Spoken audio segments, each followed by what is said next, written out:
saying you want to share this country to Lagos state only to be the headquarters. Okay, if that is what this president, since he come, he renovated president house in Dodobara, he renovated by president Dodobara in Lagos. Why the other president doesn't renovate the house? And anywhere is traveling, he doesn't hand over to vice president. Vice president remain as a vice president. He doesn't hand over to him. He only carry his son. Anywhere he's going, he's carrying his son. I saw him in France shaking Marco. I saw him in Qatar. I saw him in Guinea, Equatorial Guinea. Is the son? Is he president? Do we vote him? Is he a minister? Where is our foreign minister? He pushed all of them in the bench. This person is not ready for Nigeria. It's only a family game, and they will not take it, Oga. We don't. Me, I only respect. I don't fear anybody. I don't fear arrest. I don't fear to death. That is what. Then secondly, nobody, president cannot bring France soldiers to northern Nigeria. I heard they will come to Kaduna and Sokoto. It's a lie. They will never come there. Me, I'm retired military. I can go back to uniform and chase those people out. They can never. They will never. Niger, send them off. Mali, all the France colonies, send them out. Why are we working with France? What is the achievement with France? The colonies where they colonize those people, they want out, and they are not with them. Then why is the president eager for France? If he carry them, he will drop them in Lagos. But in another soil, anywhere from Kwara down, we will resist, and we will not take it. And nobody, we have a combatant, trained military officer. The chief of defense is an infantry. Chief of army service is this. We have a strike air force. We have navy who can fight for us. Why do we go and bring higher soldiers? Say they will fight for us in the north. We don't need them, Mr. President. Nobody will come to our soil or slow minerals. From that minerals, that's what they did in Niger. 64, they don't have the this. It is yesterday they take control of the in Arlik, in Agada. So we will not take that in, Mr. President. Those France you discuss with them, MOU fine. The MOU will remain in Lagos. It's not for Kaduna, it's not for Kano, it's not for Zamfara. In the northern soil as well from Kwara, we will not take that MOU. You cannot go and do MOU without carrying the governor alone. Do you have a ground? All the rent in the ground belong to the governors, not to federal government. Federal government doesn't of their land. That is why they have the steps here. So you cannot control their land, say you bring people. Nobody will take them, and they will don't need France soldier waga. If you have anything with Macron or you are anything, that is your friendship. You as a president to president. Then all your plan, Mr. President, we have seen it. You don't, if you are traveling, you carry the whole government will not function till you come back. Kashim have nothing to do with when you come back. He cannot call for a meeting. He cannot call for any meeting. He only remain there till you come back. Everything is stepped down till you come back. Mr. President, we bought you because of Kashimo from the north. He's presenting us, and he's a vice president. You are the only president that doesn't hand over to vice president when you are going. You say you are on working leave. Which working leave? You are not only working leave, Waga. If you are going hand over to vice president, that is why he is there. Simple. If you doesn't do it, fine. Whether you do it or you not do 2027, Oga, you are going. We will not vote you because we understand where you are going. You are not focusing on the north. You are not focusing on the east. You are not focusing on the south. You are only focusing in the west. And the west only Lagos. Why? Well, no problem. Do anything you want. But when you are going, Oga, it's a constitution. You must hand over to vice president so that activities will continue. And nothing like working leave. You travel, you say you're working leave. I'm a retired military officer. If I'm traveling, as a CEO, I hand over to my battalion twice. As a OC, I hand over to my 2 in the company. As a brigade commander, you carry the most senior CO to head the brigade until when you come back. If it's GOC, it's the same thing. If it's Chief Army Staff, it's the same thing. Why are you, if you are traveling, you don't hand over to vice president, you just go. And vice president cannot tell you something to do. He's the chairman of committee on economy. When he said that, he said they withdraw the bill. I expected you to withdraw the bill. When Buhari was traveling, he handed over to Osubanjo. Osubanjo removed the director of SS that time, Deora. When he come back, he did not talk. But your own is different, Mr. President. It's different. You take us as if you don't know what we are doing, or we are fool. We are not fool. We are educated as we are educated. We go school as you go school. So you cannot challenge us for anything, and you cannot intimidate us. Nobody will carry any France soldiers to North. We will not accept it. We have a combatant soldier. Give them money to fight these people. That's why you want to give a contract of 15 trillion to your son. 15 trillion on the land when we don't have even a single road in the whole Nigeria. What are we talking about? And all road will start from Lagos. You say, but I agree to Lagos. All that one, Oga, is not a true. We don't believe it. You buy aircraft without sending the money to Senate for approval. 150 billion. You buy vehicle of 1.5 billion. Are you the only Nigeria, Oga? Because you are number one citizen. Masses cannot even feed 1 square meal. Masses are dying. The statistic we make now, 6,868 people die for hunger, not natural death. We do a statistic, natural death. You can see the grave of those one who die for hungry. The grave is shameful. It's not like the people who are sick. You see the grave big, and the other one is just machete, because already it is only bone remain. So what are you talking about? Hunger is killing people, and you are bringing another different bill. Mr. President, you have to suit up. Hunger is killing. All right, my people, good morning, good afternoon, good evening to you all. Wow, this video, anyway, let me appreciate you all right there quickly. Mother of all mommy diaspora, good evening to you, mommy. Happy Saturday to you, happy weekend to you. Thank you very much for all that you do. Abu Azi, thank you very much. I appreciate you. Thank you, Mr. Johnson, Emmanuel. Thank you, everyone right there. Mike Akembare, Olaranjo, Adeoso, thank you. CXL is right there with us as well. Shizoba is right there. MC Magnus, we can see you. Vitus Akwebele, thank you, my people. Stephanie Ojek is right there. God bless you all, my people. Liberty Anthony, thank you. Austin Prince is with us. Apachai Nofemades, I can see you right there as well. God bless you all, my people. Thank you for your time with us today. We have Pretty EJ right there. Ajio Deborah in the building. Thank you, my people. Good evening to you all. Josephine Iserere, thank you very much. Good evening to you, man. Thanks for joining us today. Oremi Abdul right there with me. God bless you all. Peggy Modi in the building. Good evening to you, man. Thanks for joining us. Divine Cross in the building. Thank you, my people. God bless you all. Then we have Suzanne Jonesy right there with us as well. Then we have who again? Una plenty you. Pat Sonny is right there. Thank you. Now God bless you. Now Paul Madugu, thank you, and God bless every one of you that's coming on later on. Yes, at the moment, according to this Northerner, he's saying that we only voted you, Tinubu, because of Chetima. Who know you before? If not be Chetima, who want to vote you? Who even know you? Who knows you they exist? You see, this is what I talk about all the time. Everybody that is complaining now, people who brought Tinubu to power and all that, they are part of the people that I send this message to all the time. The message that you can see right there on the screen. You know, you can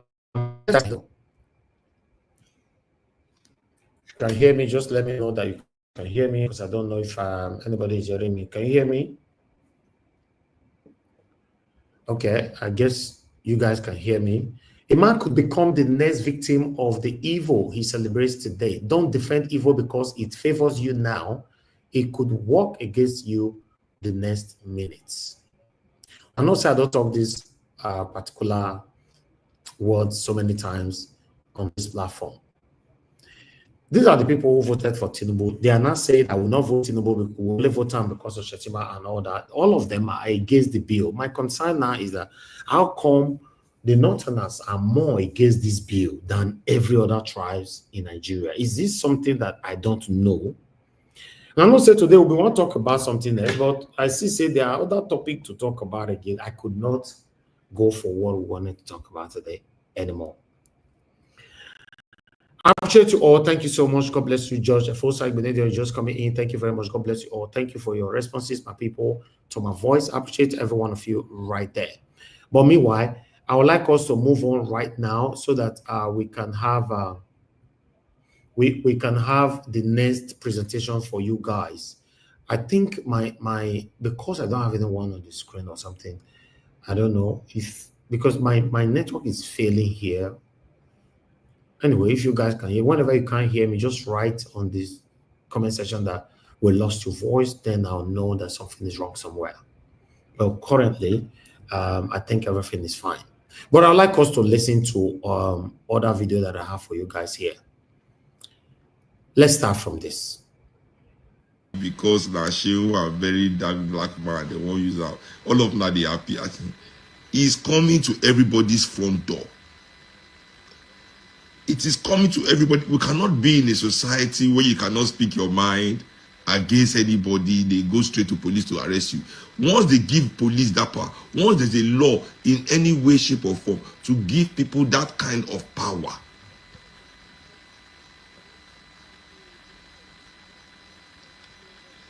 once they have that kind of power, see, and I just say that they use them now, I still tell you that all this one are still practice. All this one are practice. If we allow this thing to continue, if we allow it to stand, una know the people with the quiet pass for this thing are the SANs of Nigeria. All the SANs for Nigeria, in the issue statement on that. Because them, they know say that they go chop for 2026. Now 2026 be the year of this law. Let me tell you people down. By the time of the next election in 2027, when campaigns start for 26, all of una, especially una when nobody know, we get internet profile. We go just go post. I don't like this president. Whoa! But she post here to buy. I can't go in like any beg. On lost Tinubu. I told you, people, don't let this thing become a habit. When I say I'm a big man. When I say I'm a big man. Hey, police. They arrest dark man. They don't lock out. Hey, they don't lock dark man. I don't like they happy.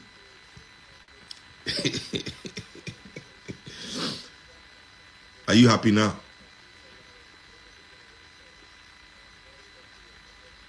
Are you happy now? I say now small.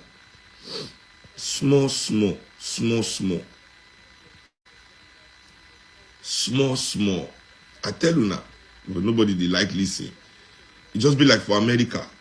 When they talk say they won't put law against gay people, then it will come the law against. Once America begin enforce law against gay people, it will strengthen the Nigerian government to say which we want to enforce our law against gay people. She will not think say that the same way they go enforce the law for white people, they go enforce the law for black people. White man go wear dress, waka for road, they go say it's just a costume. We don't know the year word. Once una emotion don't take over. Once una emotion don't take over.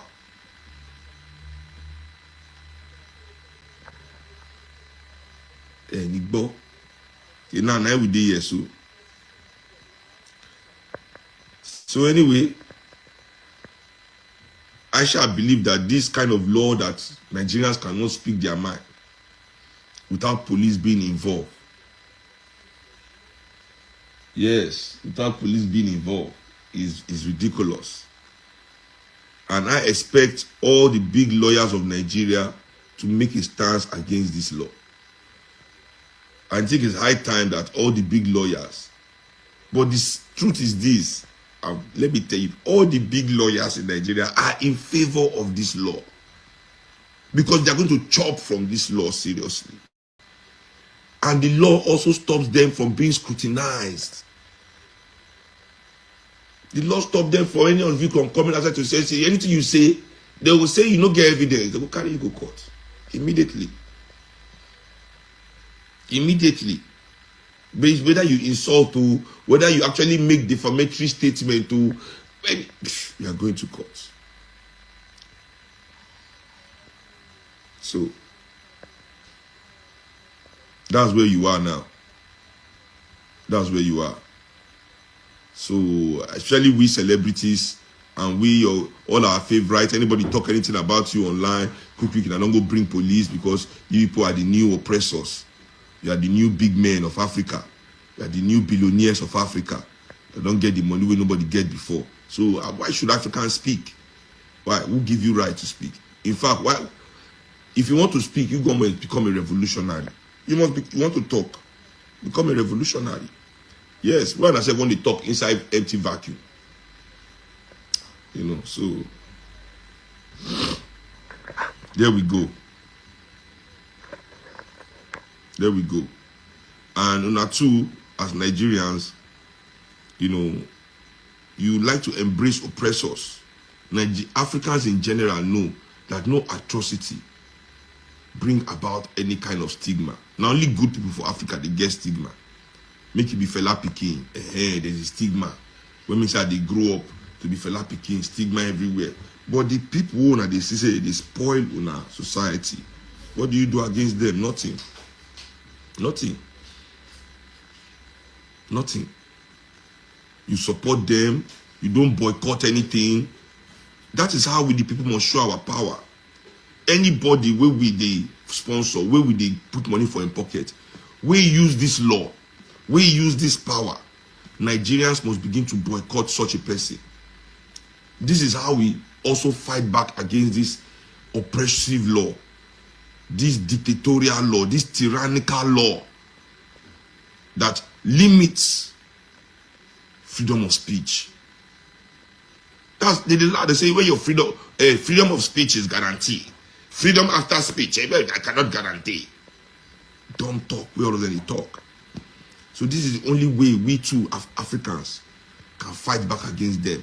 Anybody who they put money for in pocket, we use this law for this our country. We Nigerians must boycott such a person. Any way the person do, we go back. We go turn our back on her. We must boycott them. If you want to be like these oppressors, we the people must now begin to fight you before you get that power. Because once you reach that level, we know if we stop you again.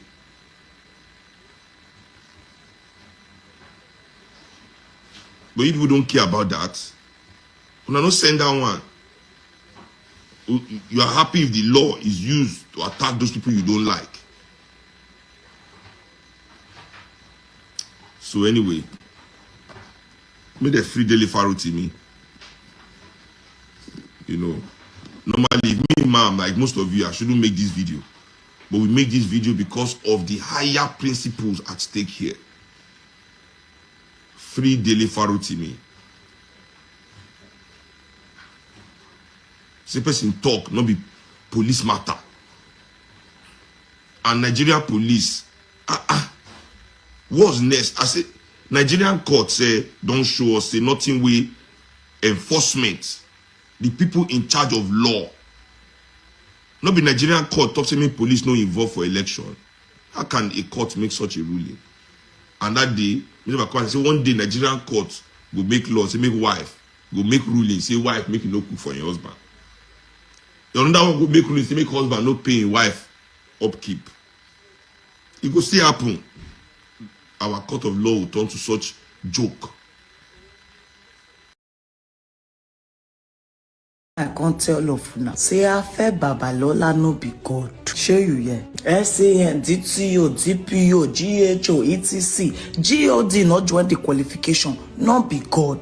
Don't advise me here pain join my problem. Because now here don't they pay me. I fẹ́ Babalola not be God. Because why else? If not be fear they do now. So why else advice for everywhere like this? Why? What's up with the advice? Hey, be careful. Hey, it's a battle for the high and mighty. Hey, Tinubu no don't post you. They have seen you. They will see you.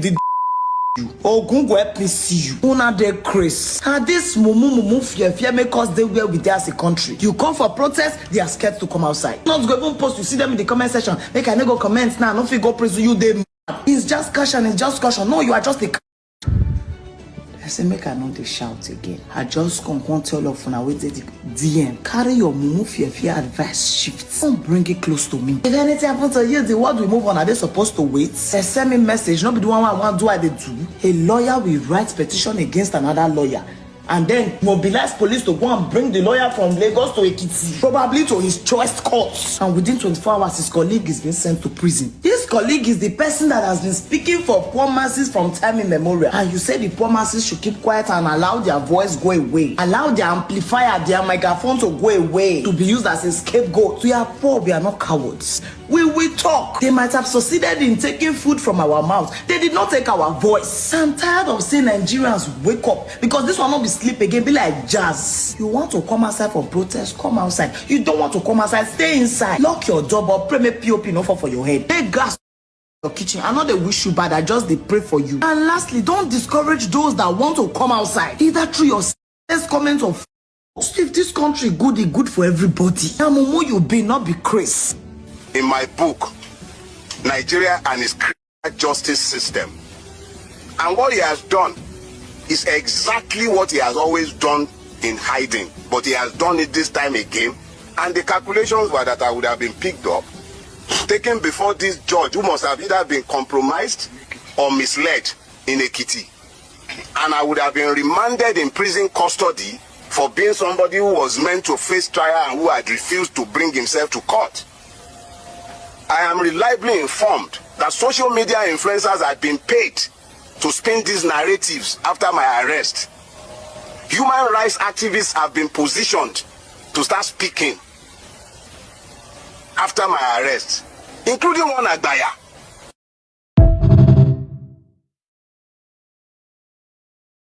Commit to preventing cruel theft. Secondly, the other issue that we are here for is the arrest and detention of Dele Farotimi. Dele Farotimi, a lawyer, activist in the country, was abducted in Lagos in his office on the instruction of the Nigerian police after our revered father and leader in the legal profession had petitioned that Dele Farotimi in his book defamed him.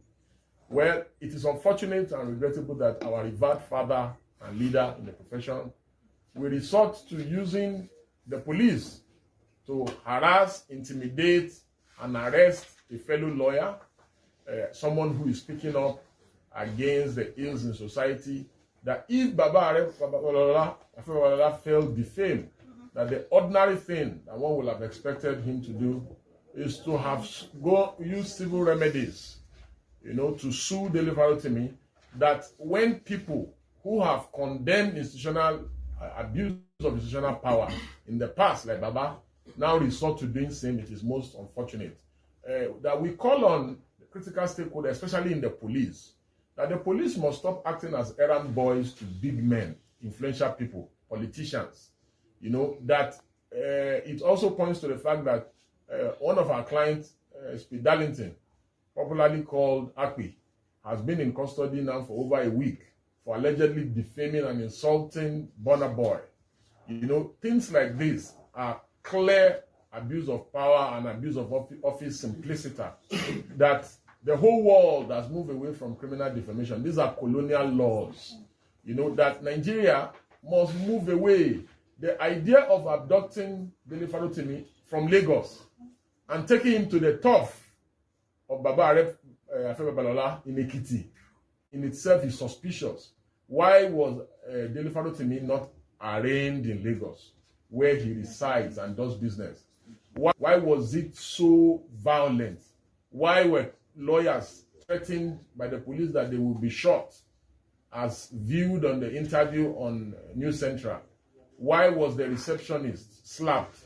And other violations of the fundamental rights of lawyers and non-lawyers alike who were in the firm the day of the arrest? And why the show of force?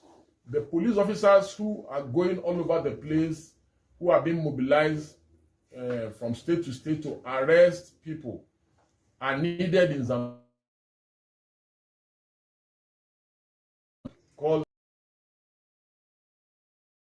Is in the making. It's been a very painful book to write.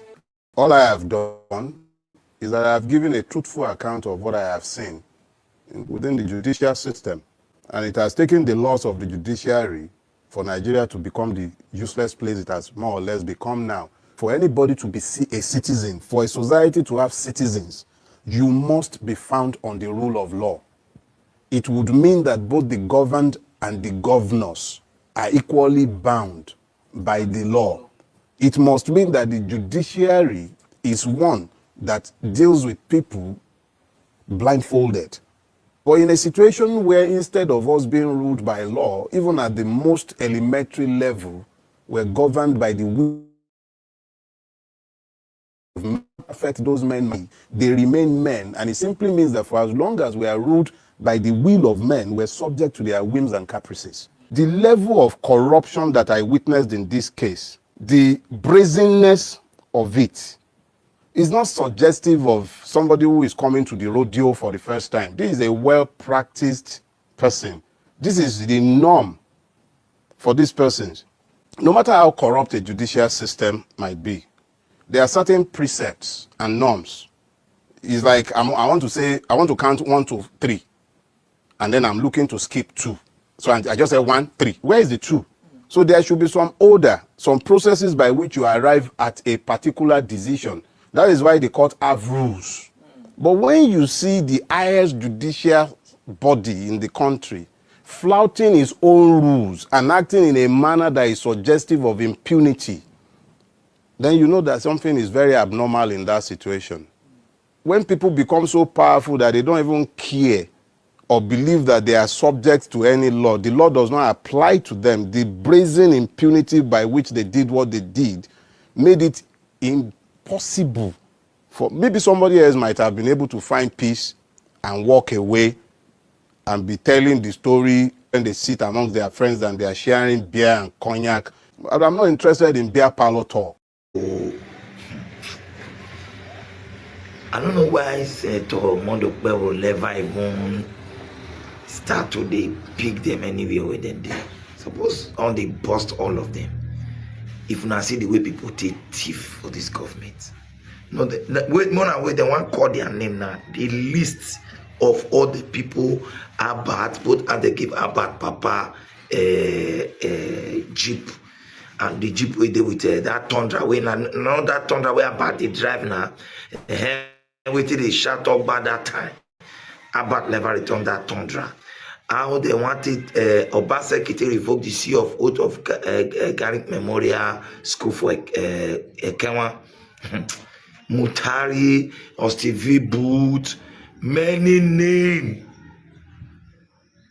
My people they tifo.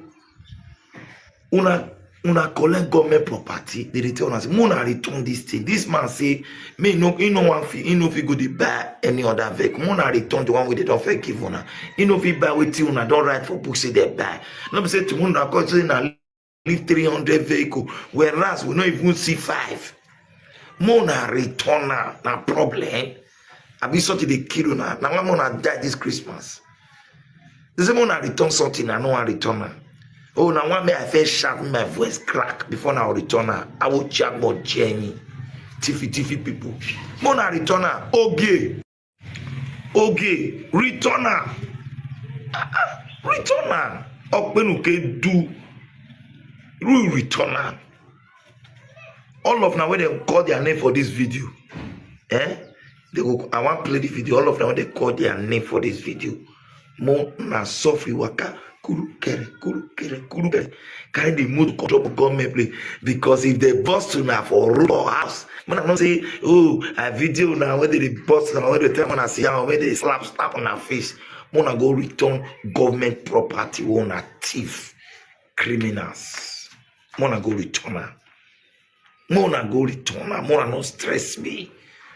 I bet good people for those states. When I hear the list of the name where they release, they say they will first release some. Later they will release the rest. The list of the people name where they thief government property. They be thief. If you're not your papa, the person be not thief. If not your uncle, not thief.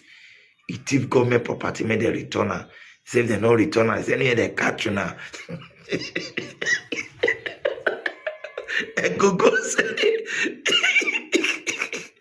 Go go at the rest. I think Bolo, there's anyway they catch you now. Say they go bust on my eye with blue. Mona return mo. No talk, say I not tell you. Return. Obaseki. You see how you use people to thief government property. I say, oh, technocrat. They don't say, now take no thief that you be. You go see. No, but these people want to say, oh God. Many people, when I go pour out for say, Ilioba say, Kia. You.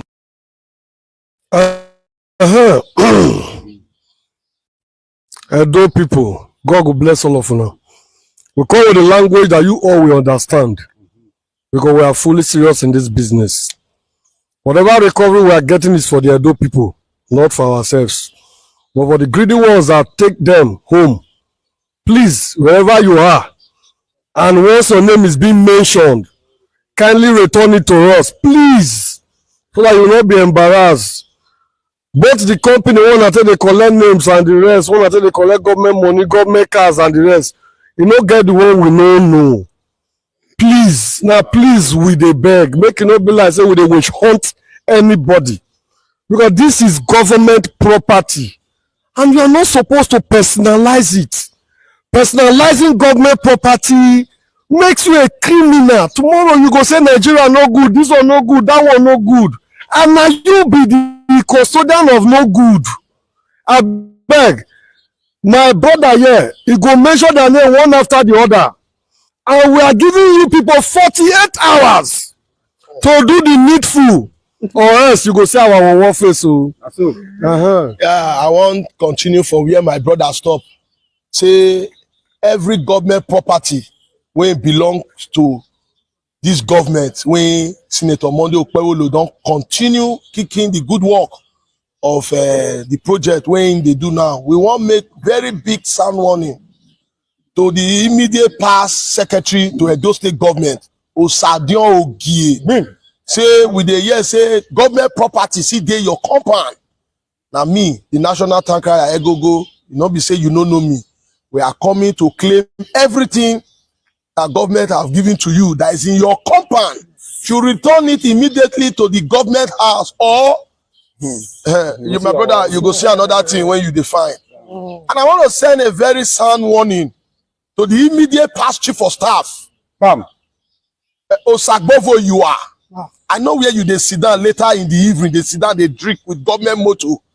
And we are sending a very sound warning to you, immediate past chief of staff, that you should return all government property. On number 2. Number 3, Austin V. Booth. We hear say some government property see dey your hand. And the one where Ogie give you, it dey your hand. You know, say you loyal to Ogie. And I want to send the message, say government of Ogie don't end. Another new government 9 day. Everything where Ogie give you, I want to send a message to you, say no be Ogie get her. Ogie no buy any motor for you, na government motor.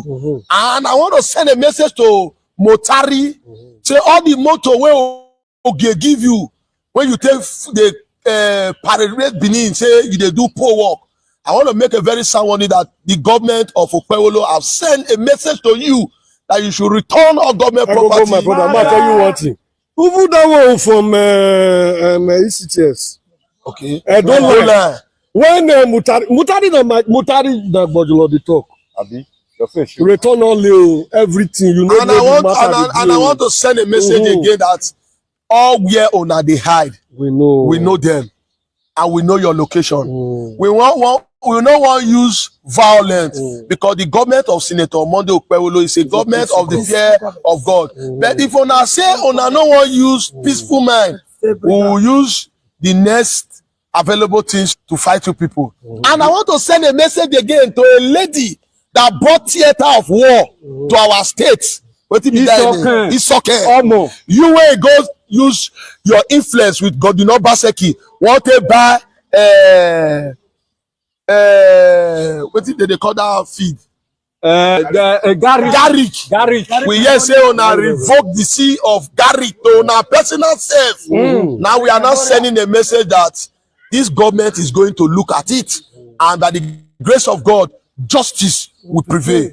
And I want to send another message again to those wicked people who labored for the past government, that any government property that belongs to you, make una use on our brain, quick they return her back. Because if we catch any of una for Bini, prison never full. You see many. I want to send a message to that little boy. UK. It's in UK and it's not okay. And I want to send a message to Abat Obaze that there is a vehicle government gave to you through Ogie. Please return it. Some is in your father's house. They give your papa one. We want me you return her. And if you watch over here, una go see the good work where una go, Tundra. They gave you Tundra and Hilos, including your father have some Jeep in his house. If you watch over here, you will see recording vehicle of the one our brother, the 001 Ebostone, have collected from the hands of the wicked one, and we are still sending another message with the strong information that we want all government property back and immediate effect, according to my leader, Bojolo. God bless you. One day, see Pablo Paul. With the year say your name na Pablo, and you hold government. With the year all the wicked things where you do, we want to tell you, say return all government property and remove your hand from wicked things where you do, or you see the next thing. Commissioner of Mining, use your brain. You know the matter. If we come, we don't come.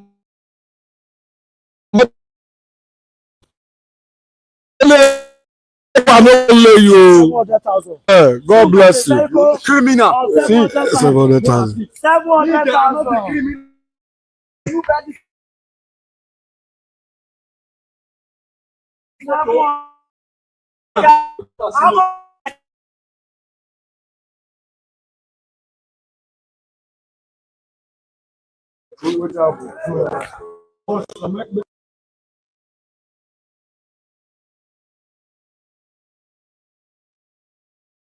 Okpebholo don promise to revamp Edo Broadcasting Service (EBS) so e go become media organization wey fit compete for global level. The governor tok dis one when him and him entourage visit the EBS facility for Benin City. Governor Okpebholo not happy as he see the poor condition of the infrastructure and come promise to tackle the problems wey include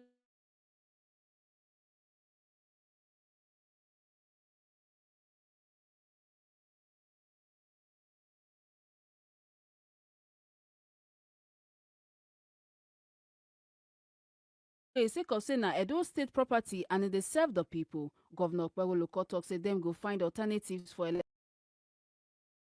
revamp Edo Broadcasting Service (EBS) so e go become media organization wey fit compete for global level. The governor tok dis one when him and him entourage visit the EBS facility for Benin City. Governor Okpebholo not happy as he see the poor condition of the infrastructure and come promise to tackle the problems wey include poor electricity supply, lack of proper studio and bad access roads. Oga Governor tok say the station man. All right, guys. I think we should start talking. I appreciate every one of you for your time with us today. Thank you. Good morning, good afternoon, good evening to you all, my people. On our day today, it's Saturday. We might not stay here for so long today, depending on the engagement. But still, I would like to quickly appreciate two of you that have supported me today. George Efosa Benedio, thank you very much for the super chat. God bless you. And Pretty EJ, thank you very much for the 10,000 naira, 10,500 naira that you sent to my account. And you left a comment there that this money, please, Mr. Elvis, this is for your hard work. Thank you very much for being specific. God bless you. I appreciate every one of you. And God bless you now. Thank you so much, my wonderful people. Okay, I would like us to move on right now. As you all see that the continuous search for government official cars is still ongoing in Edo State right now as we speak. You know, yesterday, Chris Neihai was involved in the video that we played here, which triggered so many angers. A lot of people reacted to that. But unfortunately, today, more names came out. You know, that's why you see on this media, because we cannot verify this, the sanctity of the information, so we have to use the word allegedly. But we like the fact that they are fighting or bringing these people out. You know, if you know you're not part of it, it's your duty and responsibility to come out to defend yourself. You know, like Neihai was in that particular video, that one is clear that yes, he was part of it, and he told them that he bought a car worth over 100 million naira for 750,000 naira. So the investigation is still ongoing. So yes, but I'll continue to bring them right here whenever it's been brought to our attention for you guys to know what is currently going on in Edo State. But for you all listening to me right now, I want you guys to know that this is not only happening in Edo State. This is happening across the whole state in Nigeria. Our government officials have been doing this for so long. You know, even sometimes you see people defend them by saying, no, my person, because I love this also person, he cannot do such a thing and all that. So please, my call is that we should stop defending these criminals. If you know they are criminals, call them out. Yes, I understand that some of us are scared. We don't want to speak truth to power. You don't want to be hurt. You don't want to fall in trouble and all that. But that is why we are where we are today. You telling the truth, I don't see anything wrong with it, except you come on air to lie against these people. Yes, like the particular video yesterday that we played, you saw Chris Neihai, the former commissioner in Edo State, saying that, oh, tomorrow I'll bring paper, I'll bring this, I bought it 700,000 or 750,000. That was so disgraceful. But meanwhile, what do I know? We only bring it here the way we find them all. But as for Dele Farotimi, he's still right there until on the 10th. Protest is currently looming, for on the 10th. But meanwhile, I saw this one somewhere that, according to Afe Babalela, said Dele Farotimi will be free if proves the allegation he leveled against me. It means that word there means that this man have the power to tell the police that let him be there until I say no, or until I say yes. I don't know. Because that statement, that's what I see there. If that one is actually coming from him, Dele Farotimi will remain in prison until he proves the allegation. So, do you have the power to keep him in prison, or the court that have the power to keep him in prison? I might be wrong, but we are here to learn. Maybe somebody might educate me later on. But meanwhile, what do I know? A link we posted out earlier on. For those of you that want to join us, they join us here. Let's talk about these whole things that's affecting us together. Remember, today's Saturday. As you engage me, might determine how long we are going to be here for.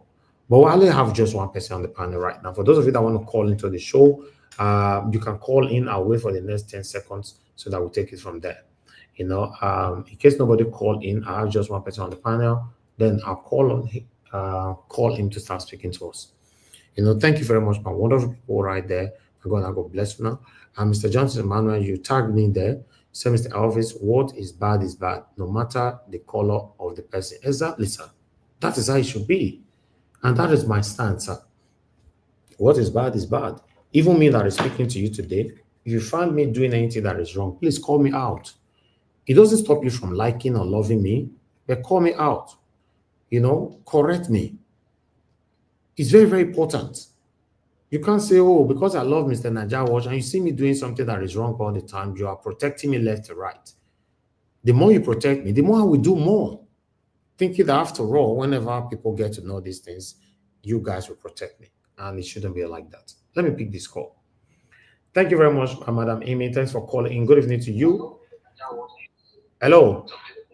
Hello, good evening. Thank you very much, Madam. Good evening to you. Please talk to us. I'm actually saying something different from today's topic. With regards to what is happening with the Labour people leaving the House of Rep and all that. My advice is I'm not able to speak to the people in the Labour Party or the obedient. I would say Peter Obi, if he needs supporters, he needs to put his people together. And if you ask a question, how does it actually help? Based on the way Nigeria is, he should be having regular meetings with these people. Has he actually been doing that to make sure that they are guided and they know they have people behind them? So when we are criticizing people, people should actually put their house together as well. If he's looking forward to the 2027 election, these are the things that he should be doing. If he knows he doesn't have power in the Labour Party at this point in time, he should be thinking about having his own party, because him alone can actually win the election instead of going to have a collaboration with other people like a PDP that doesn't even have a ground. I think Wiki is actually the leader of PDP. So whatever Peter Obi is doing now, it should make people to be very, very aware and to trust him more that he is able to do what the the people are actually there for him. Yes. People that are defecting because I think there is no strong ground, so they're looking for a way out because Peter Obi should really put himself together by us having, okay, you're having meetings with these people, you're telling them what to do, that they've been left on their own. So what do you really expect them to do? So if I'm in a position to speak to Peter Obi and his people, these are the things he should actually be doing. As an opposition, he should actually have regular meetings with these people that are under his umbrella, but I don't think that's been happening. That's just my submission for this. And I support you 100%. 100%. Because a lot of people are shying away from saying the truth or calling into the show to speak the way you're speaking right now. Because a lot of us are hypocrites. God bless you, man. Thank you. Thank you very much. Yeah. Everybody has that. We are dodging, and we say we need a better Nigeria. We're not going anywhere. Thank you, my brother, for calling in. Black Panther. Please talk to us. Good evening to you. Can you hear me? Yes, sir. Talk to us, sir. Thank you. Okay, thank you, sir. Good evening to God you. bless you for bringing it today. Good evening. And to everybody out there, Mommy Diaspora, I love you. Simply a diamond. Good evening, good afternoon, good day to everyone. Nigeria Watch, what is happening now is that I have been making calls to many places. The alliance that they are about to form is almost 85% sealed. That is why I have seen a lot of them moving from one party to another party. Some of them are suspending their movement, looking forward to where Peter Obi or the other guys are moving to, so that they can see how heavy it is, and they will now move. Those Labour Party that are moving to APC, I think there's a law in Nigeria that if you move from one party to another party, you lose your seat. So if the aspects of the Labour Party in punishing those senators, take them to court and come to declare their seat vacant. That is it. And to endorse state, we could have some issue because this is not to have bureau level now. As for the advice of the last corner, that is an issue. Everybody together, the obedient, I concur to it 100,000%. I just pray that the alliance will work very well and Nigeria has the pathway to victory. Thank you, Nigeria Watch. God bless you, my dear brother. Okay, no problem. Thank you so much. Yes, I like that kind of diversion, you know. You see, with the current situation of the country, you see reps, Labour Party reps, senators, you know, defecting out of Labour Party to APC. Now, my question, the same question that Adewanju asked yesterday, Deji asked yesterday, can these reps and senators tell us why, what motivated them to move out of Labour Party to APC in this current situation of our country? These are what Peter Obi should be tackling right now, you know. So for me, I don't want to go there. You know, say when me talk now, my side and the woman are here for his side. So, but when I see people call in and talking about these things, I'm very, very happy. You know, let's say it how it is. But I have another call. Love of God is my strength. Thank you very much, man. Good evening to you. Thanks for calling. Please talk to us, man. Good evening, Nigeria. Can you hear me? Yes, man, we can hear you. Thank you very much, man. Talk to us. Thank you. Good evening, everyone. I just wanted to call quickly for this Labour Party. Good evening, Mommy Diaspora. Good evening. It's been a while. Good evening, my darling brother. How are you? I'm very fine, man. It's good to hear from you. Thank you. Thank you. Thank you. Yeah, thanks. It's good to just take a rent a bit. It's really good. Yeah. Because Nigeria matter. If somebody not careful, go make person won't go gaga. So I traveled anyway, but I just let me just take some time off. But this Nigeria Labour Party reps when moved to APC, you know, I will go another way. You see, most of the people who came to our Labour Party so that they can get into Senate or reps, most of them are not actually genuine people. Most of them might be APC. But because maybe they lost the chance to represent APC or they lost the chance to represent PDP. So they now decide to go through Labour Party because they saw that the obedience to attend the firm to actually vote for them. It was an easy entry for them. And most of them, politicians sponsor them anyway, so that they can use Labour Party to come in. Because you can see during the election, it was very bold. The Labour Party were saying that don't stick anything Labour Party. So a lot of people sponsor people through Labour Party. And I just want to say something. A genuine person has the same Peter Obi, like what he has in his mind, how he wants to stand to repair Nigeria, they will not divert to APC. They knew what they are going to do anyway. They waited for the right time to say, oh, because of where Labour Party is not settled, because of what Apure is doing, that's why they want to move out of Labour Party to APC. They are not in Labour Party at all. They are not. They didn't come to do anything for Nigeria. They just went in there through sponsorship so that they also can be among those who is going to be in Nigerian money. And also don't forget, the election that was done in Edo State, the election that was done in Ondo State has shown that APC is winning everything. So they know that if they don't quickly move now, there will not be chance for them to come in again. So all these people, I would say they are not actually waiting or wanting to work for Nigerians as the people. And I just pray that one day, we are going to stand to fight for ourselves. Because me, I'm tired. Why do I say I'm tired? Yes, it's good to talk, but there's nothing that we are doing. Are we going to be like this, looking? I get tired. This man, they're coming to me, they're taking him. Yes, they are planning to do protest on Tuesday in the UK. In King's College, yes, he's there. But everybody's afraid to buy. Everybody's afraid. How are we going to change it? You want to change, like I only change this thing. Yeah. If I sit in that, you can only change this thing by standing up. Thank you. Thank you, man. Thank you very much, man. God bless you. Thank you so much. The line is breaking. I don't know why. I think the line is breaking on the phone. But let me see if we can pick another call. Mr. Alex, thanks for calling in, sir. Can you hear me? Yeah, service. Thank you, sir. Good evening. Yeah, good evening to you, my brother. Talk to us. Thank you. Thank you. Mommy Diaspora, Koye, to everybody.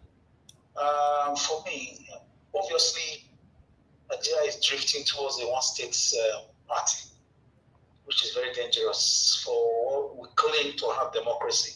We don't have democracy. That's what I'm seeing here. We don't have democracy. Yes, I want to align with the lady that called before these last two callers. The lady that said the party did not carry those people along. Yes, even if they were corrupted, even if they were, those guys actually did not have their own mission to want to help humanity. But Abure and his gang also led to the destruction we have in Labour Party today.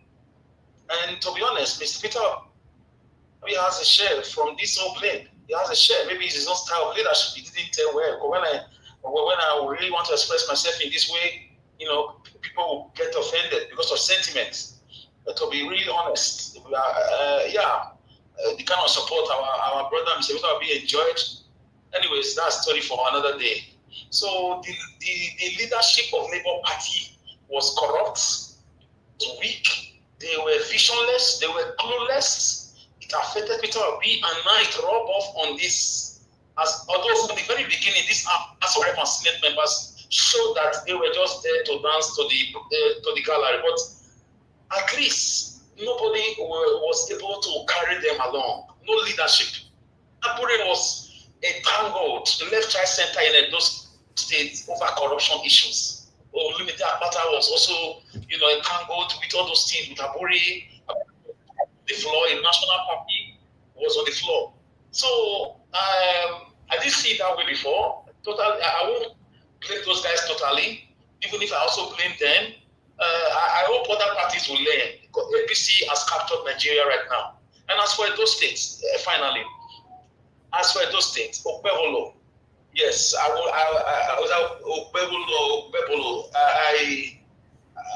watching you closely. What's your vision for Edo State? Yes, you are doing a lot of things, but show us a pathway, show us a line that you want to follow. Are you going to work on education? and a few other things, or are you going to go after corrupt leaders all day long? Because many things need your attention, sir. Please let us see a blueprint of what you are really doing. You are doing well, but you cannot be everywhere. Put your hands on a few things that we really need and face them headlong. Even if you step on toes, face them headlong. Please, I beg you. So thank you, Mr. Elvis. Thank you, thank you, my brother. I appreciate you. Thank you. All right. Thank you very much, my people. I appreciate every one of you. In terms of Okpebolo, me, I'm not here to sings his praises. I don't know what he's doing. Like Mr. Alex said, for now, I don't know what he's doing. He's everywhere. He's everywhere. But I'm just waiting for what the court is going to say so that we can be sure who will be the proper governor of Edo State. So once the case is out of the court, whatever the judgment comes out to be, everybody must accept it and move on. But for now, we all are hanging. We are not sure whether it's going to be there or if he's going to be removed. So if he's going to be there, we must accept it. If he's going to be removed, whoever coming in, if it's actually Godaro, which I guess is the only one challenging him right now, then we accept it as well. But the question is, what are they doing? What are Webolo doing right now? Because for me, I'm hearing so many voices at this particular time. A lot of voices on the street. I'm not even sure, is this how a government needs to be run? Normal boys putting on the camera. Hold on, sir, please. Normal boys putting on the camera and start talking and threatening the past government and all that. Make you bring car. If you not bring car, we'll chase you, we'll do this. So I don't understand. I'm trying to understand this kind of government. It's difficult to understand, to be honest. But I don't know. I'm just here showcasing what I see for now. Thank you. Go ahead, give us somebody quickly. Sorry to bust into you. Good morning or good afternoon to you or evening. I was going to say maybe you bring if Mr. Alice can come in, because I mean I thank you very much, Mr. Alice, for saying that again and then iterating it. You are just everywhere. What are you doing? That's the right question. If Alice can come in and then, I mean he's on ground. He can come and tell us. But thank you very much, Mr. Alice. I was going to say that. All right, that's fine. Thank you very much. Yeah, that's what I can see right now. Is everywhere. Now he went to the AIT or whatever. I said ITV, the other day he went to Edo Line. The other one he went to Ramat Park. He want to build a bridge. The other time he went to some primary school. The other one he went to. It's okay. Let's applaud him for visiting all of them. But for now, I've not seen anything happening. But my main concern now is that different kind of people, boys coming out making different kind of videos and threatening the past government and all that, or rather calling out the past government. This doesn't look like a government to me. Let's be honest ourselves. Yes, doesn't. If he's one particular person has been assigned to be doing this, that's fine, fair enough. Seeing group of boys putting camera on their front and calling out the past government, I don't know what position are they holding in Okpebolo's administration. We need to know. So the whole thing look bala blue to me right now, confusing, and I'm trying to understand it. It's a little bit difficult. But meanwhile, what do I know? I appreciate you all, my people. I'd like to just come to the panel so that we can start talking. Midwest people will join us first today. Thank you very much, sir, for joining us today. Good evening to you. Okay, EBS. Thank you very much, CXL. EBS. Thanks for correcting me. Thank you. Okay, Midwest people, if you are there, unmute yourselves and talk to us. You have 8 minutes. Hey. Good evening, sir. I greet everybody. I greet the house. I greet listeners and viewers and people who are taking their time to listen to us. I greet every one of you across the globe. Thank you very much for your time. If you have not subscribed to this channel, try and subscribe. Give us thumbs up as well as we spend our time also to talk about the issues affecting our country. We are here today because of the love we have for that country. That's why we are here contributing with our voices. My brother, you have showed a lot of things, and the number one thing that baffled me there, I don't even want to look at those guys there anyway, but I just look at I take them like the messenger. So, but let me just listen to the message that they are giving. But one thing I want to say is that if this is fact, man, the whole thing is becoming very, very shameful because there's nobody to trust anymore. These guys, they were talking a few months ago as if indeed they were there for the people. with honesty, and they are doing something different, to shape our future into greatness. But today, here we have vehicles. These are just, I can say, these are tangible things that doesn't even really carry that value as much. But if you go to a key areas they were holding for the government, what then happened to the money, billions awarded to them? So if they can steal cars, so tell you the reality of the kind of governance that we have in our country. There is no structure to hold anybody accountable, and that's why the whole thing is getting worse every day. And it's not going to change until we see government being serious and people are being held accountable for their action, irrespective of their position and the influence they command in the society. It's very shameful that government property like this, people they stole everything and shared among themselves, and they decide to go into one tight corner to go and hide themselves. I don't just care about any type of Benin person they want to use to haunt them, because this moment is a moment of return it back. Because this is we have a new administration, and they are using different policy. And the first policy now is, okay, you guys go and find them wherever they are hiding it. And these are the rightful people that they need to select at this moment, because they know every corner of that state. Some of them have been with these same guys who stole this vehicle, so they know where they are. They know where they can easily find them. I think these are the rightful people at this moment. But if they refuse to return them, the best option is to either they create a committee and go to court and declare all of them wanted, and that's all, so that the court of law can send them paper to return it and get every one of them arrested and disgrace them. That's all. Disgrace them.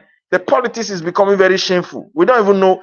Every day, if I think about the whole situation, I don't even know what to say. For me, it is becoming very difficult for me to trust Nigerians who are politicians, no matter the position they are going to, or the positions they want to buy for tomorrow. It's so heartbroken. Because if I look at Obaseki administration with the way those people stand for him, that was a revolution 4 years ago. It's not even an election. That's supposed to mark a change to the way we govern ourselves as a people, the way the government approach something. And if you look at everything, the entire 4 years, just like Agbero as well. That's just the fact. We did not even see that levels of experience, education, or maybe someone that have traveled, someone that is so exposed. The technocrat, my foot. Go to schools, they don't have roof. You give iPad to children and you call it e-education. How much is iPad? 100. And the schools where they want to use iPad, no electricity, no even generator, no roof. Headmaster, principal, student, they use one room. May God have mercy, because they are becoming very heartless. That's just the truth of the whole matter. Then let me also go to people living labor. Man, this is Nigeria politics. I will tell you, as we are here fed up, there are even the good ones among those politicians, they are already fed up. They now realize it's like as if this thing cannot work. So all they want to do is just to align, and that's all. That's what they are doing. And they're looking at 2027. They know it's going to be dicey. Currently, labor, that momentum they built few years ago to challenge Tinubu, I don't think it is there anymore, because Abure and his men, they have disorganized that party. We don't supposed to hear all those kind of allegations from such a party. So it's very unfortunate. But all we have to do, if you believe in any candidate, still try to encourage them. It's not easy. Peter Obi is in a storm. So when you look at left and right politically, you will know that to deal with Nigeria is not the easy something. So the man doesn't know what to do at this moment. But we can also encourage, as that Cora said, that he should try to hold meeting with all these guys. That will be the source of his strength at this moment. Aligning with people is not also easy, because every one of them they also have their own intention.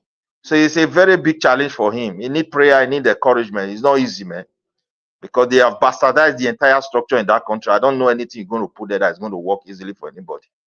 So heartbroken, concerning this Pharaoh Timi that they have just arrested, he also exposed the system we find ourselves. There's no human right. There's no rule of law. It's influence and president that speaks for that country. And that's why some people just believe they're above the law. They can do whatever they like. People hold NNPC, the wealth of the country, to ransom Up to today, nothing is happening. They can't build refinery and they keep on pumping money there. They collude with international, I can say, powerful countries and mafias. They taking our crude oil, taking it just to another country, no account for it, and nobody can account for it. So nobody is responsible. They're stealing the whole thing, stealing the wealth of the country. And yes, the Navy, sometimes police and army or whatever, they will arrest people with tanker, but nobody to be persecuted. To tell you the level of people. It's heartbroken because for me, if I look at the country, the hope is becoming very narrow to trust that one day things will be better. That's just the truth. It seems it's not going to work anymore at all. I'll be perceiving it, but I think fully convinced that it's not going to work with this kind of people, and they are not going to give space for people who have the knowledge to turn things down, to have space to even near that office. They are not going to create that chance because they are not transactional office. NFPCs, people own NFPC, so they are transacting their billion business there. People own police, people own army. They're making their own business. They are not solving problem for anybody. Judiciary has been hijacked. People own it. It's not a transactional institution where people can replace them with their children, their colleague, and that's all. So it's heartbroken that this is our country and the leaders don't know what is coming. But all I want to say is this: we can't continue like this. This in Nigeria they don't want to fix is coming to fix everybody. It's a matter of time. Time do change. So it's always there are many nations have passed through this situation. At times, suddenly things will change and it will develop to something else. And that is my own belief that one day everything will change. Then also, I haven't criticized Tinubu for what is going on about judiciary. I also praise him. I have to praise him about the bill that they are trying to pass because that bill carries a lot of things. The way they structure Nigeria, they make governance so lazy, whereby another state will be producing money, then you just hijack it, share it among yourself. By the way, how do you even know the populations of state that you say you want to share it among because of populations of people that live in the state? You don't have data about who live in a place in Nigeria. That's the fact.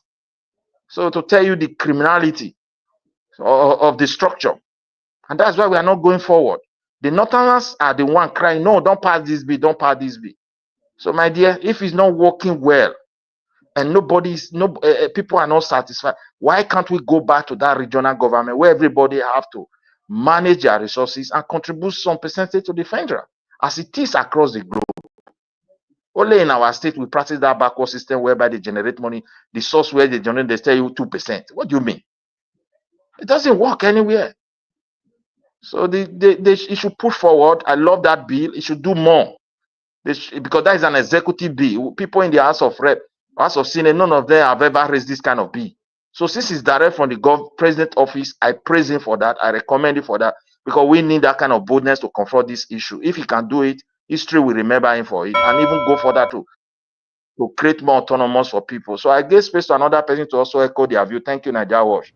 Everything I've submitted is my own opinion. It's not Nigeria Watch opinion. Thank you. I take responsibility for all of them. Thank you, sir.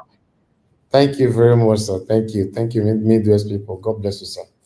All right. I would like us to move on. We have Mr. Jonathan with us. Give us a mandate, Oga CM and Mr. Odowa. So, Mr. Jonathan, it's good to have you on the show. Good evening to you, sir. Happy weekend to you. I beg, talk to us. Yes. Mr. Elvis, I greet you. I greet you once again. Thank you very much. Thanks for all you do. For the good work you are doing. I greet all my fellow panelists, and I greet all those on the comment section. Mommy Diaspora, I greet you, man. God bless you abundantly. And all the callers and those that are listening, I greet everyone. Welcome. My sole purpose here today is to talk about Dele Farotimi's abduction. And I can say, having read the book, Mr. Elvis, I will crave your indulgence. Perhaps you will give me some few additional minutes on this one. And I will crave the indulgence of my fellow panelists as well. Having read the book, in fact, I must say I have read the book twice. Because the first reading, my mouth was open ajar. I opened my mouth. I couldn't close my mouth as I was reading the book. But for so that all of us can be, on the same page, especially those that are listening on the comment section. See, the real katakata in that book are just in they are stated, in 3 chapters of that book, chapters 7, 8, and 9.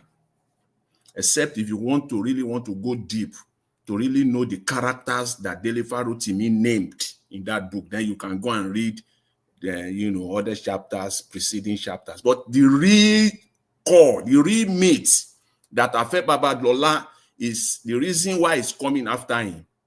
Delifa Rotimi started from chapter 7, 8, and 9.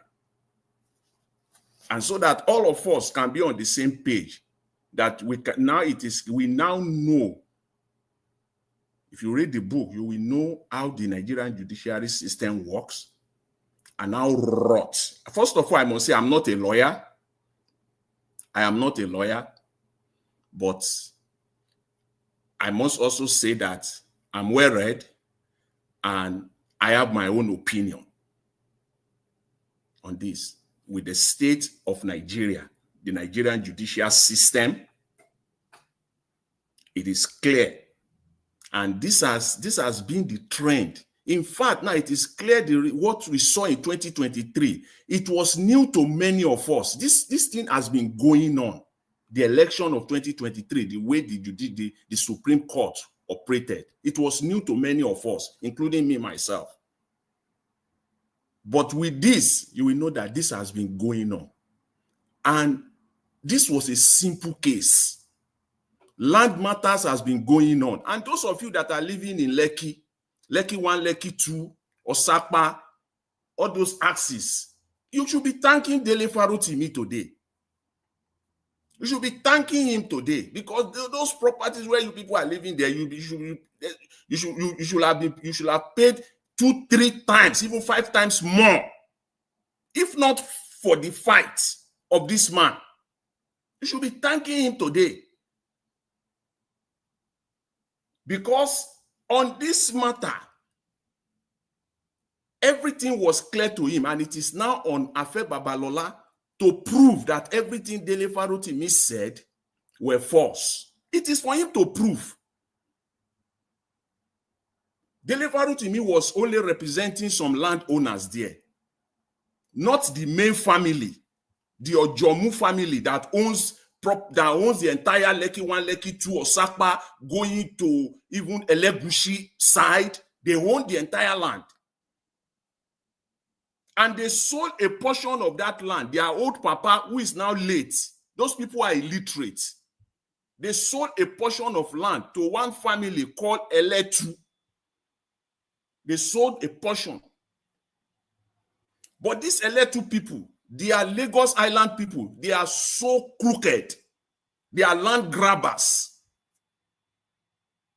Because these people are illiterate, when they bought land from the Ojomus, because those people, again, as I said, they are not ready. Most of them, they are just illiterate back then.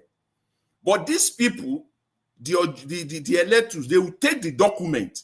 They will buy 1 plot from you, but they will go and perfect 10 plots at the land registry. So in this case, they bought 10 hectares, 10, 1-0. But they are laying claims to 254 hectares. Can you imagine? That is why it became a do or die matter. 10 hectares, 10.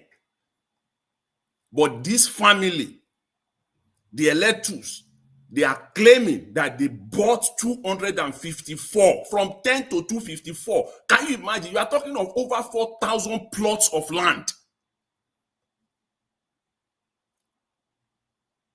So how did Afe Babalola now came into this matter? Baba Afe, he came into because now when they went to court, the high court, the appeal court said, you are only entitled to 10. Take your 10 hectares. They now said they are going to the Supreme Court. They need an heavyweight. Then they now went to Afe Babalola to hire him to represent them at the Supreme Court. And what was the deal? The deal was that Afe Babalola said he wants $10 million. How can they pay him $10 million from 10 hectares? This is my own opinion now, having read the book. Where will $10 million come from 10 hectares? Impossible. They must get the entire 254. That's the only way, because these are the lands. You see all those Lekki area where you see all the banks, all these things. Those are the lands. And as at this time, most of these banks have bought this land. Most of these top banks in Nigeria have bought these lands. And that is where they are expecting that this money will come from, the $10 million. And these people are poor, these Omoniles, as they call them. And they are Omoniles indeed. Some of them are so rough, rugged, they don't even go to school. They are just, hoodlums all over the place. Where will they get $10 million from? I'm asking. So it became a do or die affair. So when they went to Supreme Court, the final judgment of the Supreme Court again gave them their 10 hectares. The lead judgment read by retired Justice Aka. He gave them 10 hectares. Again, the final judgment. And they know that, as they always say, once you get the Supreme Court judgment, you can only go to God. There is nothing else you can do again. But they did not rest. That is where Dele Farotimi now came in. That is where all this revelation now begins to unfold. So it is on Baba Afe to prove everything that Dele claim or assert in that book. Because the Supreme Court judgment still gave this Eletu family 10 hectares. But this is where the fraud began. After the judgment has to be enforced. Remember, as at this time, this Eletu have already sold their 10 hectares. So because of that, even appeal court judgment, they have sold their 10 hectares. They don't even have anything again.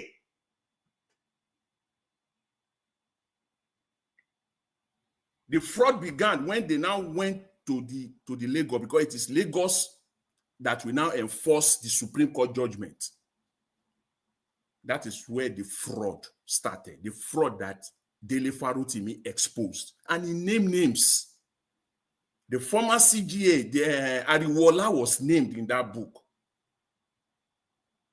People that you will least expected were named in that book. When they went to Lagos to go and enforce, okay, go and enforce your 10 hectares. That's what the judgment said. Go and enforce your 10 hectares. Let's even say you have not sold it. Go and enforce your 10. But they went to Lagos. How they came out from Lagos, that the judge, the head judge in Lagos, give them the right of possession to go and enforce 254 hectares.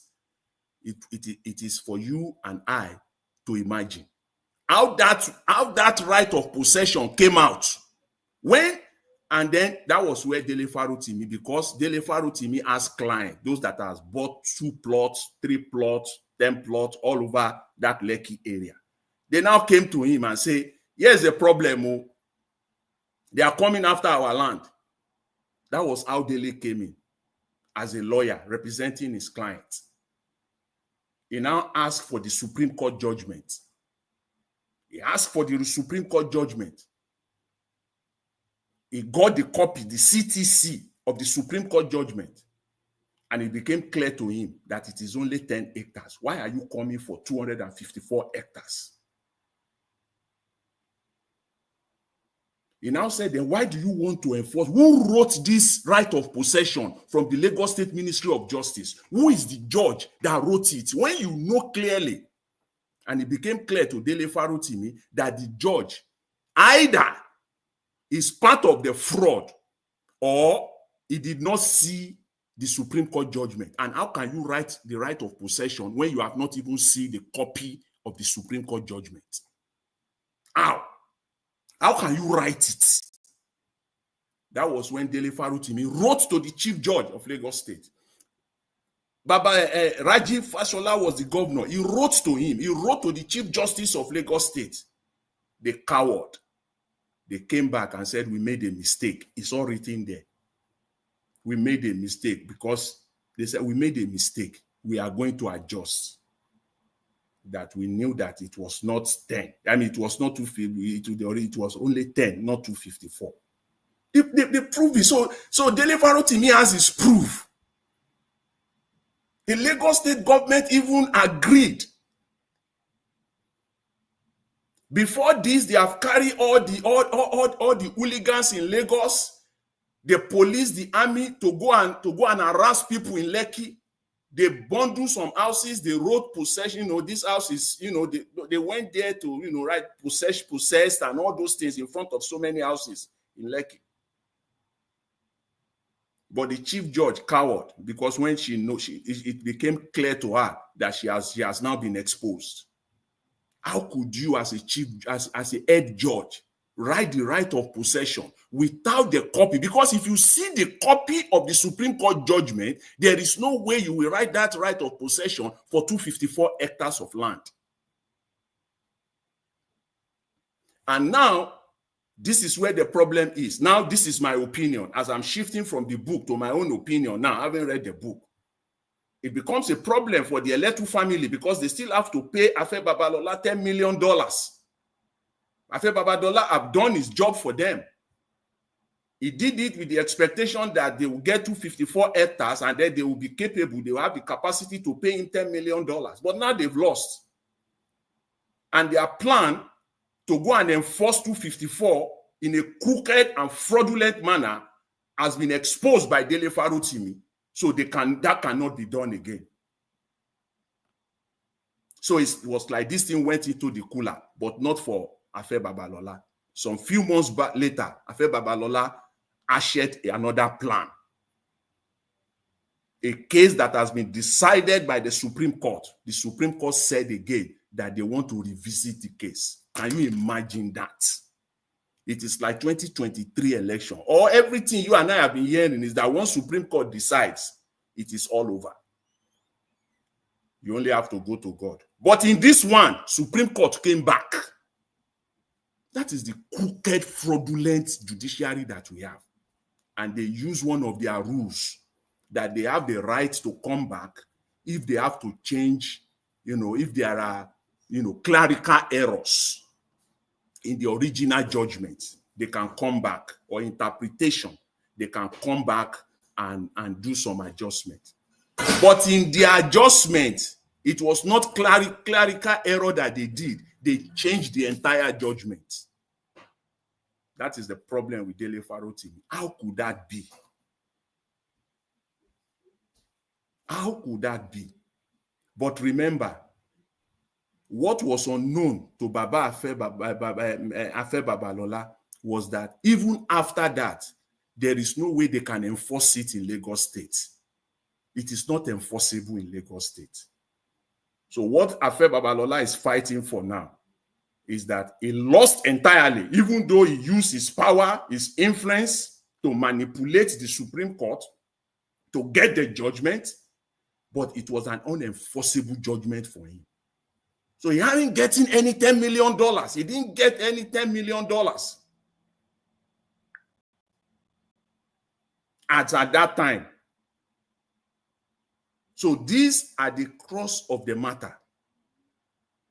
How the court will write the right of possession without seeing the judgment of the court. How the Supreme Court will come back and revisit their judgment and change it entirely, which is against the norm. It does not happen before. These are the issue. The real crux of the matter. So it is for Afe Babalola to prove, number one, that what Dele Farutimi wrote in that book are lies. That the writ of possession given in Lagos State, whether it was right or wrong, or whether Lagos State agreed that they are at fault and they corrected their fault. They will come and prove whether that happened or that did not happen.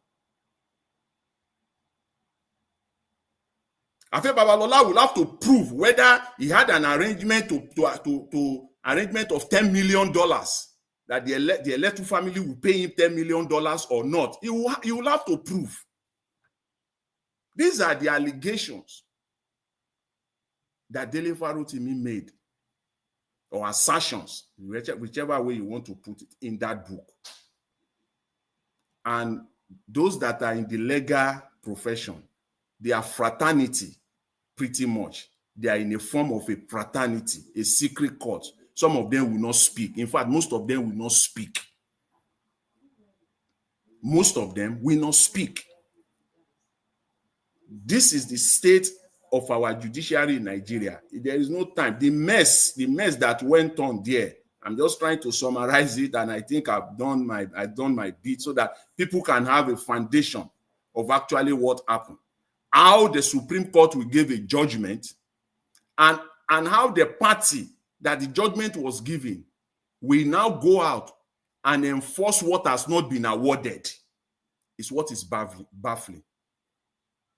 And how the Supreme Court will come out and say, we want to revisit our judgment. And when they did that, they changed the entire thing. Not clerical, not based on clerical errors. The entire thing was changed. But again, not enforceable in Lagos State. So these are the issues. And I think I don't know how Afe Babalola wants to, and as I've said 2 days ago or 3 days ago, the Nigerian judiciary is now in a fix. They must prove whether they are criminal or not. Now they will have to prove, to not just to Nigerians now, to the entire world, whether what they are being called is what they are. They must prove now.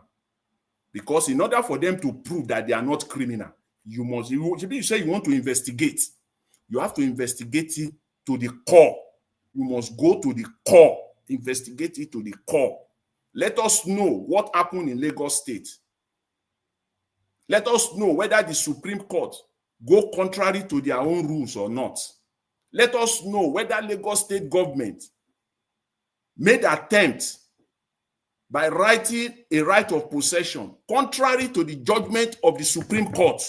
Let them come and prove. I believe these are the proofs that Dele Farotimi is sitting on. So I'm calling on every Nigerian to speak out. And again, as I said also 2 days ago, those that are fighting Dele is not only Afe Babalola because he named names, and those are the people that are fighting him now, even up to the federal level. The entire Supreme Court, they are the ones that are fighting him now. Because in Nigeria, we love to do things secretly. And Jonathan.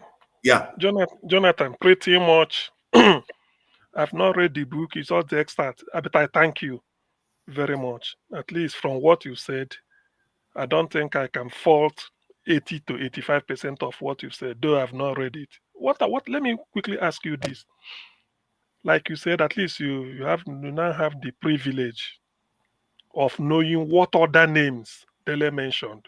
Do you know any 2, 3, 4 off head you can mention? Since it's in the book, so nobody can accuse you of mentioning their names because it's already in the book. Can you remember any name? He started, he mentioned, Rajiv. Okay, Ayiwola. You mentioned Ayiwola. Ariwola, because as at the time the case was going back to Supreme Court, Ariwola has become a Supreme Court justice.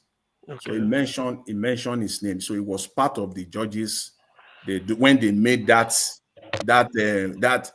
crooked revisit. Yeah. Ariwola was part of the Supreme Court that time. He mentioned Rose Vivor. You see, this Rose Vivor, who wants to become the governor of Lagos State, his uncle. Okay. He mentioned his name. He mentioned the former governor, Raji Babatunde Fashola of Lagos State, because he was the one that was supposed to, just kill this whole thing once and for all. But he did not. He was dancing around the bush. Raji Fashola did not do anything at that time. In fact, you see, he mentioned the Chief Justice of Lagos State.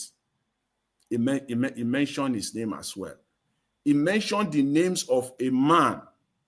You see the crooked part of it, the one that will make your mouth to be open ajar, that you will not be able to close it for a moment. When they went to the Supreme Court, even from the High Court, Appeal Court to Supreme Court, you know, you will go with all your documents. And because it is land-related matter, you will have your survey. The survey of the land will be issued. This is the reason why Dele Farutimi is angry. He's really mad at them. Because you will go with your survey. This is a land-related case. You will go with survey. When it was Dele Farutimi that exposed their fraud, Dele Farutimi requested for the copy of the survey that they use from High Court, Appeal Court, Supreme Court. I want a copy of that survey report. They play game with him for months, but there is nothing they can do. Eventually, they released the copy of the survey. Guess what?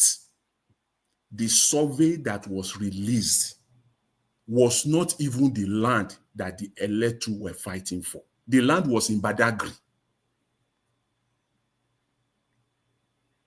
The land was in... The court did not see that. When the deal was supposed to be at Lekki, but they are using survey of a land in Badagry. Oh dear. Honestly, Mr. Jonathan, like you said, Dele knew that Dele knows that he won that case. He knows it, and that's why he paid him. It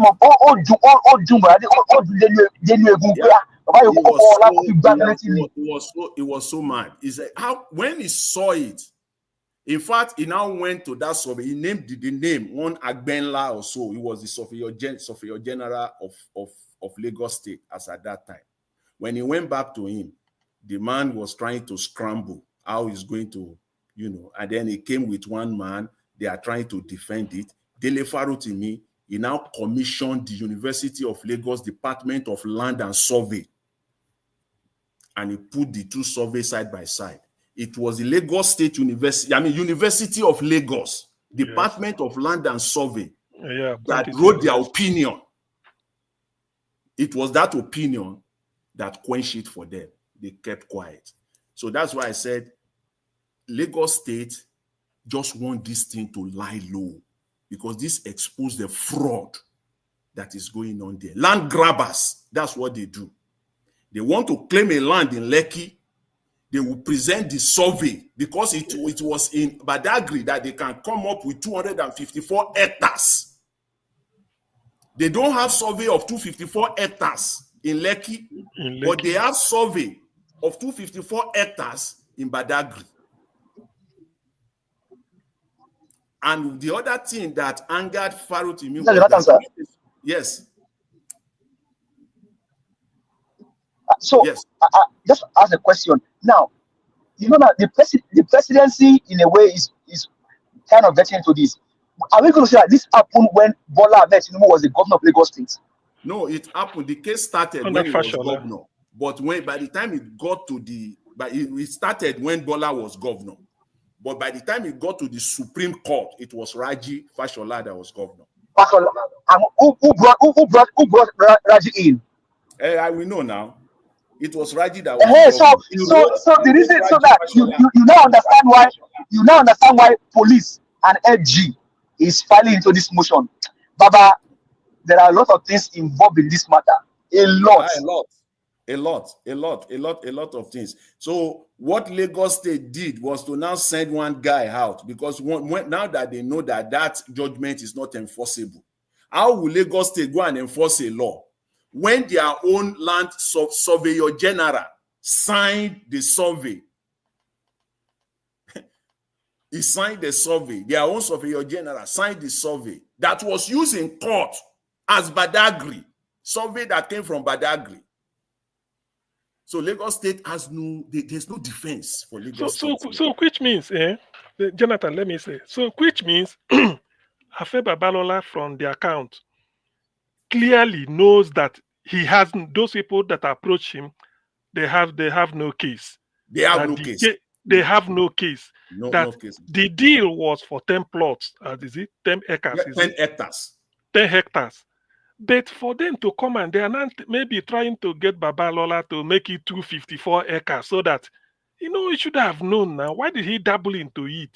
You see, let me tell you this. There was a revelation on the TV yesterday. There was this other guy that was even saying that about EFCC charges sometimes ago that they had to go and pay Barola to go and make advert for them on TV. TV. Instead of there was a deal, old Nigeria, $300 million. But a fellow Babarola, prosecute. I don't know how he got it, and then demanded 10% of it, which is $30 million. That man said, but that is by the way. You see, what I want to point out is this. There's a case of James Ibori in Nigeria. When they wanted to prosecute him for all this money, discharge and acquitted. He ran to Dubai to enjoy his life. The British people here apply for extradition because they know they laundered money. When Ibori came here, he hired lawyers to defend him. The lawyers looked at the case and told him, you have a bad case. There is no way we will defend you. Rather, what we will do is to ask you, plead guilty so that then we can plead for leniency. Instead of maybe 10 years, they give you 5, or instead of 5, you may be given 2 or 3. But there is you have a very bad case. Don't have any case.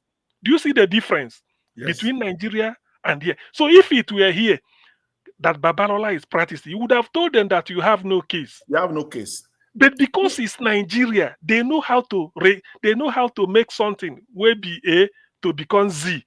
Yes. He said, let's go. He knows what to do. So you see it, Ibori was discharged and acquitted for money laundering in Nigeria. But when he came to UK, the lawyer he will pay told the lawyers, say, look, there is no point. You have no case. We go in there to say this, you are not going to get anything. The best we can do for you is when we go there, you plead guilty. So we present a case that you pleaded, that you are guilty, let them temper judge, so that the judge might not say, okay, this. That's what Ibori pleaded here, and Ibori went to prison here. Today he's free. So if it were here, Babalola is practicing, he would have told them that, look, you people have no case. Look at what you entered into.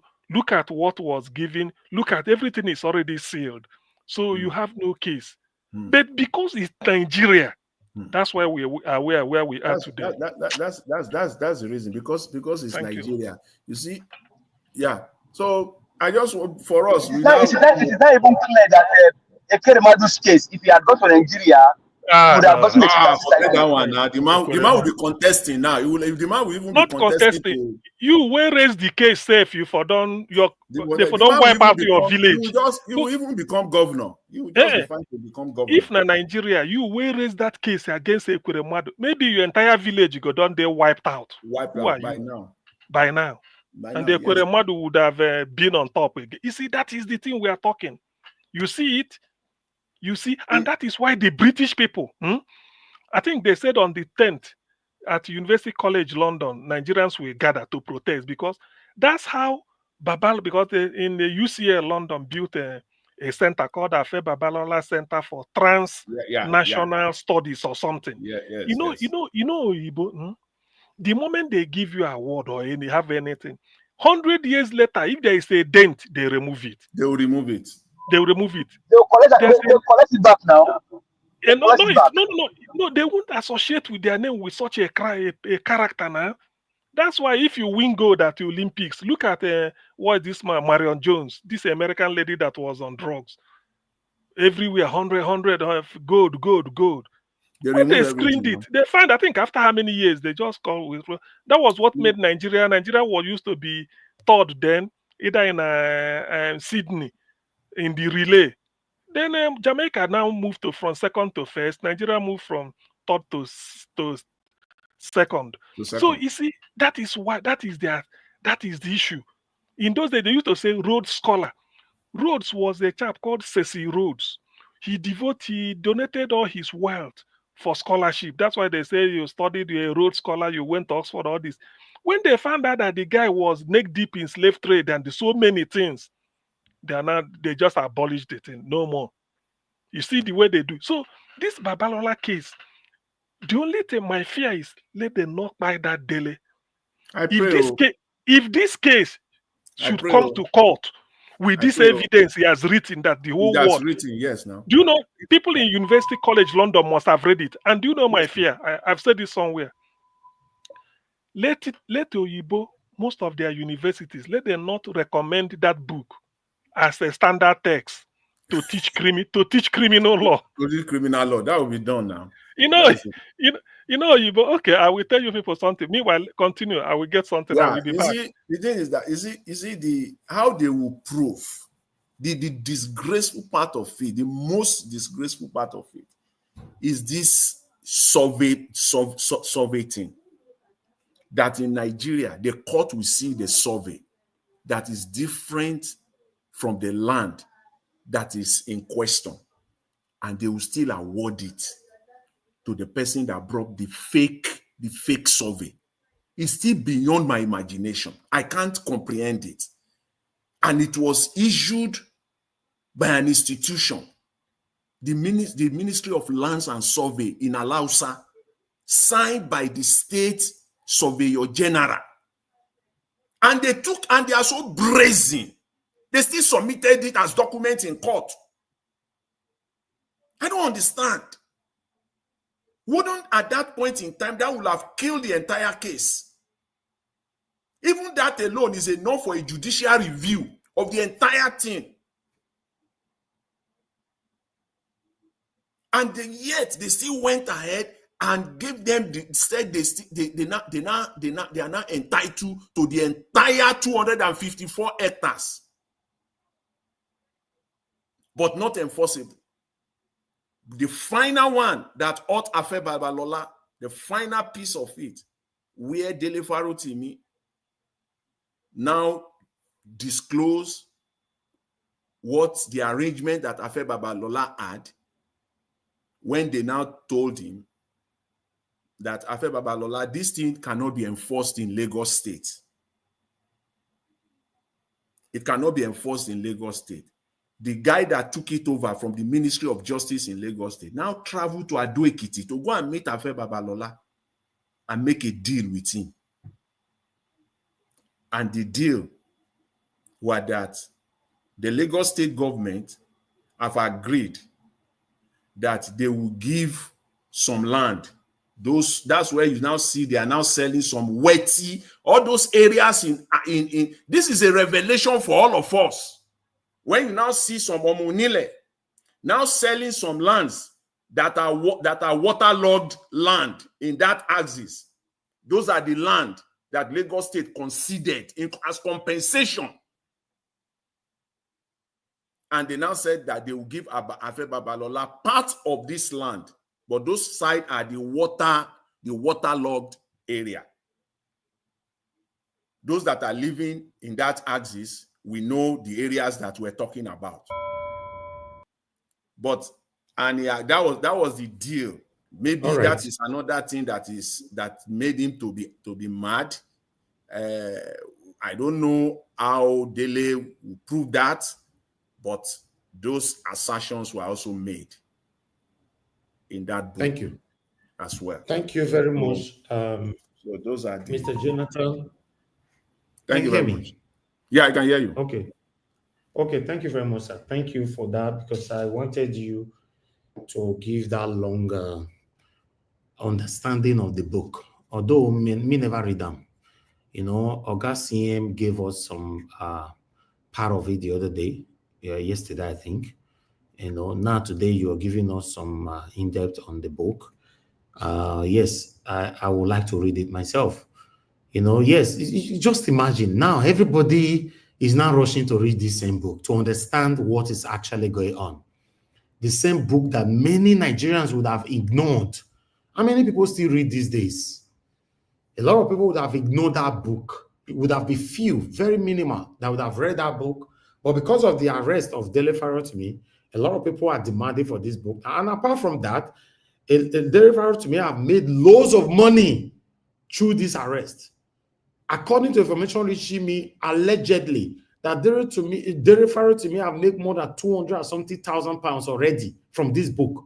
And the book is out of stock, and they are reprinting more as we speak. So there's every possibility the same man in prison might make up to £1 million before he will be out of prison, or $1 million. This is the same person that will be struggling, although he's not suffering. But you and I know that Dele Farotimi is not a rich man, but it's just somebody that have a voice for the voiceless in Nigeria. You know, so you see how God works. Just imagine, see how God works. More people are demanding for this book. But meanwhile, before I call on the next person, there's this video that I would like us to quickly listen to. Because I want more Nigerians to listen to this particular video that I'm going to play now. If we can have sense, because many of us, we don't have sense. We are not there for ourselves. Dele Farotimi. You see, Nigerians, the first video where I make, immediately this issue happened where some of una don't see. When they call on people to release Dele Farotimi, the first person I called was President Tinubu, then Inspector General of Police, and before even Chief Afe Babalola. And some of una come comment section for the videos, they say, waiting concern President Tinubu for this one. She been a case between two civilians, Dele Farotimi and Afe Babalola. They make I know they chase clouds, why everything will go, they mention president. Then yesterday when I don't hear the news, say Inspector General of Police don't take over case. He don't file new charges against Dele Farotimi for Federal High Court. So now when I don't, they see where the hand of Jacob and the voice of Esau where I talk, they come from. Because the real thing where they pursue Dele Farotimi for, they never talk am. You see, one of the major problems for this country, Nigeria, be say, there is a dangerous level of ignorance amongst us Nigerians. And this ignorance not be only for people who no go school, illiterate people who know. The ignorance is even more with educated people.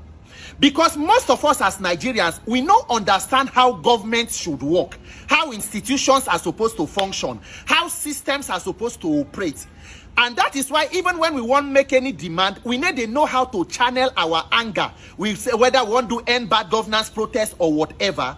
And even the politicians, they know, say we know, understand what we need to focus on. That is why themselves know they take us serious. It reflects in our collective decision. Because if you understand how the judicial system should work and how justice is important, you're supposed to know, say, this case of Dele Farotimi, it concerns you and me, average Nigerians, past Dele Farotimi. Mr. Dele Farotimi go there all right. They go release her. Nothing must happen to her. But we must ensure that they release Dele Farotimi, because you and I, who may not even have surname where anybody sabi, are also human beings that have rights and want to enjoy our own freedom and justice in this country called Nigeria. Today they don't carry case go Federal High Court for Ado-Ekiti by IG of Police. You know Federal High Court now? Kanu, 2 Emir from the state government, from Federal High Court. River State.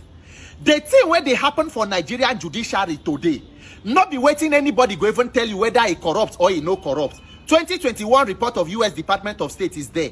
Nigeria judiciary is a cesspool of corruption.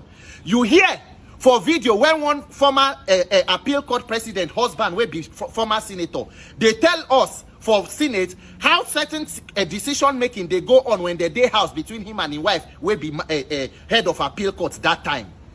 As you did today, so as a Nigerian, you are one phone call away from being remanded in prison on any kind of frivolous charge where anybody bring against you. Once the person will bring them against you gets the connection to no one magistrate where they go carry you file charge before you know, no matter the content of the charges, they don't say they deny you bail, remand in prison, bring him January, they bring January, oh they have legally a court no seat, take him back, bring him back March, take him back, before you know, you have spent 5-6 months of your life on a charge that you should even have been granted bail from the beginning, because there was even no locus in filing those charges in the beginning. But that is the Nigerian criminal justice system that we have. If the case truly between Afe Babalola and Dele Farotimi was about the civil defamation, Chief Afe Babalola is a senior lawyer in Nigeria now. He knows how the justice system should work. So the whole of that arrangement of carrying to Ekiti, taking to magistrate, remanding, denying bail, waiting he been there to achieve. Is it to prove a point or to teach somebody a lesson? And you they hear they clap, they smile, say, oh, because of this, because you know like person, you they support injustice against the person. The way Nigeria judicial system today be, Nigerian judiciary is not the last hope of the common man again. No. It is the last hope of the uncommon man. And you will be poor man, not be justice you go get from there, now judgment you go get. So you must put pressure and ensure that you reform the judicial system for your own good. If not, you go fit be the next victim tomorrow. So when people they talk, ethnicity, tribe, and religion should not be ground for you to support injustice. Because if you support them against person where you know like, it goes soon happen to person where you like, or even you yourself. Today, some people they talk about Burna Boy, Speed Darlington. I'm not a fan of Burna Boy or Speed Darlington. A lot of the comments that Speed Darlington made are very outrageous.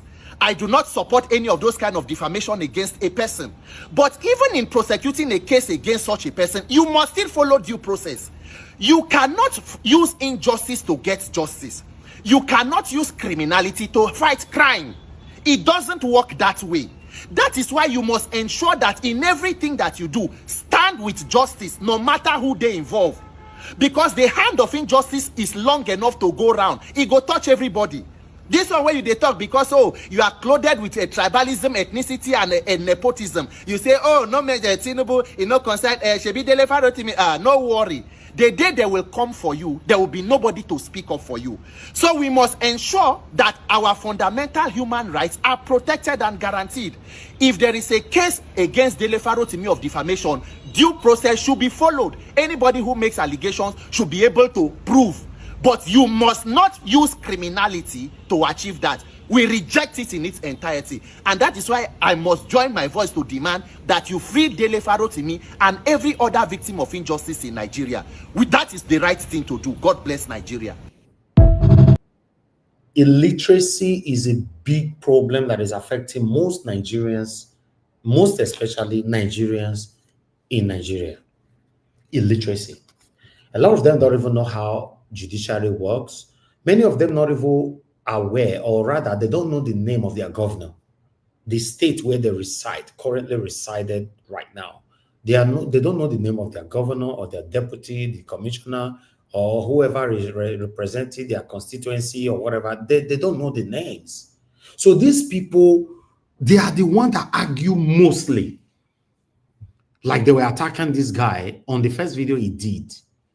That why must he be called Tinubu? Must we call Tinubu for everything? Just imagine that statement. Somebody that speaks for you, how you can benefit from a better country. The same person currently in prison, and you are saying you don't consider Tinubu. Just imagine that. Just imagine that. God forbid, may my enemy not get problem tomorrow. You see some people who come here and say, after all, he was making money from whatever he was doing, because that's all they see. Dele Farotimi, he was making money because he was always on YouTube every Sunday and uploading videos, more than 10 videos weekly. Somebody that is speaking for, if somebody needs to speak for you in any aspect, any dimension, any ways in life, tell me how you can broadcast what you are talking about, if not through telecommunication, if not through postmodernism. Tell me. You know, consider Tinubu. So Dele Farotimi should rot in jail. Illiteracy, the government, the satanic government of Nigeria, both past and present, they deliberately weaponize illiteracy on Nigerians because so that it can be beneficial to them whenever they are maltreating us like this. They know what they're doing. It's a deliberate act. Although there are still so many educated Nigerians that still behave this way. Even though they are not learning through academic background. But in most cases, traveling is part of education. Most Nigerians that have traveled out of Nigeria, sometimes you see how they behave is baffling. Then you're beginning to ask yourself, someone behaving this way, and you live in a developed country. In most cases, most of them have been there for 10 years, 1 or 2 decades. They still behave like an illiterate. Then you begin to ask yourself, what is happening? Some of these people have called into this show sometimes to insult us, to insult our intelligence. That's why you are antagonizing the government. You are antagonizing the government. Not even knowing that constitutionally, it is your constitutional right to call out the government when they are not doing the right thing. Many of them are not even aware of these things. They don't know what the Constitution means. They have never read it. They are not aware of nothing, and they are not willing to learn nothing. When we speak, some of them even call into this show. Mr. Nigerian, I saw you for talking. Where did stop you from taking it from where I stopped? Is it not supposed to be a collective effort for us to have that better Nigeria that you are crave for in our time? It's supposed to be like that because the Nigeria not belong to only me. It belongs to us. Just imagine, they're already attacking someone else now. This man we talk now, I forgot his name, is a voice, whether you like it or not, is a voice in Nigeria. But imagine they are already attacking. With the current situation of our country, you see they see people inside the suffering, they will still be attacking you.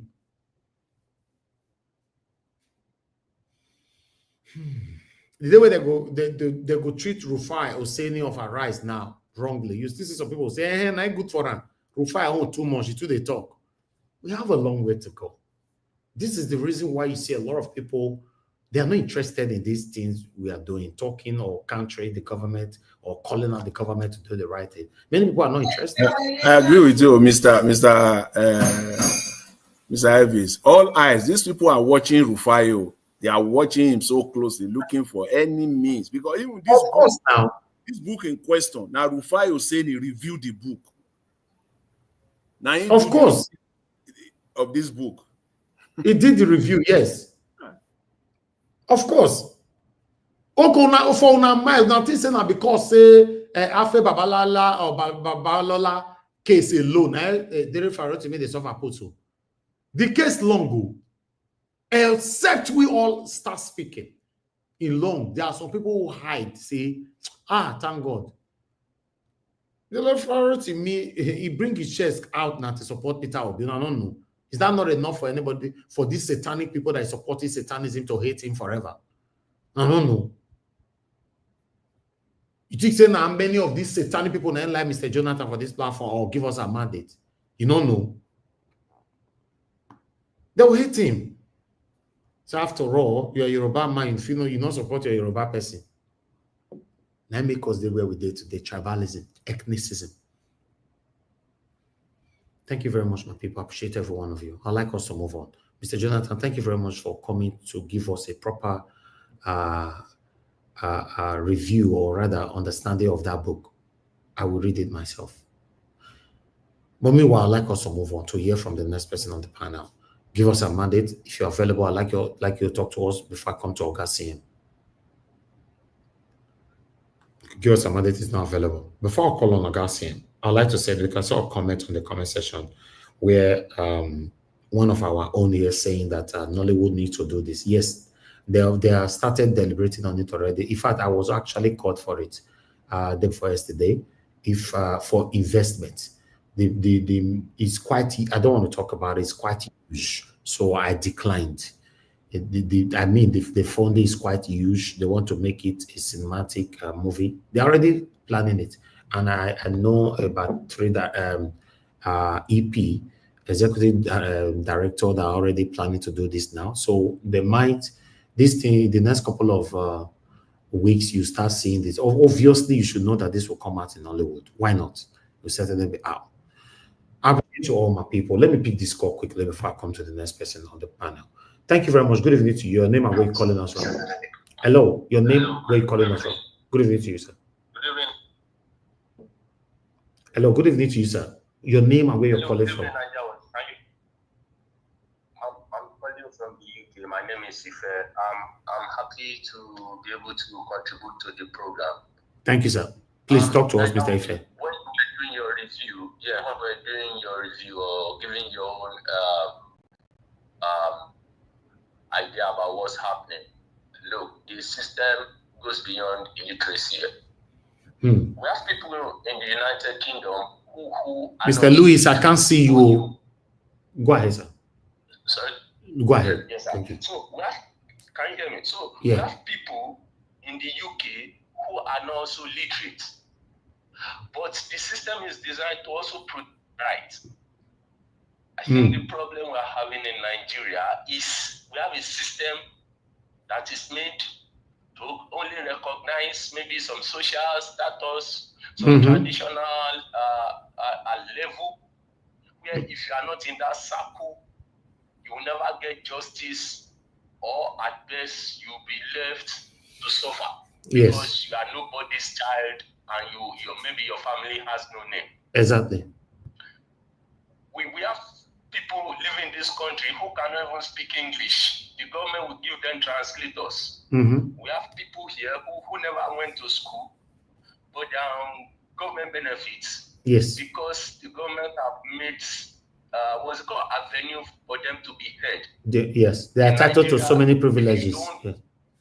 Exactly. In Nigeria, if you don't know anybody, if your family is not connected, you will be, what's it called, trampled on. Look at what you said, was it yesterday? I was listening to the program yesterday when you said you have to drive very fast from a portal because you are avoiding, what's it called, the police checkpoint, and you were not sure if these were kidnappers or police. That cannot happen here.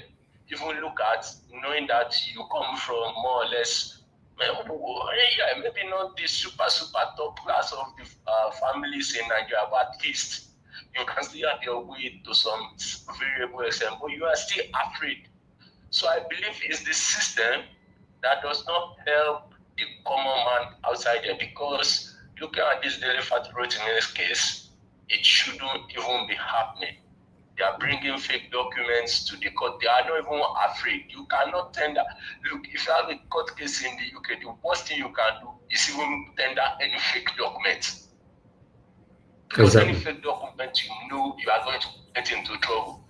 But Nigeria, they can bring fake documents, they can stop IREF, they can bring fake birth certificate, they can bring fake death certificate, everything is fake. They can bring even what's it called? Impersonate identity, So thank you. I think so certain extent we are just a messed up system, and that's why for me it's just systemic than either somebody is illiterate or not illiterate. Even among the illiterates, people who are professors, those people fighting for political that take themselves to tribunal, they are literates now, but we still see justice being perverted, right? So I think the problem is about classism. It's about yes, I think it's more about classism. I pass you, pass me. That's who be your papa, who be your mama, who be family. Now who Yoruba say that is from whose lineage do you come from? So if you are not from maybe Oni of Ife lineage, if you are not from maybe Alaki of Egbalan lineage or one top family lineage, you are just nobody in that country, and that's why you see that people who maybe have a little education, the next thing they want to do, they realize in this country I'm nobody. Let me leave the country to maybe a system that will still give me that fear hearing. And that's why we have this Japa syndrome mostly. People that leave those countries at times, it's not as if they are not doing well, but they still realize at the back of their head that if anything happens to me today in that. Okay. Thank you. So it's better for me too. Thank you, sir. Thank you very much for calling. Thank you very much. God bless you, sir. Thank you. That's the truth. You go school, you don't go school for abroad. You have so many privileges and you are respected in every angles. But it's only in Nigeria, nobody cares about you or respect you when you don't have, make a use PG talk, and when your papa name not the open window. If your papa name or your mama name not the open window for Nigeria, and you go talk anyhow, they'll catch you like chicken, and they deal with you mercilessly. That's how it happens. But does it supposed to be like that? Or should it be like that? Thank you very much, my people. I appreciate every one of you. I'm very happy that we have a full screen. Wow, a lot of people are here today. We have Midwest people, Mr. Jonathan, give us Amade, Oga CM, Mr. Odua, Mr. Alex, Oga Toon is with us, Sir Louis is with us, and my brother Oga Chris is right here with us. But the best way to talk to us now, Midwest people and Mr. Jonathan Ole, and give us Amade is not available. The next person that needs to speak to us right now is Oga CM. Okay. But hold on, sir. Hold on before you go. Oga Chris, are you there with us, sir? Good evening to you, sir. Thanks for joining us this evening. Yeah, good evening, Sam, Mr. Niger Watch. Thanks for bringing me on. I'm here, Sam. Good evening to you, and happy weekend to everybody. Thank you so much. I just wanted you to know we are here together, but I just wanted to know that at least now Oga they speak now. Then after Oga we should prioritize Mr. Alex before Mr. Odua. It's supposed to be Mr. Odua before Mr. Alex, but then we should prioritize Mr. Alex. Thank you, sir. Okay. Okay. Okay, thank you, Niger Watch. Good evening, everybody. I think I spoke. Yeah, good evening, everybody. All protocols duly observed. Toon, welcome back anyway. I saw you. The thing is, what I wanted to say, when Jonathan was speaking, I know I interjected him by making sort of passing a comment about the Dele Farotimi's book. I said, I'm afraid the way that book is being read all over the world now, making it a bestseller in Amazon.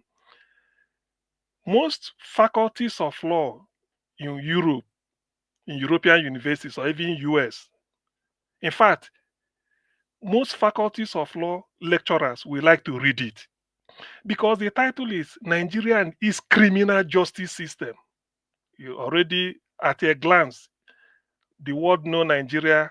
Yes, we are achievers, but then they will still associate us with some criminality. So looking at our criminal justice system is very, very instructive. So I'm afraid some faculties of law may recommend that book for teaching criminal law, understanding it from Nigerian, and Nigeria is the largest African country. Dr. Sian, please, can I interject you a little bit on those few lines?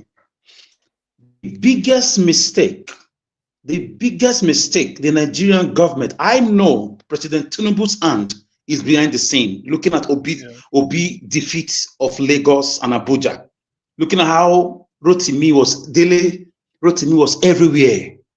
So the biggest mistake they allowed him to do was to release that book. The guy had sent forth millions of birds in twos, male and female, to go and nest all over the world. So they are very careful. That is the greatest thing, and the guy has released it, is all over the world. So they will be more careful with him now because the evidence are everywhere. Nothing they can do with him. They will definitely release him. Thank you. Continue. I'll wait until it's my turn. It's true. No, let's not say that. Oh, if you allow me, sir, I'm so sorry, sir. Let's not say that. Dele, you are. See, let our cry not stop. Let's keep calling them out. That's what I say. Whether you are Igbo, you are Yoruba, you are Hausa, you are Igara, we are all Nigerians. Let's continue to call them out on this matter. So, give us a mandate. Give us a mandate. Give us a mandate. Dr. CM. Gonna let Dr. CM finish. Dr. CM, I beg you, let Alex continue. Okay. I agree. Alex, you can say what you want to say. Don't worry. No. It's only an interjection. Continue. I'll wait until my turn. Okay. You see, somebody somewhere might be saying, why should CM make such a suggestion or make such a guess that they should use that book to be teaching criminal law? Maybe to go and read it as a standard text. You see, Niger Watch, if you can zoom in, there's a book here called The Strategy Process.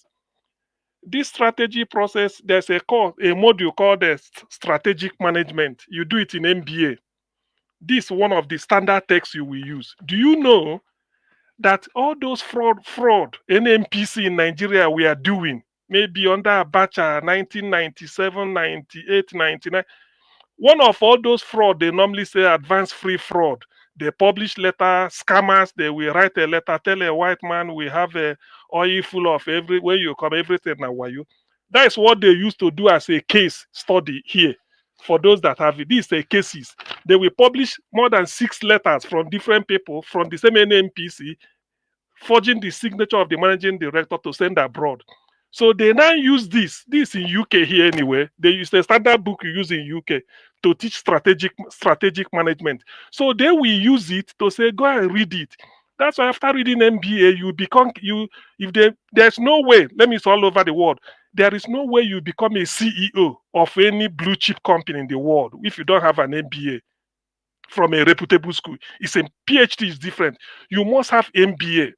It's a degree on its own. Americans respect it more than PhD. So when they use it to teach you, what they're trying to teach you is that if you are the chief executive of a company, you should be able to detect fraud, risk management, and all those things. So this one coming from Nigeria, that is my fear. They will recommend this book, say, go and read it, to tell you, because why it is criminal law system is that it involved the Supreme Court. They have Supreme Court in US. It's the final. They have Supreme Court, I think, in Australia, everywhere. So in Nigeria, own Supreme Court could be involved in a shady deal. And they will follow it up by telling you some of those names mentioned, like all this Ariwola, maybe then, later he say he was once a Supreme Court judge of Nigeria. They will tell you Kekereku, who was a Supreme Court, who is now the Chief Justice of Nigeria, started off from Lagos State. So, and Lagos State being at the center, according to account Jonathan gave us now, the Lagos State Judiciary and all those names they mentioned, when they say this is what it involves in criminal justice system, written by a fiery Nigerian lawyer called Dele Farotimi. He exposed them, and they will be monitoring how the case will go. This case, because whoever reads the book now is number one. The day Dele will appear in court, the world press will be interested to know how the prosecution will go. Already they've known it. Meanwhile, by December 10th, if I'm not mistaken, when people will gather at UCL, what is it called? UCL, what is it? University College London, where what is his name? Where Afe Babalawo, they call him now, no more Babalola. Afe Babalawo, Afe Babalawo. So where he donated £10 million so that an institute called the Afe Babalola Center for Transnational. So you learn in Nigeria, you go and learn in Afe Babalola University at Ekiti. That is the meaning of, because he went to university, the university opened in Ado Ekiti to be having an exchange program with University College London. So if you're doing maybe year 1, year 2, you can go there and finish year 3, come back and graduate, Or if you're in Ado Ekiti studying Afe Babalola University, maybe you do your year 1, maybe year 2, year 3, whether in medicine or engineering, anything, you come over to UCL London, do 1 year, and then exchange. So that's why he want to build that. He donated £10 million. Now, they will now place a torchlight. How did this man come about this wealth? Look at, from 10 hectares of land, they're now going to press a claim for 254. Do you see it? 254 hectares. So this case is not going to go away. It should be a legal classicus, the way they talk. But my fear is that book will now be like the Holy Bible. If you want to study criminal law in Africa or in Nigeria, say go and buy that book and read. Go and read it. It will take you through how not to be a criminal lawyer or what Nigerians do to pervert justice. So it's not going to go away. Probably, like I said somewhere, Dele Farotimi, you never know why God brought him into this world for a purpose. I think this should be the purpose why God made him. I don't think this should be why God created Dele Farotimi. Already the book is a bestseller instantly, and he's still in prison. Yet the book is selling like hotcake. What if he comes out and they want to promote the book? Because so many people will invite him on a speaking tour, in which some bookshop will say, come and sign copies of your book. You now hold the book like this and be talking from page to page, the way Shoyinka them do or Chinua Achebe them. In that case, now come and see in fact, the guy is made.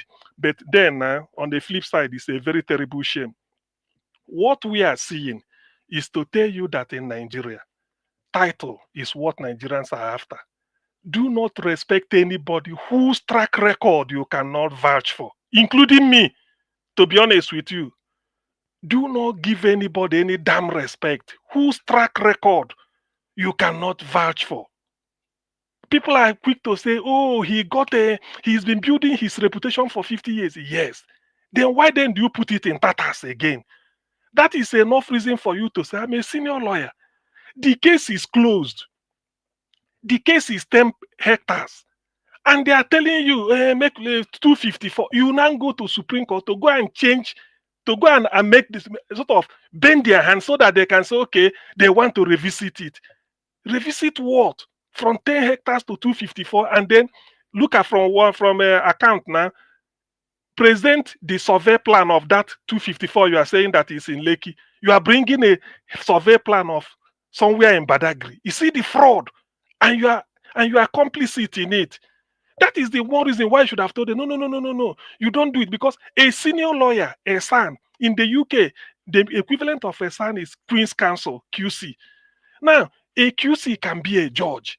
In other words, you have anybody calling himself a son in Nigeria, you are as good as a high court judge, because it's from there they recruit. They can say, come and be a judge.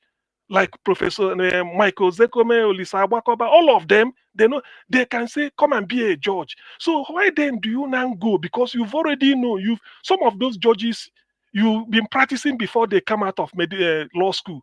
So they now, because of money, you now go and be fiddling this, just fiddling the figures, thinking that Dele Faro to me is ordinary person. After all, what can he do? You have Nigeria to yourself.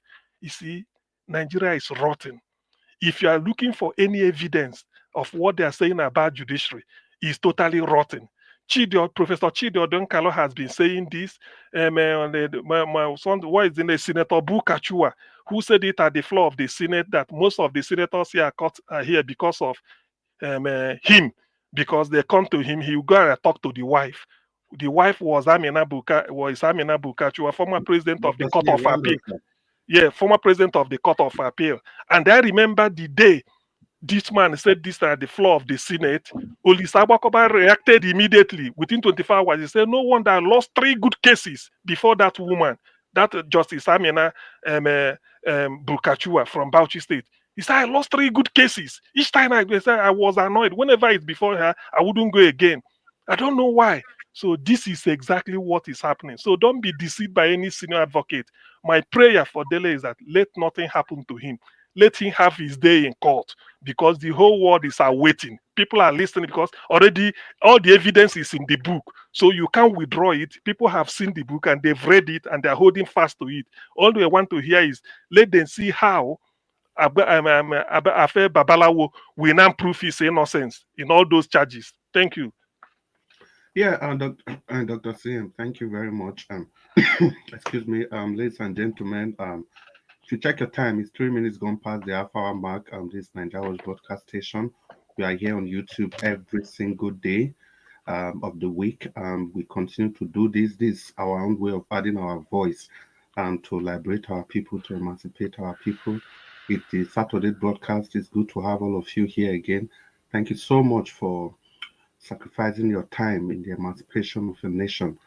Everybody, welcome. All of you in the comment section, Mommy Diaspora.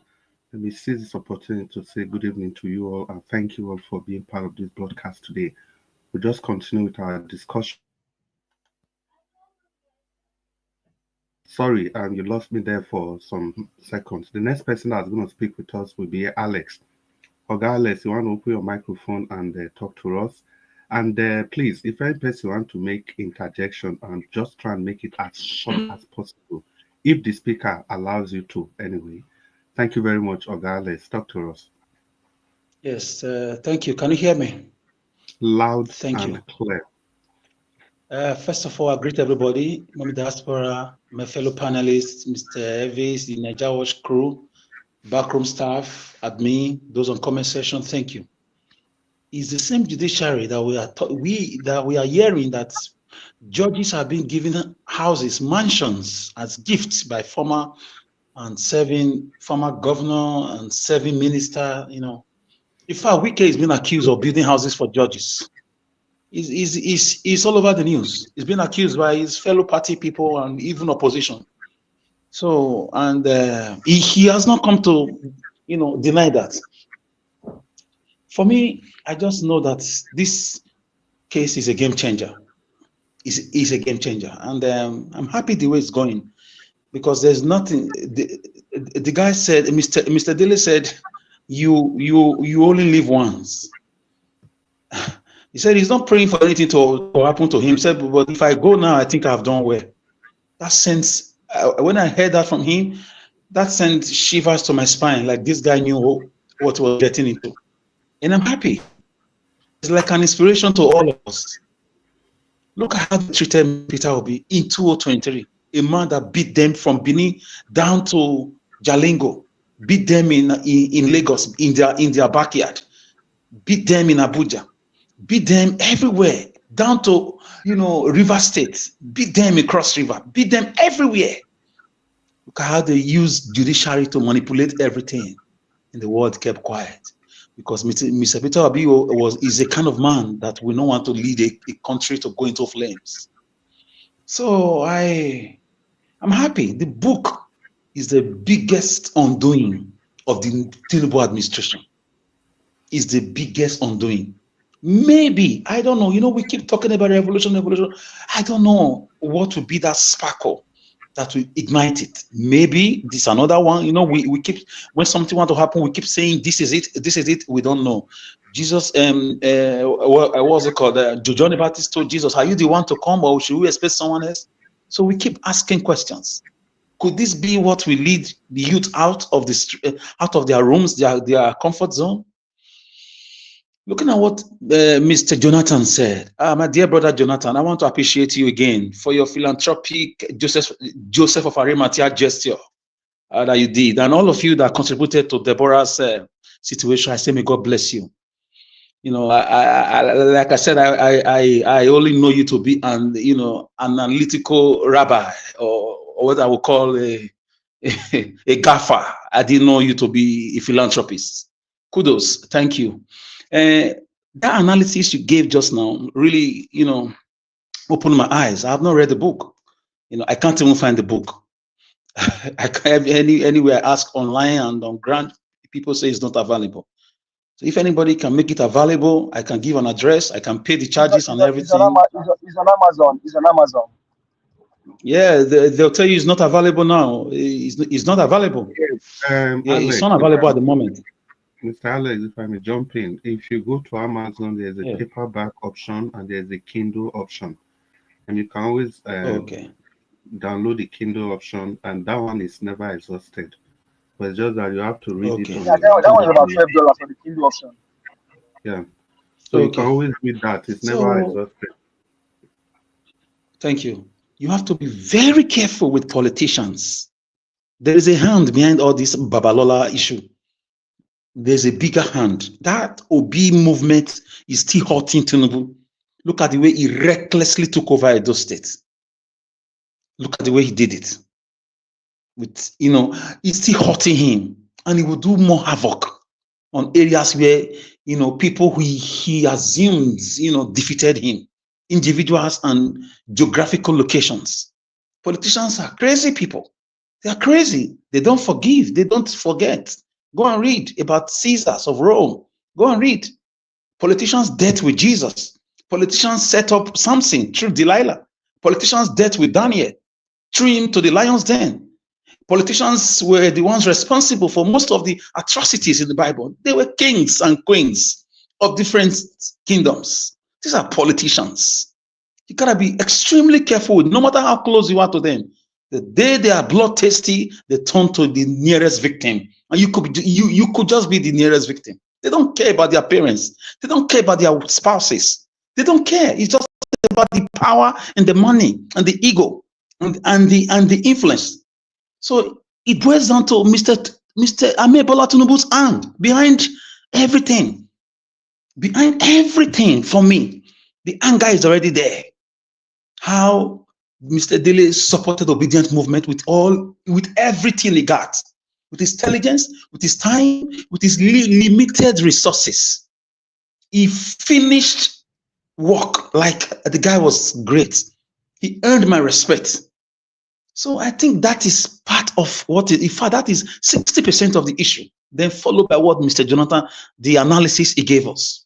It's like Tinubu jumped into it and said, okay, nail him. He's using prominent people, Babalola and the UBA man. You know, these guys are friends. They meet. When Tinubu was declared in the middle of the night as a winner, who did he visit first that early morning?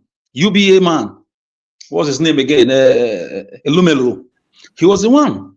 On cameras, they purposely recorded it while he was coming down from the car. So these are the people they are using against Mr. Dele. And guess what? Dele had shot them. He had already done something Napoleon did not think of doing. He has released all the evidence. It's over. That does not mean we will stop talking. No, we'll not stop talking. Why we still talk about the wonders of God today? The wonders of God, the wonders of Jesus and everything that happened in the Bible days, because books were written. Books were written. So once a book is written, forget it. So we'll continue to do what we can do, but this is just the scenario. He knew the guy is visionary. He's very visionary. Even me, he beats me. I didn't believe he could be 10 steps ahead. If they had caught him, like if they had kidnapped or arrested him before releasing this book, man, he would have disappeared even by now. Now they can't do anything more other than wanting to yield to public pressure, waiting for reactions like we are doing now. We continue to do it. So this is the kind of country we are. There is no country where former governor, seven ministers is building houses and dashing judges. You know, his daughter is already promoted to be either a son or a judge. I don't know. His wife is a judge. You know, and a bunch of others. He's not just the only one. So coming back to Edo State, I think Obaseki should be asked to speak out. You can't just rule it. It's a whole state of 4.5 million people. Obaseki should grant a press conference.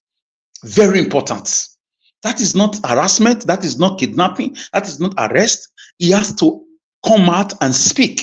You can't come to my compound under my jurisdiction and steal something and tell me you are auctioning something on my behalf. So if as a governor you did not hand over, how does that tell of you? Because you have nothing to hand over. No development. I said it. I cried like a lonely voice, and a few others like Madam Rita, even Chris Dublin, a few others. We cried like lonely voices in the wilderness. Nobody listened.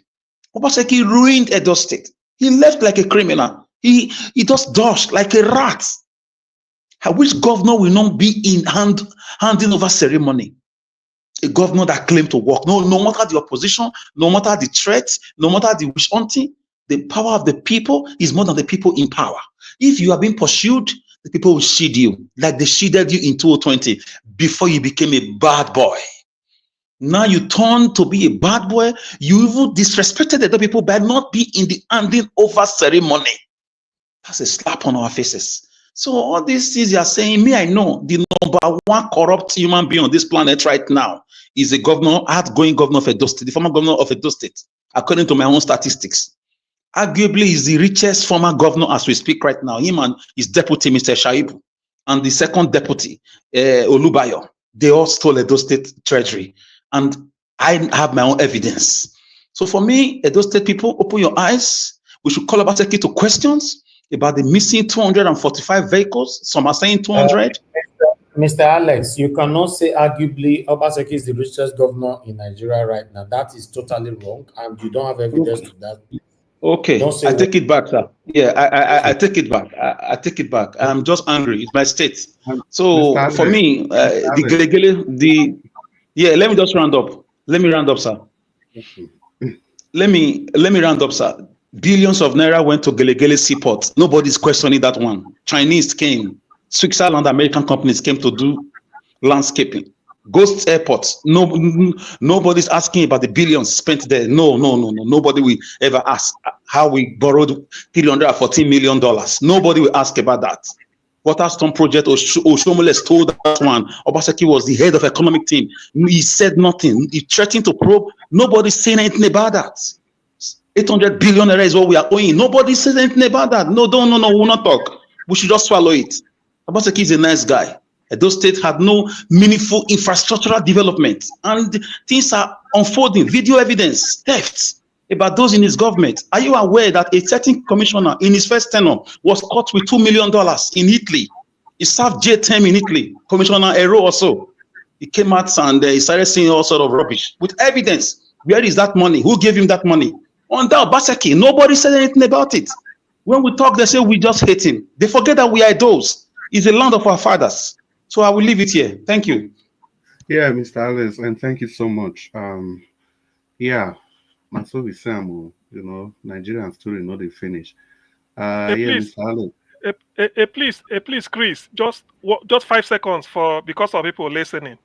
Dele Farotimi is Labour Party's point man in Lagos. He was the person Labour Party put in charge of retrieving whatever electoral material that they could get from Lagos INEC also. So that's why they're after him. Thank you.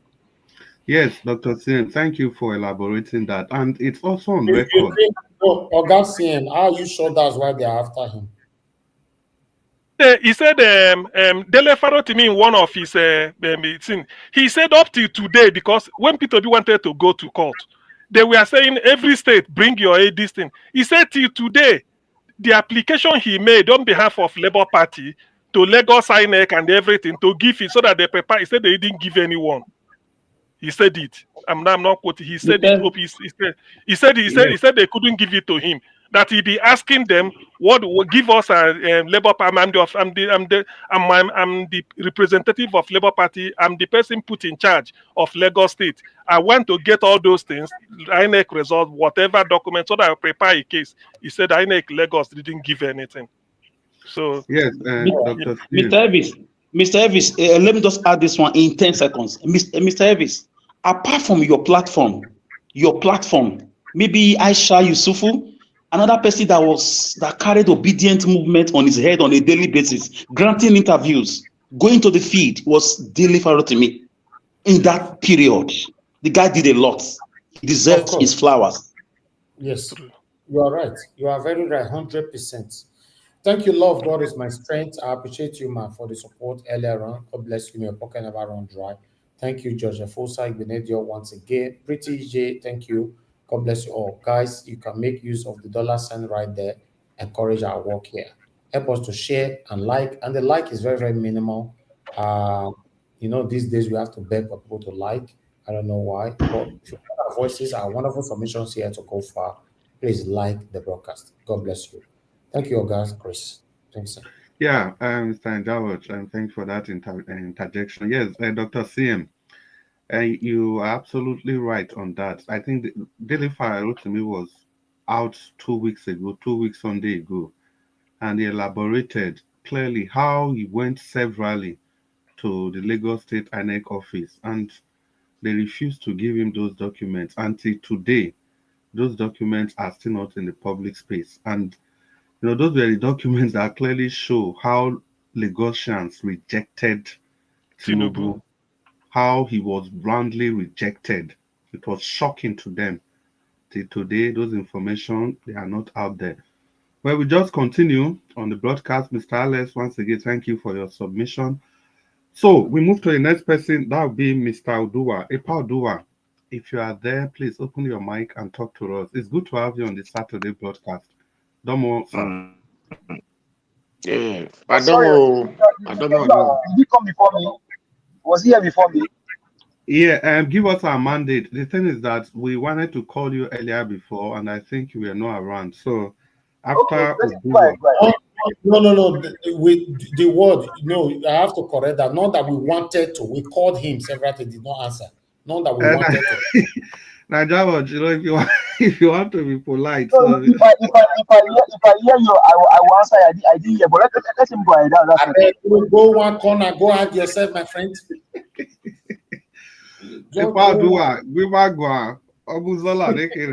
Maybe go one corner, go ahead yourself, my friend.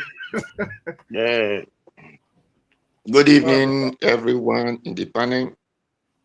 Good evening, Mr. Najawash, Baba CM, Baba Jonathan, Baba Mandate, Baba Luris, Baba Midwest, and the Southwest. Who's not be Baba Mandate again? I said that one I call the caller.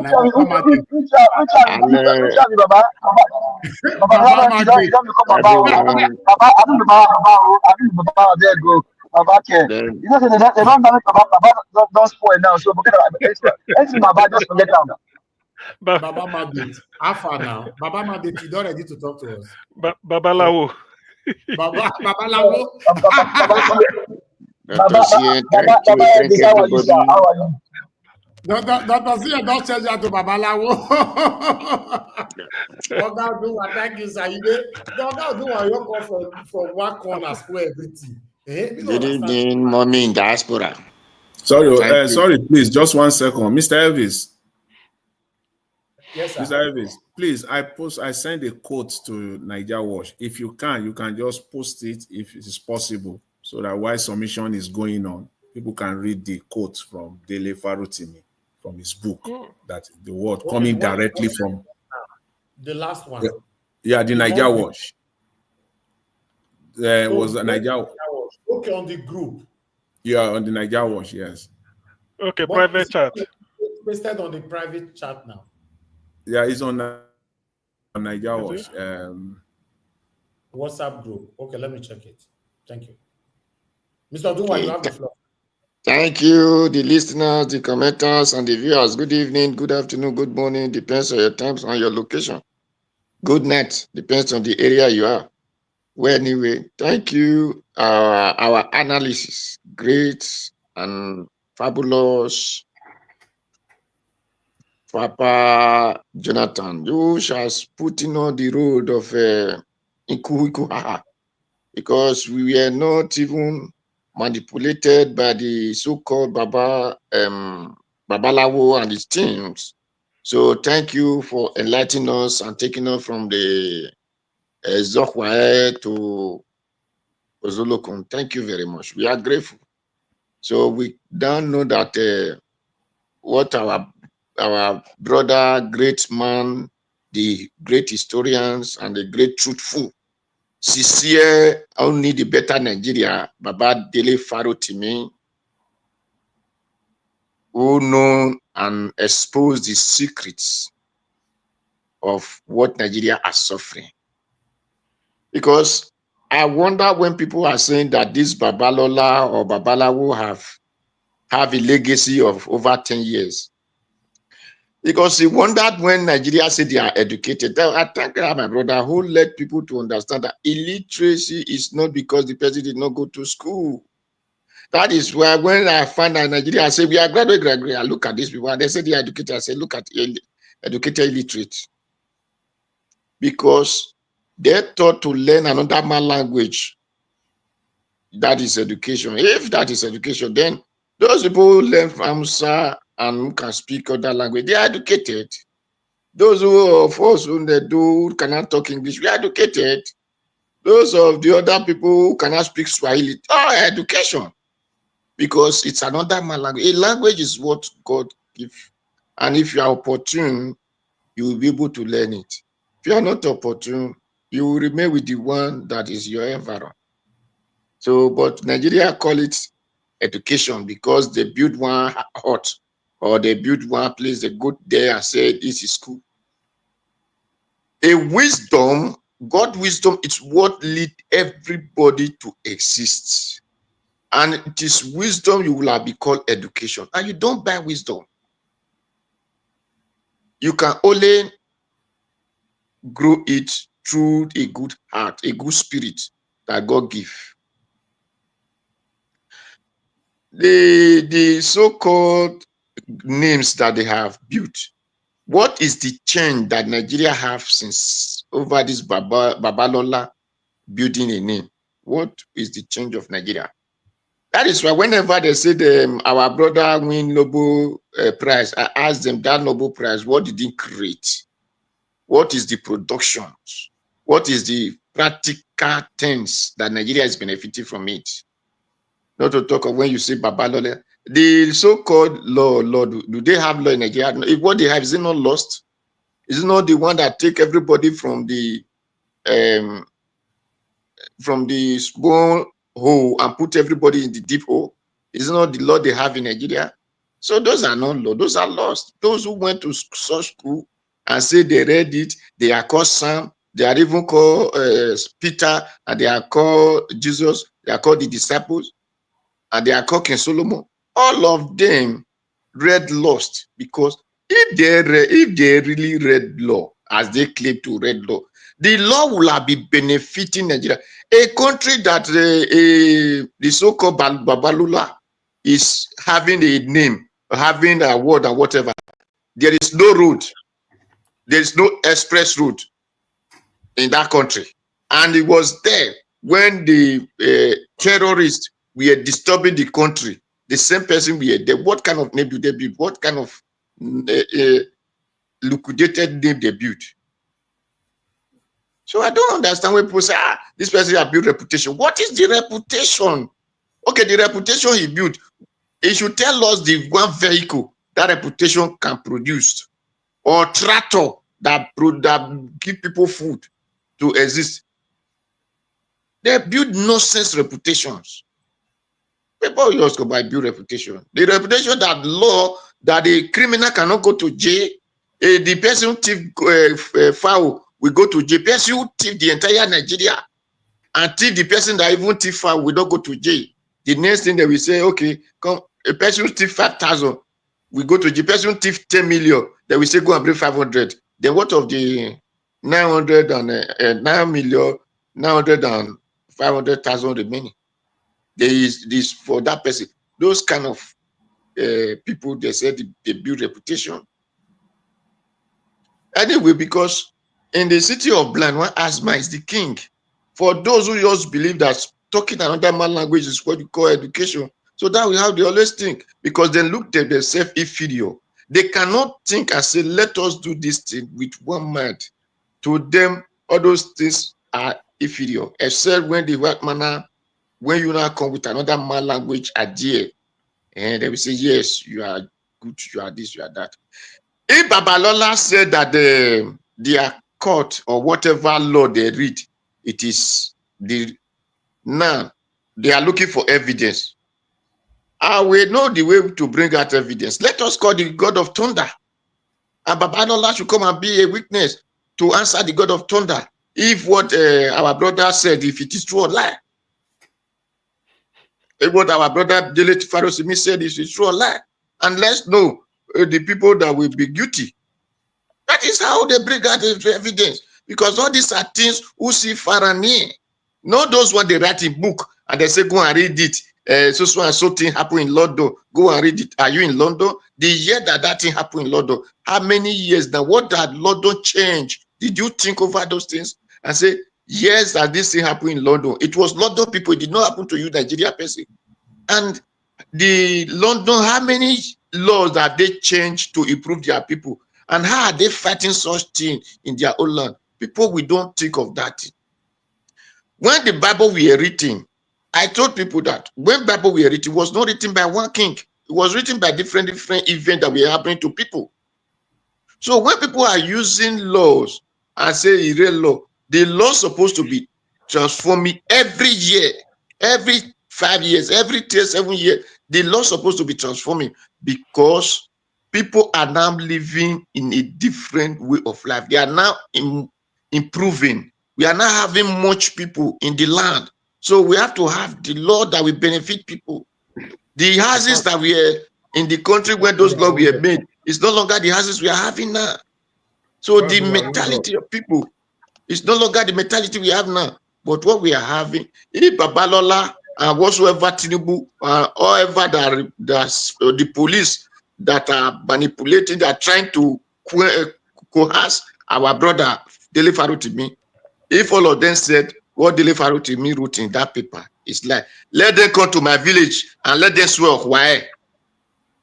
And because of why doesn't know the person that is controlling him, let them come and swear why and say with this thing if it is because of why it's not written in the book. So you cannot tell him that, okay, I read it. No, it is a spirit that moves on its own. And let's know who lie against each other. So these are things that we're supposed to be going with. Not the one, don't come and talk, the court have not confirmed it. No, we have the spirit of the land that can confirm it for you. So these are this. Don't talk, you will go to jail, you go and bring evidence. No, we don't need physical, we need all those our father ancestors to bring the evidence out. That's just the Padua, truth. Thank you, sir. So these are the thing. Thank you. If my time is over, thank you very much. So this time I can talk about the do. Yeah, Padua, thank you so much. Mr. Chris, yes, can I tell Mr. Odua something, please? Mr. Odua, are you aware that a governorship aspirant once said that if anybody wants to be a governor in Edo State, the only way you can join them is if they will go and swear Ogomba. We all said it here and we laughed over it. That's Owamagbe. He said it to all the party. Yamu was there. All of them were there when on their debates at the time that they should go and swear Ogomba, or the highest juju in Benin land, and they all declined and they jokingly, took it aside. So I just want you to know that some people also align with your own view sometimes about what to do. The Bible and the Quran, they swear with that, they come and continue the looting. Thank you. Yeah, thank you, Oga Alex. I will just continue broadcasting. We have give us our mandate. Give us our mandate. Are you there with us now? Give us good. Can you hear me, sir? Yeah, give us our mandate. It's good to have you on the broadcast today. Please and talk to us. Welcome. Happy weekend to you. Thank you very much, Baba Chris. Thank you. All of now, Baba. You know, this are all the people Baba for everybody names. Baba Chris, Baba Elvis. We know all of you now. And I don't follow Johnny. I don't Johnny Baba. We know now. We are not Baba. We know ourselves. Baba mandate. We don't know. Baba, do I agree to you, Baba? Even a senior advocate will support rendition. I never knew. Baba, give us our mandate. Talk to us. Well, thank you very much, Mr. Elvis. Thank you very much. And greetings to everyone. Wonderful time again here today. Mr. Jonathan, thank you for that. Like as I was saying that day, as you are reading the book, each one of us just be bringing extract, whatever excites you, just bring them out, and we just give Mr. Elvis, we just display them. That's another way to get them crazy, to get them more crazier. The way to get them more crazier, whether in the presidency, whether in the Senate or anywhere. Anything you read, just bring and come here. And Mr. Elvis, I just read chapter 5, but I can't see this one. I bet you sure, because this is honestly around. Around nonsense. Dr. CM, please. Dr. CM, we can hear you, Dr. CM. Can you please mute? Okay. Sorry. You find something for us, you want to tell us. You find it, maybe you want to tell us for that book.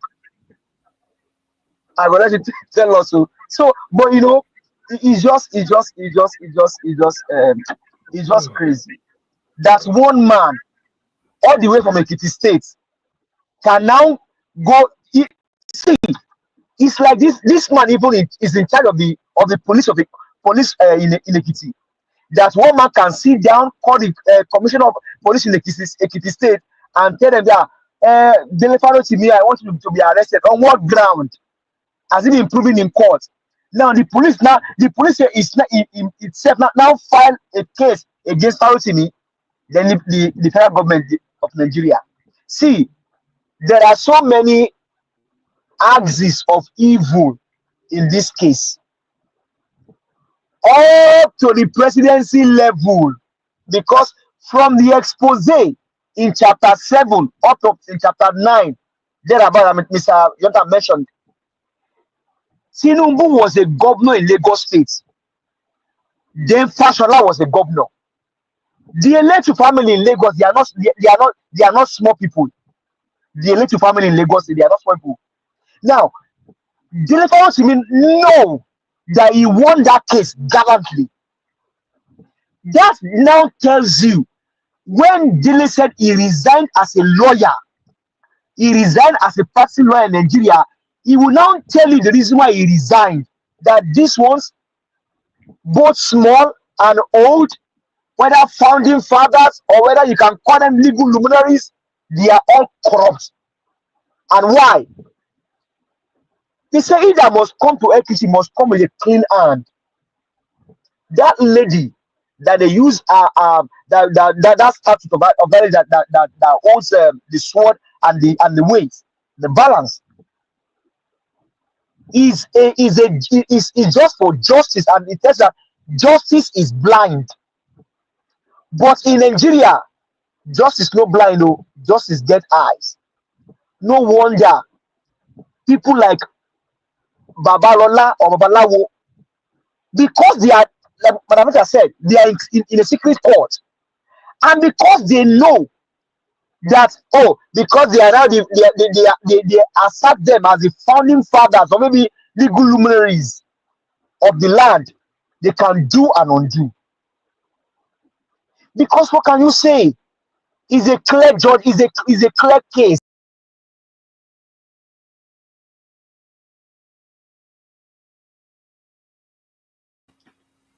Give us our mandate. I think we lost him. Give us our mandate. We lost Mr. Give us our mandate. Well, I think he's been having trouble with his network lately. Before we call on the next person, please, people, let's use the opportunity to like the broadcast. Remember, if you've liked it before, you don't need to do it the second time. Let's share the broadcast and let's use the $sign.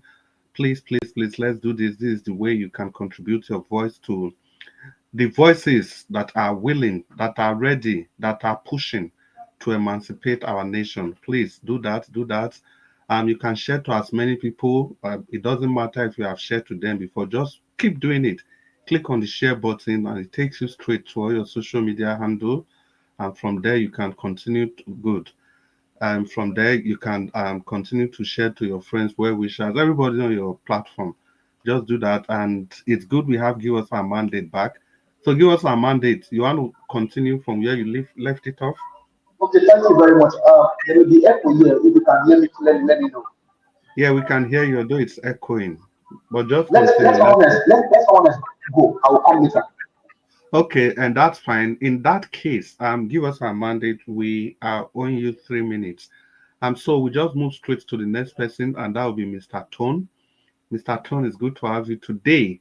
On this broadcast. Please open your microphone here. I can see you've already done that. And if you've not used the like button, Mr. Tone, is an opportunity to do that. And after you finish talking, use the share button as well. Thank you so much, Mr. Tone. Talk to us. 8 minutes. Okay. Good evening, good afternoon, good morning, whatever applies to you. Thank you again for having me. And Elvis, greetings to you especially. Thank you for standing for the truth at all times. And my brother CM, thank you for standing for the truth at us always. I don't have so much to say because so much is just grieving my mind where we have found ourselves.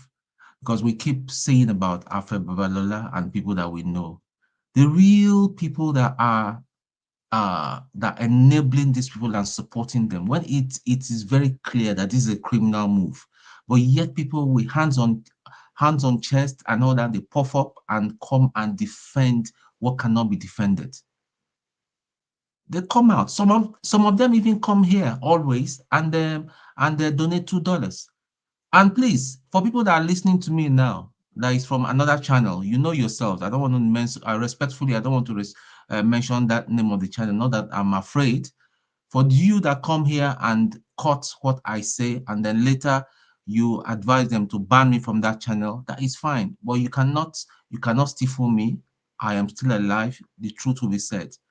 Listen, at the end of the day, all of us go chop our breakfast, especially you evil, disgraceful people. You will chop your breakfast. When we see the truth, we try to tone it down, and it's now in Tinubu's era right now. It's not an abomination to speak the truth. When you speak the truth, you become enemy of the state. It's okay. I know Dele Farotimi will be fine. They are going to try to use him as a scapegoat. Probably they'll jail him. Probably they will tell him to go to prison for about 2 years, 3 years. It is fine. But guess what? What I want to tell you, just as when Christ was crucified, and they thought the devil thought he has had a victory, but they never knew that it was a seed they were going to that they were planting. The devil and his demons didn't know that it was a seed. It was a move that God had made and all that to bring a lot back to himself, to reconcile. So you evildoers, you enablers of evil and mischief, keep on doing. You can send us down. You can, when people come in, because listen, people, be ready. Don't be afraid though, please. I want everybody to be strong. Do not be afraid. A time will come. Listen, a time will come. You land in Lagos. If they know you, they're going to pick you up. It's going to happen. Just watch, because these people are ready to defend their evil at all costs. Tinubu is an evil genius. I'm not saying that to praise him, but I'm saying that to call him for who he is. I'm saying that to call him for who he really is. Surrounded by satanic people. No truth everywhere. Look at the Labour Party. The chairman of the Labour Party messed up. Everywhere messed up. Where are you going to turn to that you find truth and integrity? Nowhere. The army messed up. The police messed up. Everywhere is just messed up. Only few people that are speaking the truth and all that, they will try to suppress them. Right now, it's using force to arrest them and to come up with some and take them before some kangaroo court and all that, and charge them with some very, very funny charge. So Delefaro to me is going to be okay. We'll keep on speaking. We'll keep on writing. I don't know whether Elvis, I don't know whether you've got, there's this thing that they are signing that goes to King's College, Lagos, about Alfred Babalola. I don't know whether you've got it. If you don't have it, I will post it to you on WhatsApp. So if you can share it so that everybody can. No, I never see him. I bet share him. Thank you, sir. I will share it to you. I will share it to your WhatsApp when I finish speaking. Do you mean King's College Lagos or King's College London? Well, with King's College London, where he donated, the stolen. Who gave him the 10 million? That's even another story. Who gave him 10 million? See, these people are criminals. These people are criminals. Their qualification and their achievement are all criminally gotten. In fact, right now, I'm even starting to believe that even Tinubu is not be today the guy began rig. He must have rigged himself to be Lagos State government. The wife must have rigged herself in to be senator. These people have no integrity, no shame. How can a man of his age, you're in the last bus stop of your life, you're just now holding boarding pass and all that, you cannot stand for the truth. You can't just stand for the truth. If anything at all, you should have, if I were him, yeah, I even did it, I would even shut up or call him privately, say, son, oh boy, calm down and let's sort out this thing. This is what he should be doing. These people do not fear God. Will they fear man? People that do not fear God, they don't fear God, so they don't fear man. The only thing that will take them out, and I'll keep saying it, it's going to be something very, very dynamic that will teach them a lesson. Thank you. That's for now.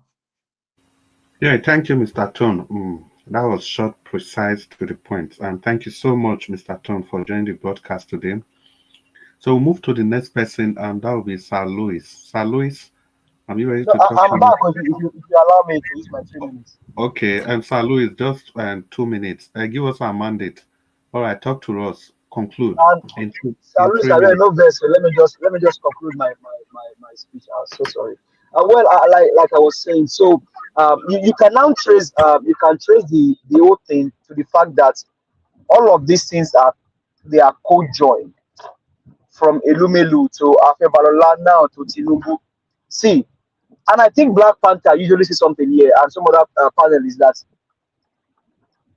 Tinubu, because of the kind of art that these people they carry, they don't easily let go. They don't.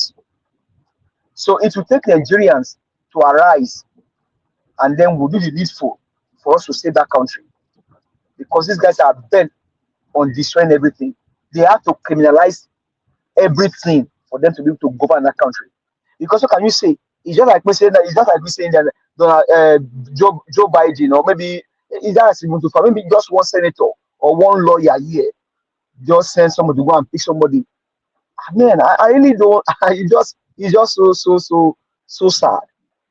But my call to the Nigerians: let's detribalize ourselves and let's fight this call, because this is a just call. It's a just fight for each one of us. Sir Dele TV fight for all Nigerians, regardless of who you are, whether you are rich or you are poor. Dele TV fights for everybody. So please, don't silence your voice. Don't keep mute. Let us all continue to speak. If there's anywhere they are signing petition, if you can sign 10 times, please go and sign. If there is anywhere they are signing petition against this Babalawo and his court, please sign. And Mr. Toon, please, if you have that link, please, I beg, share them before this broadcast is over today, so that we all can go and sign it. And if there are more out there, let's all go and sign. And on the 10th, anywhere you are, please do something, whether small or big. This evil must stop, and it must stop now. We cannot afford to lose someone like Gelefaro Timio. In case you don't know, Mr. Ivy said earlier that man is not a rich man, but he fights for the poor, and he fights for you and I. Please, these are evil. They are occultic. They are demons. They don't care. Thank you very much for allowing me. Nigerians, arise and let's fight this fight. It's our fight. It's for you. It's for me. It's for your families, for my families, for our children, and our children's children. Thank you. I'm still here. Yeah, thank you. Give us our mandate. I think for me, the most important word has just been expressed today by you. Give us our mandate. And those were Nigerians. Let us arise. I wish we can adhere to that. If we can hearken to that, irrespective of our tribe, our religion, our political consideration. Imagine if only 5 million people out of the purported 200 million Nigerians are just able to rise up across the nation. Just 5 million. Just 5 million. I'm very sure it will shake the nation to its very foundation. And that comes to, like, let's say 150,000 per state. As small as that number, it will make a whole lot of difference.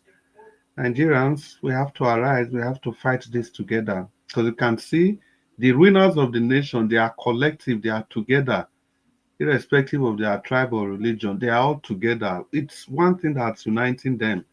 So we all should also rally around a focal point that will unite all of us together. Nigerians, arise and let's do this. Like, give us our mandate just finishing. Well, Sir Louis, thank you for your understanding. Thank you for your patience. Finally, we've come to you. You want to open your microphone and talk to us, sir? It's good to have you on the Saturday broadcast. And thank you for joining us yesterday. Continue, sir. Hello, good evening, everyone. I think looking into what you said earlier on, you said something about Nigerians. Louis, good evening to you, sir. I greet you, sir. Good evening, sir. Thank you. Good evening, sir. I guess your family is good. Bless you. You said something earlier on about Nigerians in general, and you also mentioned many Nigerians abroad, their behavior and everything. You see, we have a problem. You see, this problem started from the foundation, and because it started from the foundation, it was not addressed. So it's become so big, and it's grown so big. So right now, I don't think addressing the issue right now is going to take a very huge, or it's going to take a very big approach, and it's not something that can be addressed democratically. the way we are right now, looking at where we're coming from, because whether we like it or not, our democratic process in Nigeria has been poisoned. Our democratic process has been hijacked. So how do you, when people talk about revolution, where is it going to come from? Where is it going to start from? Will the revolution be about, because the only time, I actually had a hope for democratic process was the last election. And whether we like it or not, these people, they've come together, they've re-strategized everything. They've seen that Nigerians are gradually waking up through how they expressed their vote in the last election. So for them right now, they have to look for a way, because whether we like it or not, we all live in a different world. Who do we are from one country? We live in a different world. These people live in another world entirely. From we that want the betterment of Nigeria for all Nigerians. So we can come together, we will talk, because we want it to work, we want the system to work. For those of us who have traveled, we've been to other countries, we've studied in other parts of the world, we've assimilated it to other systems by unlearning the most of the things we grew up with in Nigeria that was not appealing to a civilized society. We threw them away, we learned new things. So we want to see if we can replicate that back home. But there is a problem, because a tree cannot make a forest. So when you talk, you have millions of people who perhaps will resist you. So how are we going to get out of it? Like I said, the foundation is 40. If there is a system in place now where the leader, put his feet on the ground to say the rule of law must stand. Nobody has the right for impunity, for illegality. Nobody has the right for any form of antisocial behavior. No one has the right. Even if it's my family member that get involved or is guilty, that person face the wrath of the law. Then I believe from there we'll have a change. Of course, there's going to be a big fight. The political fight will be there. Religious fight will be there. Traditional fight will be there. Because in Nigeria today, the constitution will tell you the age of concession is 18, right? If a lady is not 18, I mean, she's a minor. But in the same Nigeria, you see a man who's a senator in the north will marry a 14-year-old girl. That they'll tell you is their religion or tradition. So we have a constitution written on paper that is at loggerhead with the culture and tradition. And many Nigerian people obey the culture and tradition, not the constitution. That's it. Many Nigerians today, they follow the imam, they follow the sultan, they follow their traditional rulers than the constitution. And that is the reason why people like Afe Babalola today can do what he's doing. Because it's a system where, the African system before the colonial master came, you dare not challenge anyone in power. Back in the days, it's death sentence. How dare you speak to anyone in power? You dare not speak. So these people still living with that mindset. That why will you talk? You are challenging. That's why you see sometimes when if you are very close to watching, if you watch Arrest television a lot, or Arrest TV, you see at times where the young man Orufa Oseni, who is a very vibrant young man, I like him because he's a Yoruba man, but he grew up in Warri, was born in Warri, so he has different kind of feel. His mentality is quite different from that of Dr. Ruben. So there was a day he was talking, he said something about Obasanjo's government. And Dr. Ruben said, you cannot say that, Obasanjo is an elder in Yoruba land. You don't talk to an elder like that. Rufai said, it's not about elder in Yoruba land. This has nothing to do with being an elder in Yoruba land. It's about Nigeria. You see that? These are two different people, two different mindsets. So, you see, these people, some of them belong to that mindset of, just because it's an elder, you cannot speak, even if he does wrong. And they've passed that mentality down to many Nigerians. So many people grew up with that mindset of illegality, impunity, criminality, abuse of anything. So when such people travel abroad, majority of them do not change from meat. They don't. They just travel abroad to just change environment, enjoy the good things that life over there has to offer, like healthcare and whatever. They don't. That's why you see the Dele Faro to me. I've spoken to a few persons today who are happy that he's arrested. There's a guy in the UK I spoke to him. Me and Tayo, we talk since. He's actually happy that this guy is arrested. Do you understand? Because as far as it's concerned, that man is an elder in Yoruba land. You don't challenge an elder. So there are millions of Nigerians with such mindset. You will travel abroad, you will see the system over there. You want to come and say, okay, no, I want to make a change. I want to make a difference in my community. Let me tell you a story. There was a young man. that was a medical doctor in the US. He traveled back to Nigeria. You know, he said, okay, he wanted to build a hospital in his village because he was concerned about the suffering of his people. When this man got back to his village, he bought a piece of land. While he was about to start the building, a man called him. A man who was a senator called him. He said, "Oh, he came from from US. Okay, you want to build the hospital? Okay, are you saying we that are here we cannot do it? Oh, so you came from the US, you want to do it? So we that are here we cannot do it." That young man was threatened.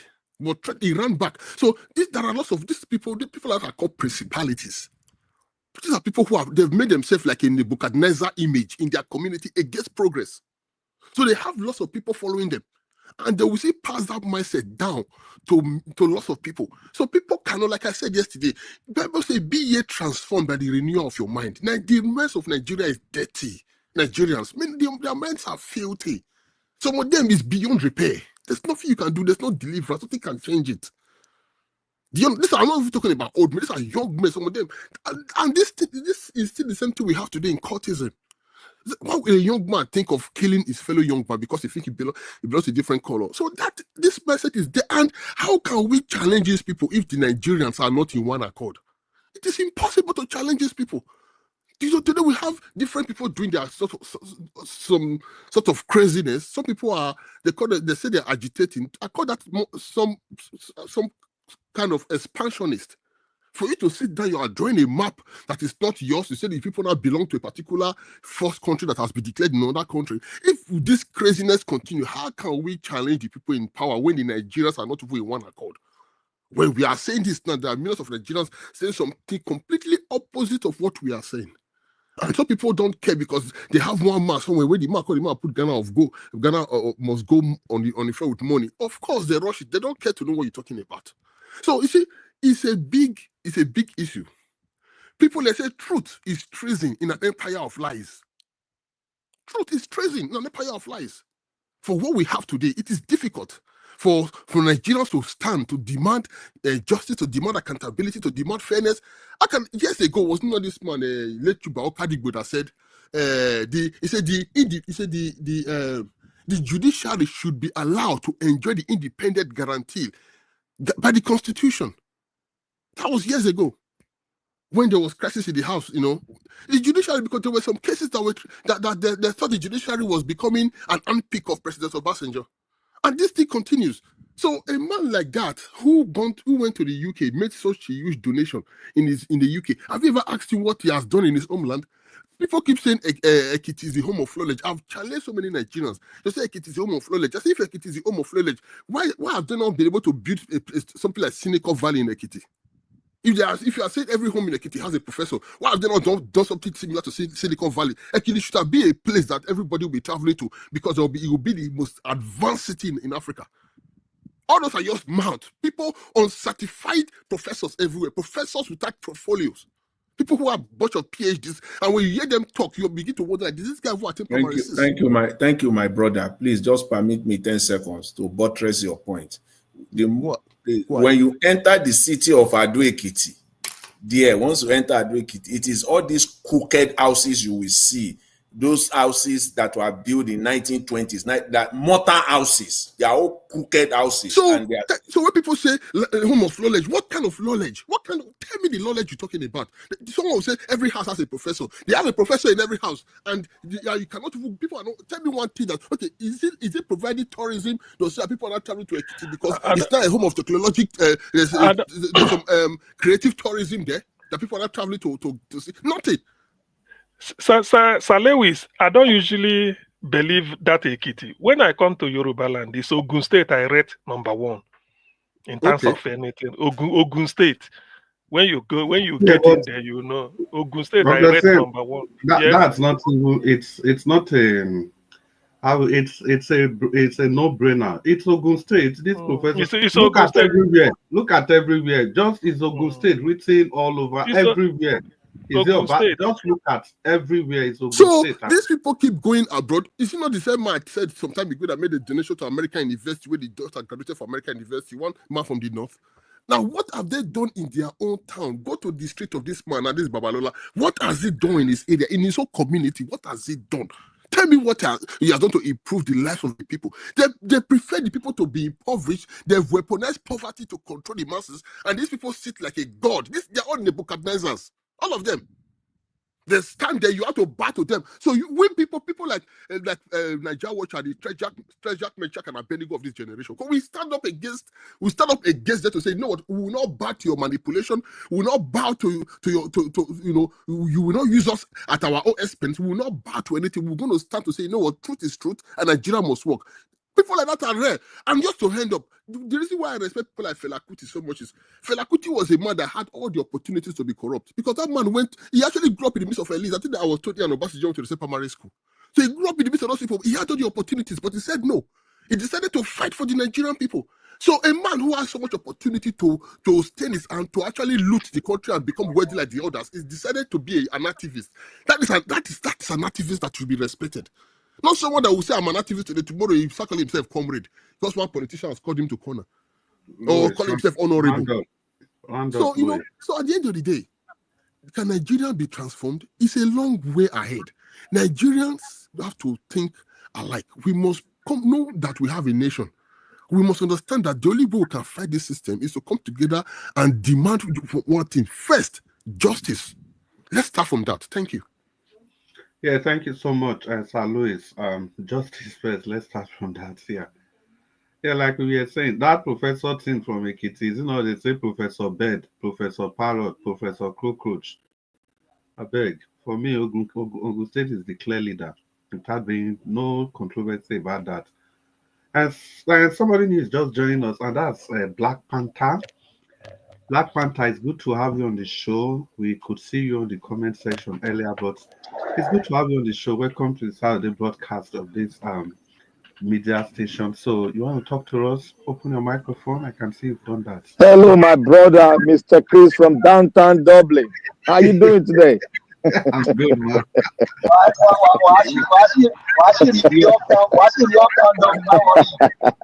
Black Panther.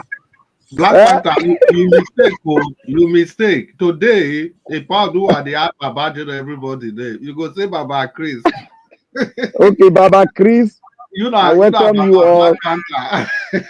May God bless every one of you. Black Panther, talk to us. We have 8 minutes. Welcome.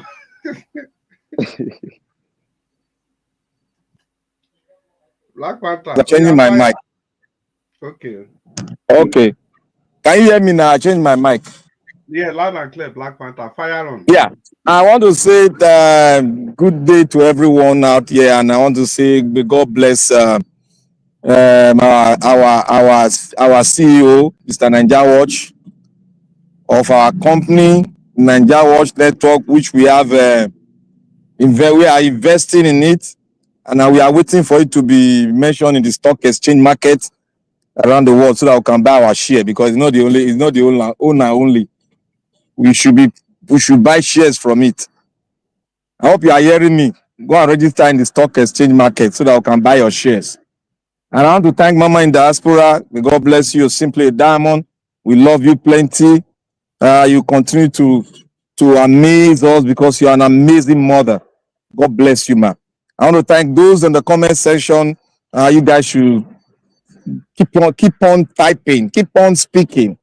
As we speak, we are breaking the chains that have been tied on our leg by the Nigerian politicians. I want to say, start from here, Mr. Jonathan. God will bless you. You see, I just started that book. I don't want to make it stop. Oh. That book is an episode. The Nollywood in Nigeria judiciary and the Nigerian government. That is it. And Dr. CM, that book will be used as a reference mostly in England for criminal law. For criminal law, that will not be saying that this is going to be used, because there are some things in there that is appalling, that is unbreakable in some countries, but the Nigerian power broke it. They penetrated.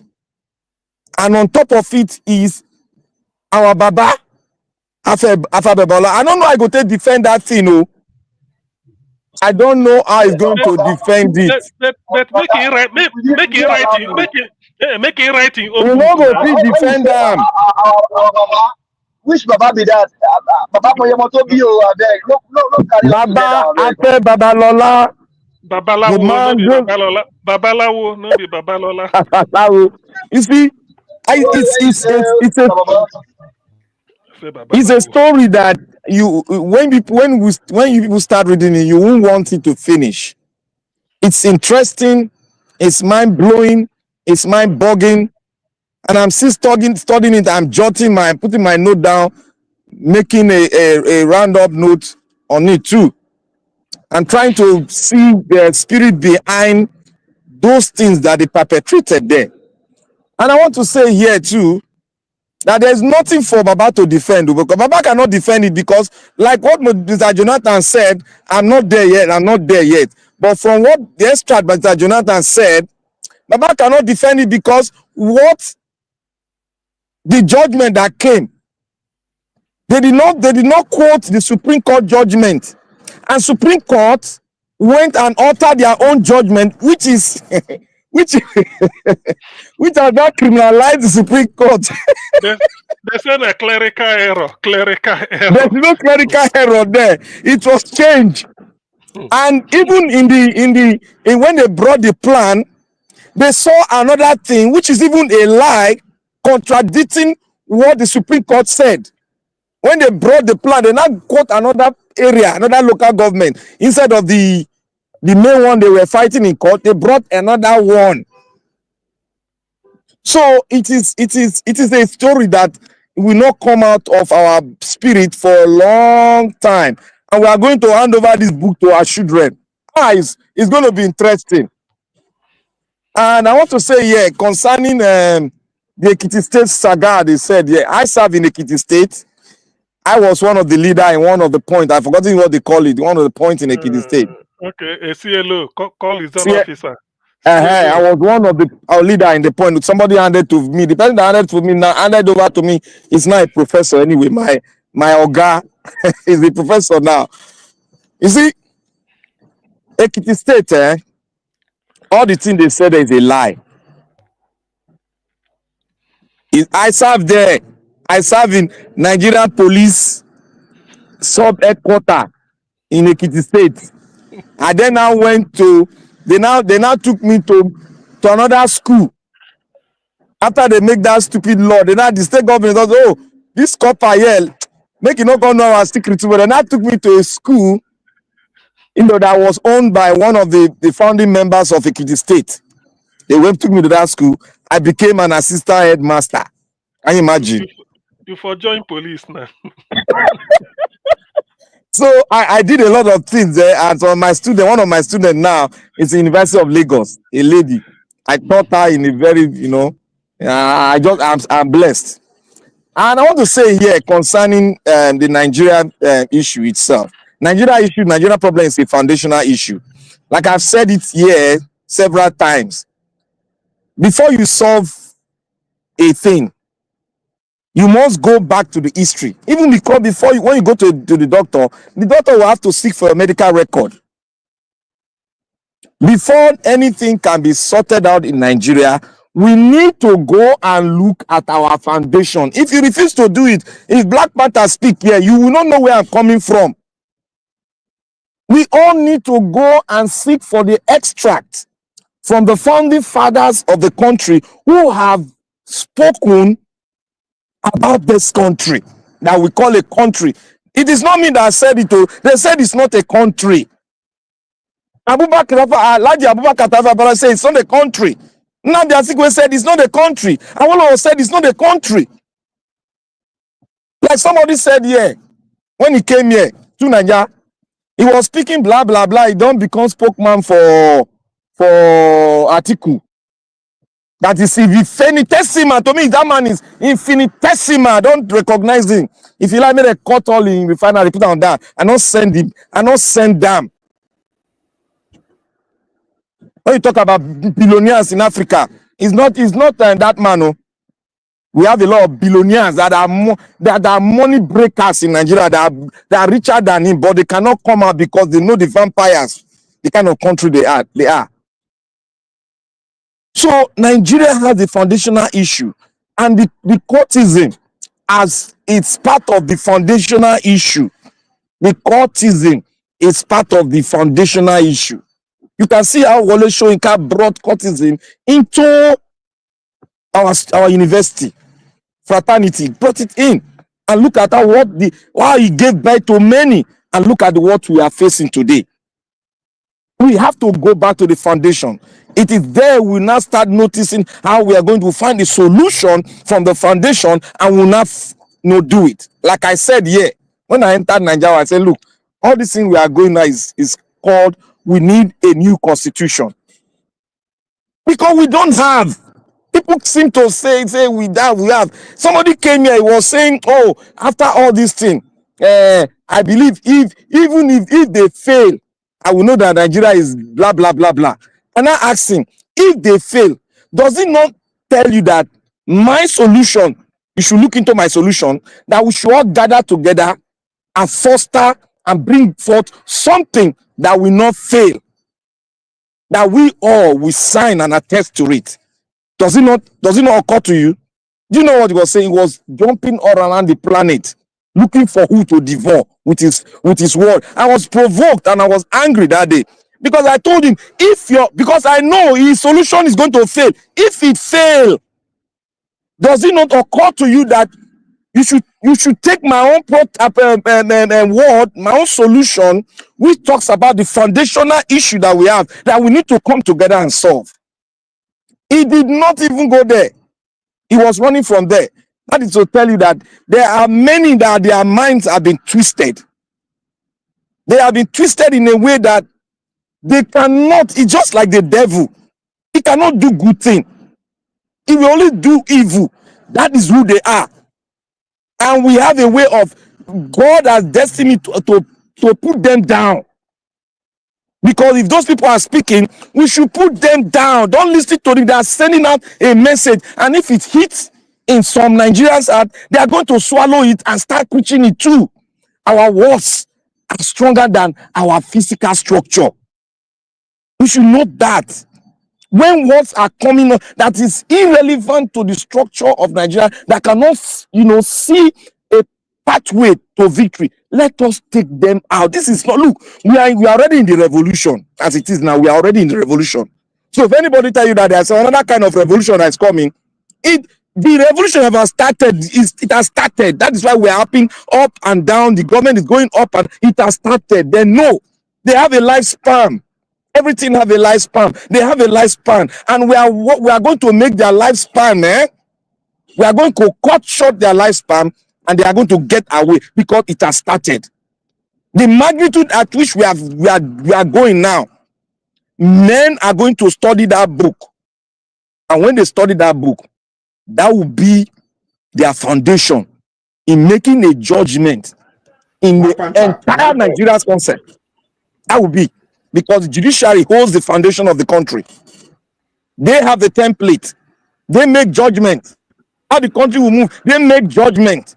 Without them, we cannot have a good foundation in Nigeria. They have to be there.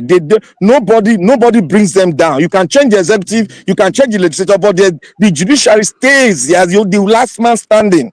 That is why they are very, very important in building a foundation in any sovereign country. When they are down, the country is down. That is what it means. So I want to speak to every one of us.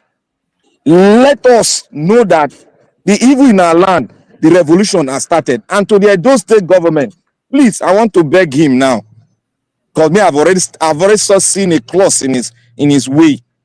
I want to beg him. Let him set up his commissioners. Let the commissioners go out there to visit and bring things. Let him start building our road. We want to see Edo State should come to a construction site. That is what I want to see. All this visiting, let him stop visiting now. We know the problem. Let him pick his government. Let him arrange his government. Let them start doing the work. We want him to turn Edo State. He's listening to us now. My governor, Okpebolo, my governor, my dear governor, please, I want you to start working. Stop visiting, start working, set up your government and turn But Edo Black State Panther, to construction site. Black Panther, will his visit put food on the table for Edo Light?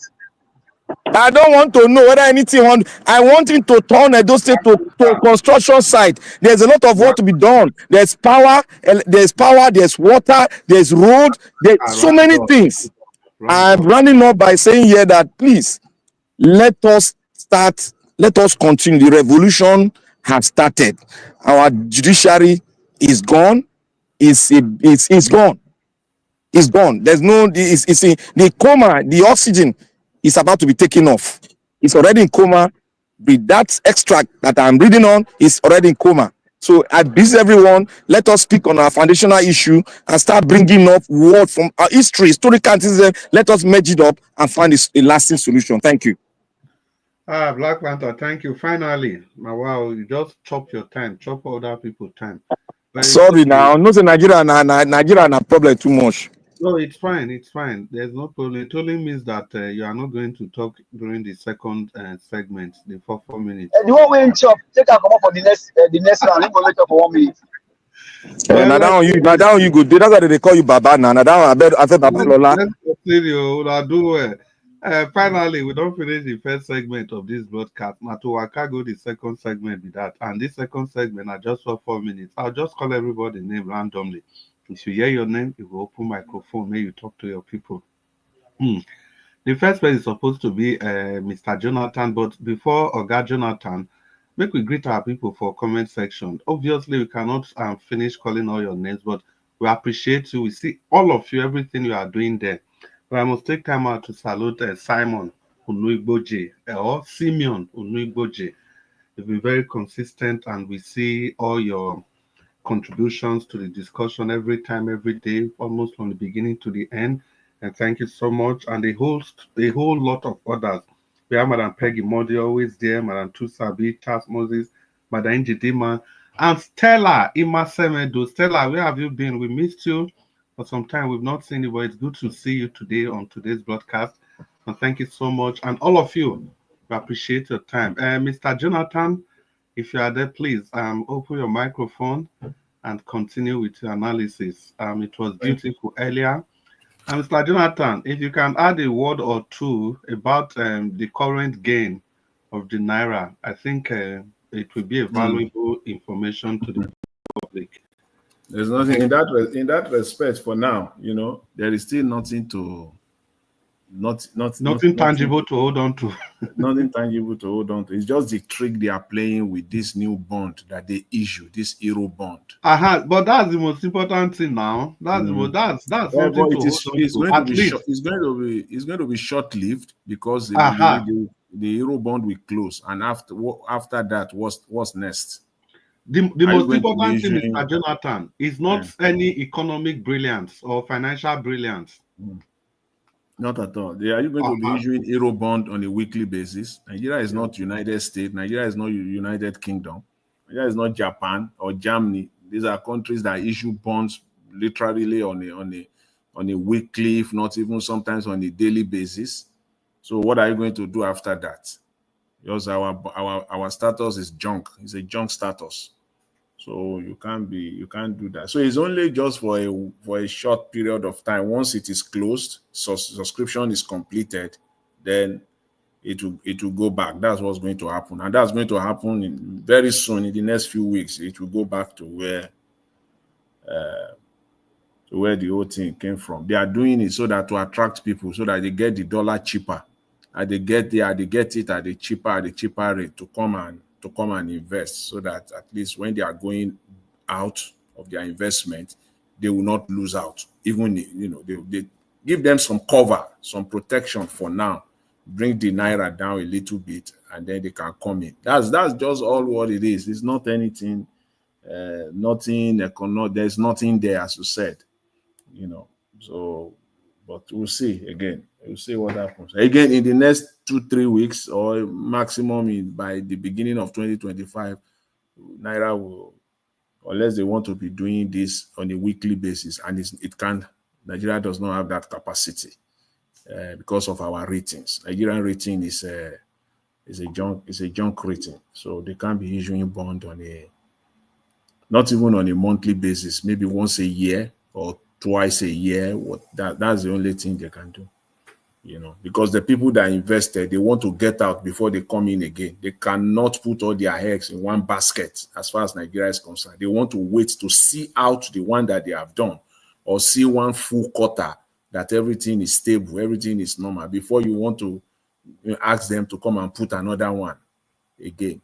So that's just that, with respect to that. But again, I'm still really fascinated with this issue of Dele Farotimi, at least for now. Is what I pay attention to it, and I believe a lot of us, because it affects all of us at the end of the day. We are all of, there's no exception. If they succeeded in getting away with this one, pretty much we are doomed in that country. We are doomed. This is the one that they must be exposed on this one. At least for once, Nigerians should know the facts. Let Nigerians know what is on the table. Let Nigerians, this is not because people will say, if you want to hide anything for Nigerians, just write it in a book. This is not the case. And I believe that is part of the calculation of Afe Babalola and his team, is to hide this whole thing, to do it the Nigerian style, the Nigerian way, in the most secretive way ever. That's what they wanted to do. And in their own calculation, they met their match. It is the case of David and Goliath.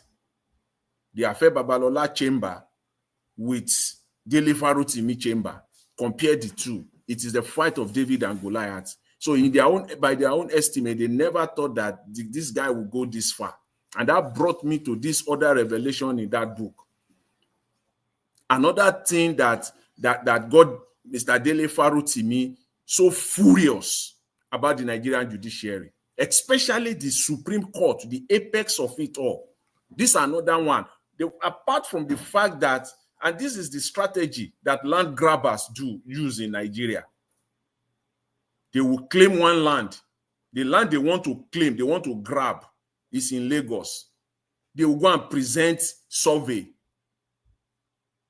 200 or 300 miles away. And they will still present it in court, and they are getting away with it. That's one thing.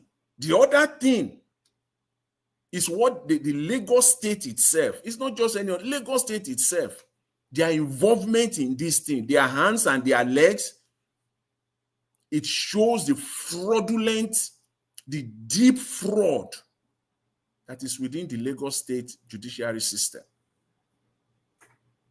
Lagos state as a government, this is another bombshell that I believe, in my own opinion, got Mr. Dele Farotimi furious.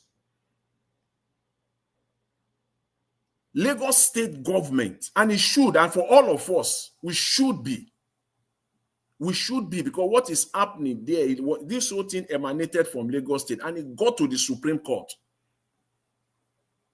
The fact that Lagos state has published in an official gazette, this land that we're talking about, Lagos state has published it in an official gazette. Are you kidding me now? This is the fraud of the highest order. Lagos state has published it in a gazette. And it is a notice of release, a gazette for the Lagos state government, a notice of release. They have released that land to this family. Not just on paper, gazetted. And yet, how the Supreme Court came to the conclusion that they can still give that land to another person is mind-boggling. I don't understand. If anything, it's already gazetted. That is what got Mr. Dele Farotimi furious. That is a no-brainer. If you are looking for anything, go and look at the case file. The state government has gazetted it. And Lagos State knows that they must protect their land title so that people will not be scared that if I buy land in Lagos State, even if they give me the title, they can still take it away from me. So Lagos State was not ready to render their land title scheme useless. So they are in a box. It got Lagos State in a box. So Mr. Dele Faru to me was clearly saying that, okay, Supreme Court, this land has been gazetted. It has been given to this family. So you can't take it away from them again. Free. I mean, the Lagos State government said this land has been released to this family. That's what it means when they gazette a notice of excision in those who are in the real estate or in the property business. A notice, they have given a notice, and they not just only gave the notice, they gazetted it. And the Supreme Court of Nigeria still find a way to look beyond that and give the land to another person. That was why that was why Dele Farotimi said in that book. He said the problem for Afe Babalola was the force that he brought to bear. That was the problem he had. The force that Dele Farotimi brought to bear was a big problem for Afe Babalola. And also a problem for Lagos State, because Lagos State is now entangled, because they have the obligation to defend the land title of Lagos State. They are obligated to defend the land title of Lagos State. Mr. Jonathan, round up, sir. So this is the scheme that was described, the fraud that was described in that book. That there is no way. So that means that if you buy land now, even if it does not matter, even if it does, whatever law, if you have your way, you can still take it to the Supreme Court and they will still give you the land.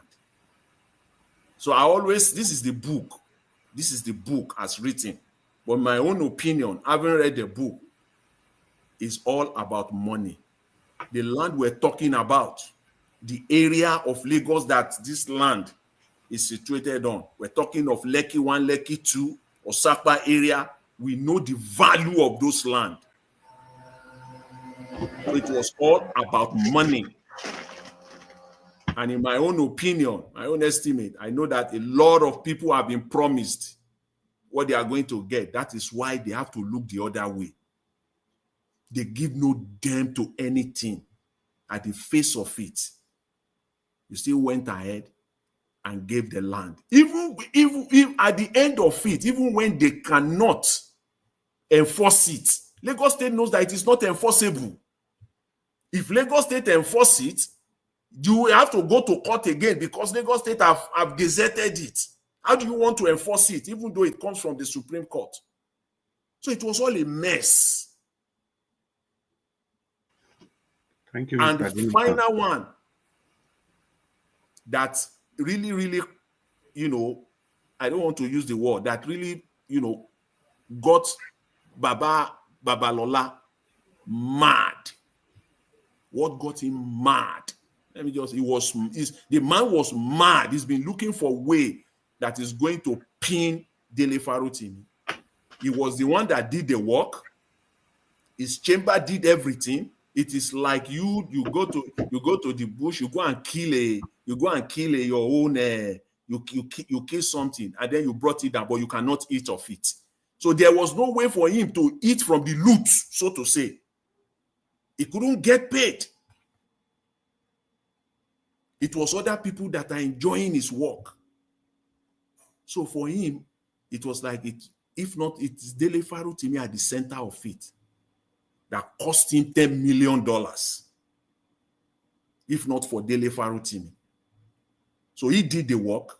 He was the one. He used his contacts at the Supreme Court to get the judgment, but he cannot eat from that loot, from that judgment.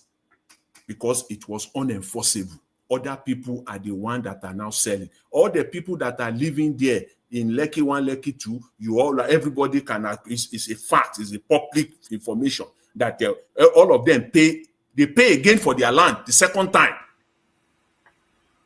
Thank you, Mr. Jonathan. They all paid. And who was getting that money that time? It was those people that the Supreme Court gave that fraudulent judgment to. Because they can't enforce it. They are going to the people now to get money from them. And they paid. People were paying. That just let the sleeping dog lie. Let's just forget about all these things. And people that already bought their land there in Lekki 1, Lekki 2, they are paying again the second time for their land. These are the thing. And this is the fraud that was perpetrated. And the amount of money we're talking about here runs into billions. I'm talking of billions of naira. Thank you very much. That's my son. So it is left for Mr. Afe Babalola. Go to court. Go and prove. Mr. Jonathan. Yes. Sorry, a quick one. If this young man arrested, if he's fighting the elites in the country and they understand that he's going to be a threat to them, trust me, to get this man out of this pit, we take a huge might. You mean you're talking about it's already taking a huge might now because the state has already brought 13 charges against him. Exactly. It's going to get, because one, it is the revelation also how they perpetrate land grabbing.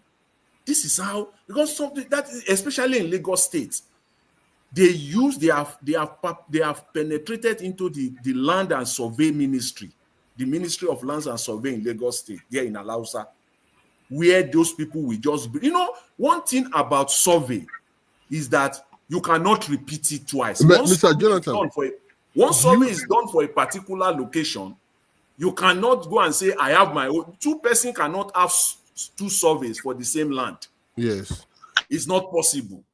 And because they know that this family, they already have the survey. So there is no way this Ministry of Survey can give Afe Babalola's people another survey. That's why they have to go and bring survey from Badagry. You people who know Lagos, you know the distance between Lagos and Lekki and Badagry. But do you know that when this man came out on air to say he paid Lagos State government $80 million to get that land, to get the land, he built his refinery. Okay, give us a mandate. Turn on your camera. Nigeria Watch just said. He said when Dangote came out and he said that. Do you know that was when even the Lagos State House of Assembly and many people in Lagos understood that there was a transaction between Lagos State government and Dangote, almost $80 million. They didn't even know about it before. It's not 80, 100. He said it's $100 million. $100 million. $100 million. Okay, let's move forward, please. Mr. Jonathan, thank you for that. Anyway, thank you. That's just all I want to say. I just want Afe Babalola go to court, go and prove that all these things are not so. Go and prove. We're waiting. Yeah, thank you, Mr. Jonathan, for your submission. Yeah, the whole thing is just so tiring.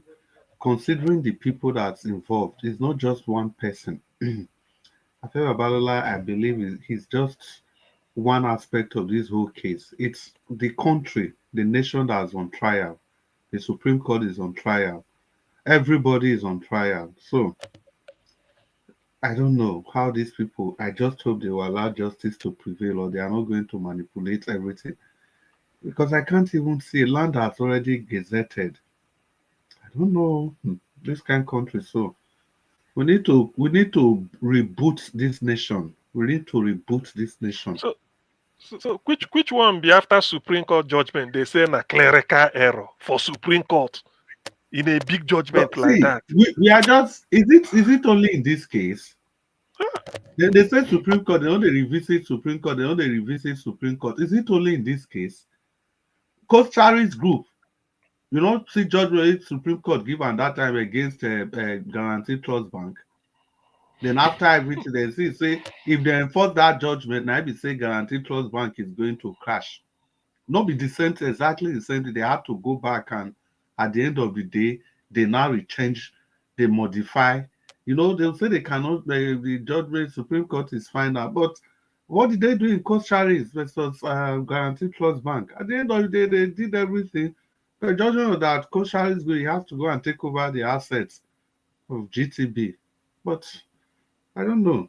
It's not the first time. It's been happening. It's just that somebody has woken up. Somebody decided to take the bull by the horn. In short, if you even ask me, this is what we could have done in that 2023 election. In all sincerity, because this kind of thing, it was bordering on everybody. It affected everybody. That 25% could have. 2023, they told us that Supreme Court cannot go back now. That Yes, they don't go back. exactly. Even if they made that judgment, it's not everybody. We not just go sit down for us like that. We do something like this, write a book like this, and it's a very brilliant thing. Dele Parotimi did, whatever it is, you know. Well, just continue for 4 minutes. I beg. Maybe quick go round. Mr. Tone, are you still there? Mr. Tone, I think Mr. Tone is not available. Sir Louis. Yeah, I'm here. I'm here. Okay. Sorry.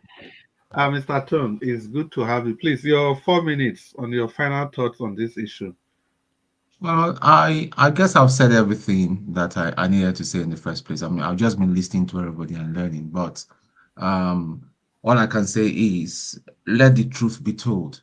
And anybody that sees injustice and wickedness being perpetuated, and you stand on one side and watch, because it did not touch you, when judgment will come, you'll be an equal partaker of the judgment that will come. Thank you. Yes, thank you so much, Mr. Tone. I think this point is just raised. Oga Jonathan raised this point from the beginning of this debacle. That's what he wants to see the people. People should come out and talk. The activists, you've been claiming you are activists. No matter what it is, let's hear your opinion on this. It is either you are for or against. Even if you are neutral, you still come out and say you are neutral. It's not a situation you monitor everywhere, you see where the pendulum is leaning to, and at the end of the day, you come and take a position. It doesn't make sense to me any longer. Now that the potato is hot, let's see what you have to say. I beg. Sir Louis, can we continue on this broadcast and open your microphone while you talk to us, Sir Louis? Sir Louis, are you still there? Yes. Yeah. Okay. Sir Louis, it's good to have you. And after Sir Louis, Black Panther, after that, Ipa Oduwa, then give us Dr. CM so that you get ready before it gets to your turn. Sir Louis, Black Panther, Ipa Oduwa, Dr. CM. I really don't have much to say right now, but I think I'm just going to just bring this little. I think I have how many minutes? 2 minutes, right? 4 minutes. Okay. 4 minutes, please. Because I really don't have much to say, so I'm just going to open it for anyone that want to interject or add anything while I'm talking. So let's make it like that for my 4 minutes. So you are allowed to say anything, to allowed to come in to make a contribution while I'm talking, please. Okay. See, I think if in Nigeria right now, this is just the beginning. This young man has been arrested. More people will go. Back in the days during the IBB days, we knew people like late the vibrant lawyer, the one that passed on. What's his name? I've forgotten the name now. So Adesina. he went to. Is it Adesina, the one that at Ikeja, the one? Okay, then there's another one. Or is it Gani? Gani, yes, Gani Fawemi. Okay. And others. So you see, now this is just the beginning. Not the beginning; it's ongoing. So it's going to continue. Many people will go, and because the elite right now, they don't want. The problem in Nigeria is the shift is what they are scared of, and that is what these people are so shallow. They don't think beyond their nose.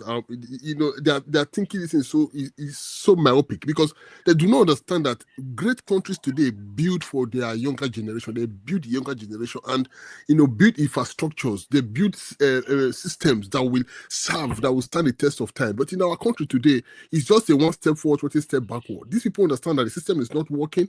Nothing is working in the country. They've destroyed every infrastructure and everything that will actually stand, that will put Nigeria on the platform of greatness. They've destroyed everything.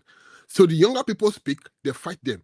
The younger people are trying to have a voice, they silence them. So do they think Nigerians will continue to keep quiet like this? Going forward, you're just going to keep silent and allow them do what they want to do. People like this man is cutting his days to his, I don't know, but he's old anyway. It's not going to. How many more years does he have?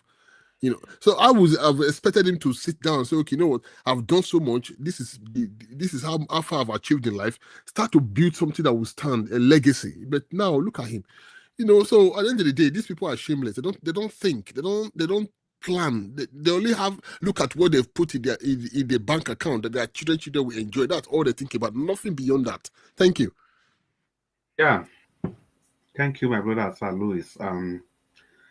Yeah, it's really tiring, this case. And I hope justice will prevail, sincerely. Because the world is watching. The world is watching Nigeria at this very stage. If not for anything, if it was just a regular news, it could have been okay. But now, the book is all over the world. All over the world. This book, let me use my time. This book, what's the name? Chris. Whether you like it or not, then go don't pirate this book in Nigeria. No, and that was the first thought that came to my mind. That's sure. Then go don't pirate. Then go don't pirate them. If they are selling it 10,000, you feel get them for 1,200. He go don full Alaba boys on to am. Just to buy one. And let's not even forget, when Dele Farotimi wrote this book, I hope we know that he said everything will be donated to charity. The proceeds from the book. Yes. Will be donated to charity. That is for the one where like Amazon or better booksellers sell. Not be the one where them pirate, because pirate now you versus. Of course now. You, of course. So you know what I'm saying? People gonna tell you say you never read Dele take now or get buyer for more bus stops. They say you never read Dele Farotimi. You dey miss. No, make police not catch you for road though. You see the problem now. You see the problem now. We are talking about piracy. Sadly enough, we are also using our country to give example where the book can be pirated. Yes. We left the Western nations alone out of this. This is to tell us that we are simply the problem of ourselves. Yes. Yes, it's true. Chris, let me quickly let me say this, because this book. Are you using your 4 minutes? Yes, let me use it now. You see, this what this Before book you use your 4 brought, minutes, Mr. Jonathan, you wanted to say something? I saw you open your microphone. No. Okay. Dr. CM, your 4 minutes. Okay. You know what this book has succeeded in doing? You see, whether the court decide to say Dele they're guilty or not, in the eyes of the world, Dele is innocent. Do you know why? Just on the surface value, for a man to put this thing in writing, detailed, publish it in a book, not an article in a paper, in which you will say an edit or no edit. It's a book sold on Amazon worldwide, definitely, and it has ISBN. I think I saw it. ISBN, International Standard Book Number. No, you can't query it anymore. The only way Afeba Balola should have countered it was to issue his own book. Do you understand? So maybe chapter by chapter, he go just copy Dele. If Dele is saying chapter 7 is about this, he go put chapter 7, read Dele's own, then refute it. Chapter 8. When he do it, so people go no say this man too late. So you see, that is the thing. But all this one where you go, they use police, they do agbero, they make them catch and put in hand for back, tie him for neck, slap him inside cell, then bring all those ones in a Jaguda type.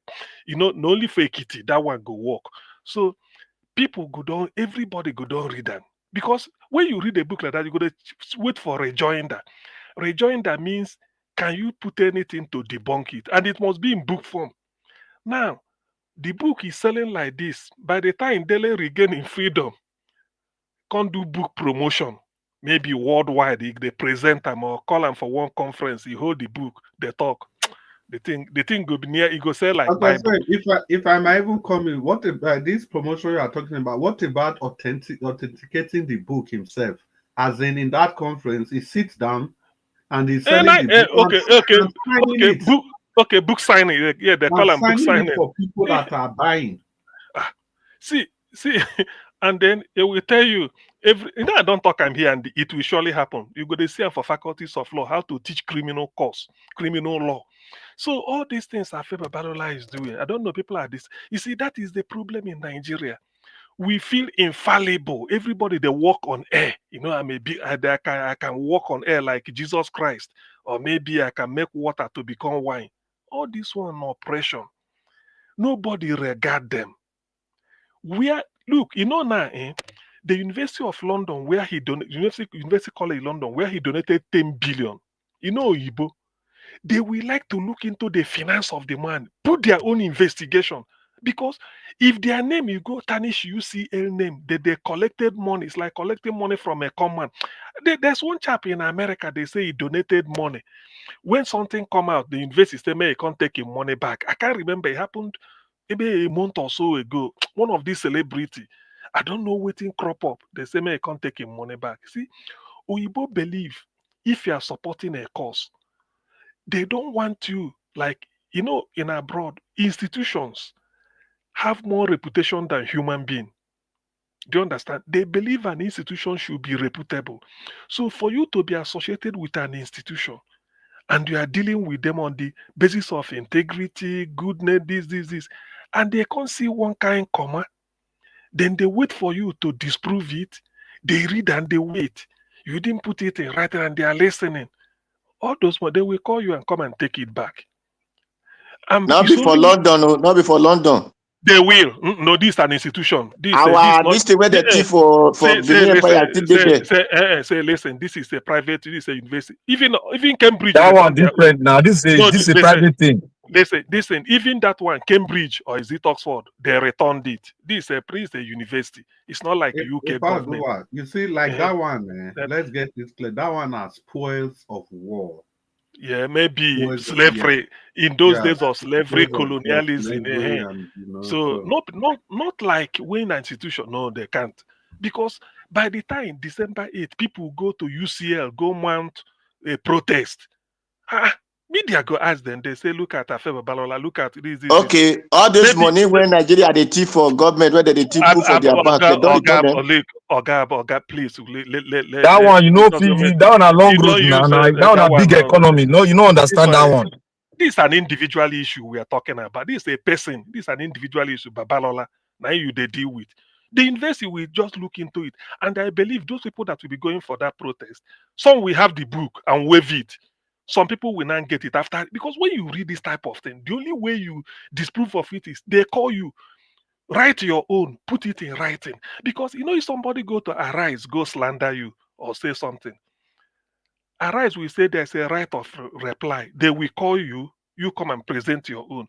But this case has been written in a book. The only way you disprove it or whatever is you write your own book. So I feel never writing own. So when he write, we see how he's going to disprove of it with facts and figures. And it's difficult because Dele did his own and stood by it. So whether you get judgment in a kangaroo court in Nigeria, or maybe they use intimidation, put you for this thing, they promise you 10 oil well. If you say you no do it, you know, Nigeria, you go say, well, na printer's devil. That thing why I write there. Then I have psychiatric this thing, they go give you oil well, you talk nonsense. Otherwise, there's no way you're going to prove this. So something that is a bestseller in demand all over the world, that man is finished. And it's an pointer to what is happening in Nigeria. You see, so many sons no go talk. Because for you to be a son, you go to get case for Supreme Court. And not that you're going to Supreme Court, you will be winning. I think there's so many cases you must have won. For them to nominate you as for them to you see, for them to nominate you, not be say you go Supreme Court, go they fail your 100 cases, you know, win each one. You can't be a son. So there are numbers where you go don't win. So to win it, that's why they influence judgment. They influence it. So I go. How many cases Minister of Aviation win for Supreme Court? He defend the FCC. That's why he get his own quick. No, in a government lawyer, in a government. What about Malamu, Abubakar Malamu? How many cases Malamu win for Supreme Court? All of them are coming. They wish Sharia court. all of them, First all way, of Now them, waiting political tomatoes appointment. when Don't they cut. mind them. all of them are EFCC. First way, waiting tomatoes when they cut in hand with Sharia law. Now those are the way. so so you see that's why this Supreme Court case, because Dele Farotimi go don't count this case as a case where you win for Supreme Court settled, only for one man to go corrupt them. They say na typographical error, then a clerical error. They go change, and therefore Dele didn't know what he do. That is the thing now. I think that's why Dele resigned. He said they can't be. There was a podcast he made. He said, knowingly you go start your waiting they call and wig and gown. Go they stand before one criminal, they argue case. I mean, you must have hope so, because I read most of his what he said. He said, go there, knowing fully well that the man is a criminal, the judge there is not going to tell you the truth. He has been influenced, bought over. He's bitter. So this is now the foundation of all those things he's talking. He didn't take him an overnight decision to put this in a book. He knows exactly what he did. And so many judges, so many science go just cool down now and they look, because this thing, if he go expose the can, he go catch you. That is the thing. So all of them go just cool down. But the way Afe Babalola is approaching it is not this thing. Because he used that Agbero to go and arrest Dele. Assuming he do it in a civil way, bring him, let's go to court. Then Afe can write a book under, he can disprove, he can write his own book under 1 month. We publish it immediately to say, For look, where? this. No. He has they say he's prolific. No, if he has facts, so if he has facts, that they talk. Not be say by force. That's But, name roundup, sir. but the way it is now, he don't use a Jaguda method. When he intimidate the guy from rendition. This one a rendition from Ekiti, Lagos to Ekiti. Go rendition and like in Nandekano straight before people they wake up. They don't they jail. Which Na time did they rendition, try na him? rendition now. Na rendition, extra. Na the local rendition. Internal rendition. So Internal version. when you do it like this, even if you want triumph, who witnessed the court, immediately they rendition and the next day don't they prison. Straight in Ekiti. That court, that case they come Abuja maybe next month. They want. And then go down the shop for the judge. Before you know, this thing is like, it's a top secret you want to reveal. But let me stop here. I know it's a developing story. Thank you, everybody. Yeah. And good Thank night. you, and Dr. Sen. It's a fine place to leave it. That was also the fear I expressed earlier on, because knowing that it's not just Babalola at all. It is the whole Nigerian corrupt state that is up against. So, and it's these same people that will appoint the judge. In short, the judge that's going to deliver the judgment, all of them, they are all scared. And so the next person, Black Panther, Yes. you know you are Yeah. I thank you very much, Mr. Dr. CN. Never go anywhere. You see, when I was thinking about this Famoroti case, the case Farotimi, the case is like Kanu case, and it's going to be like Kanu case. Why did I say it?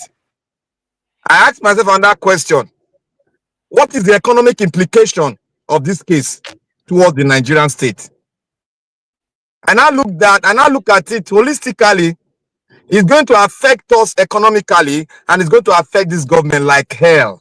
One, this book has gone through the world, and it's right there on top, the bestseller category.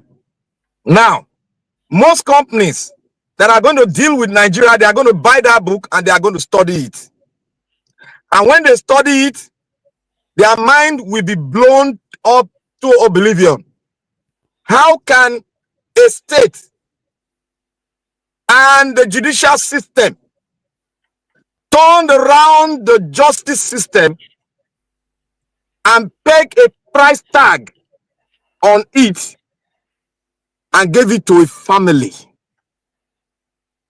Now, how will any company come in here and be confident that if something like that happened to him or anyhow, how will he get a justice towards that issue? If your president is going out to liaise with so many countries to come in and invest, what will they hold and what kind of research will they do is right in their face now. The criminal in our justice system, written, proven.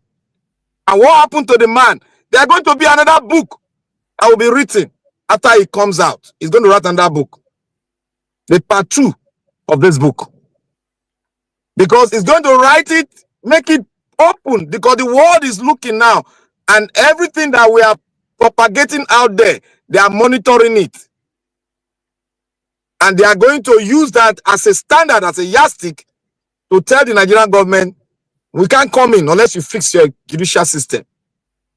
And come to think about this, what is going to happen now?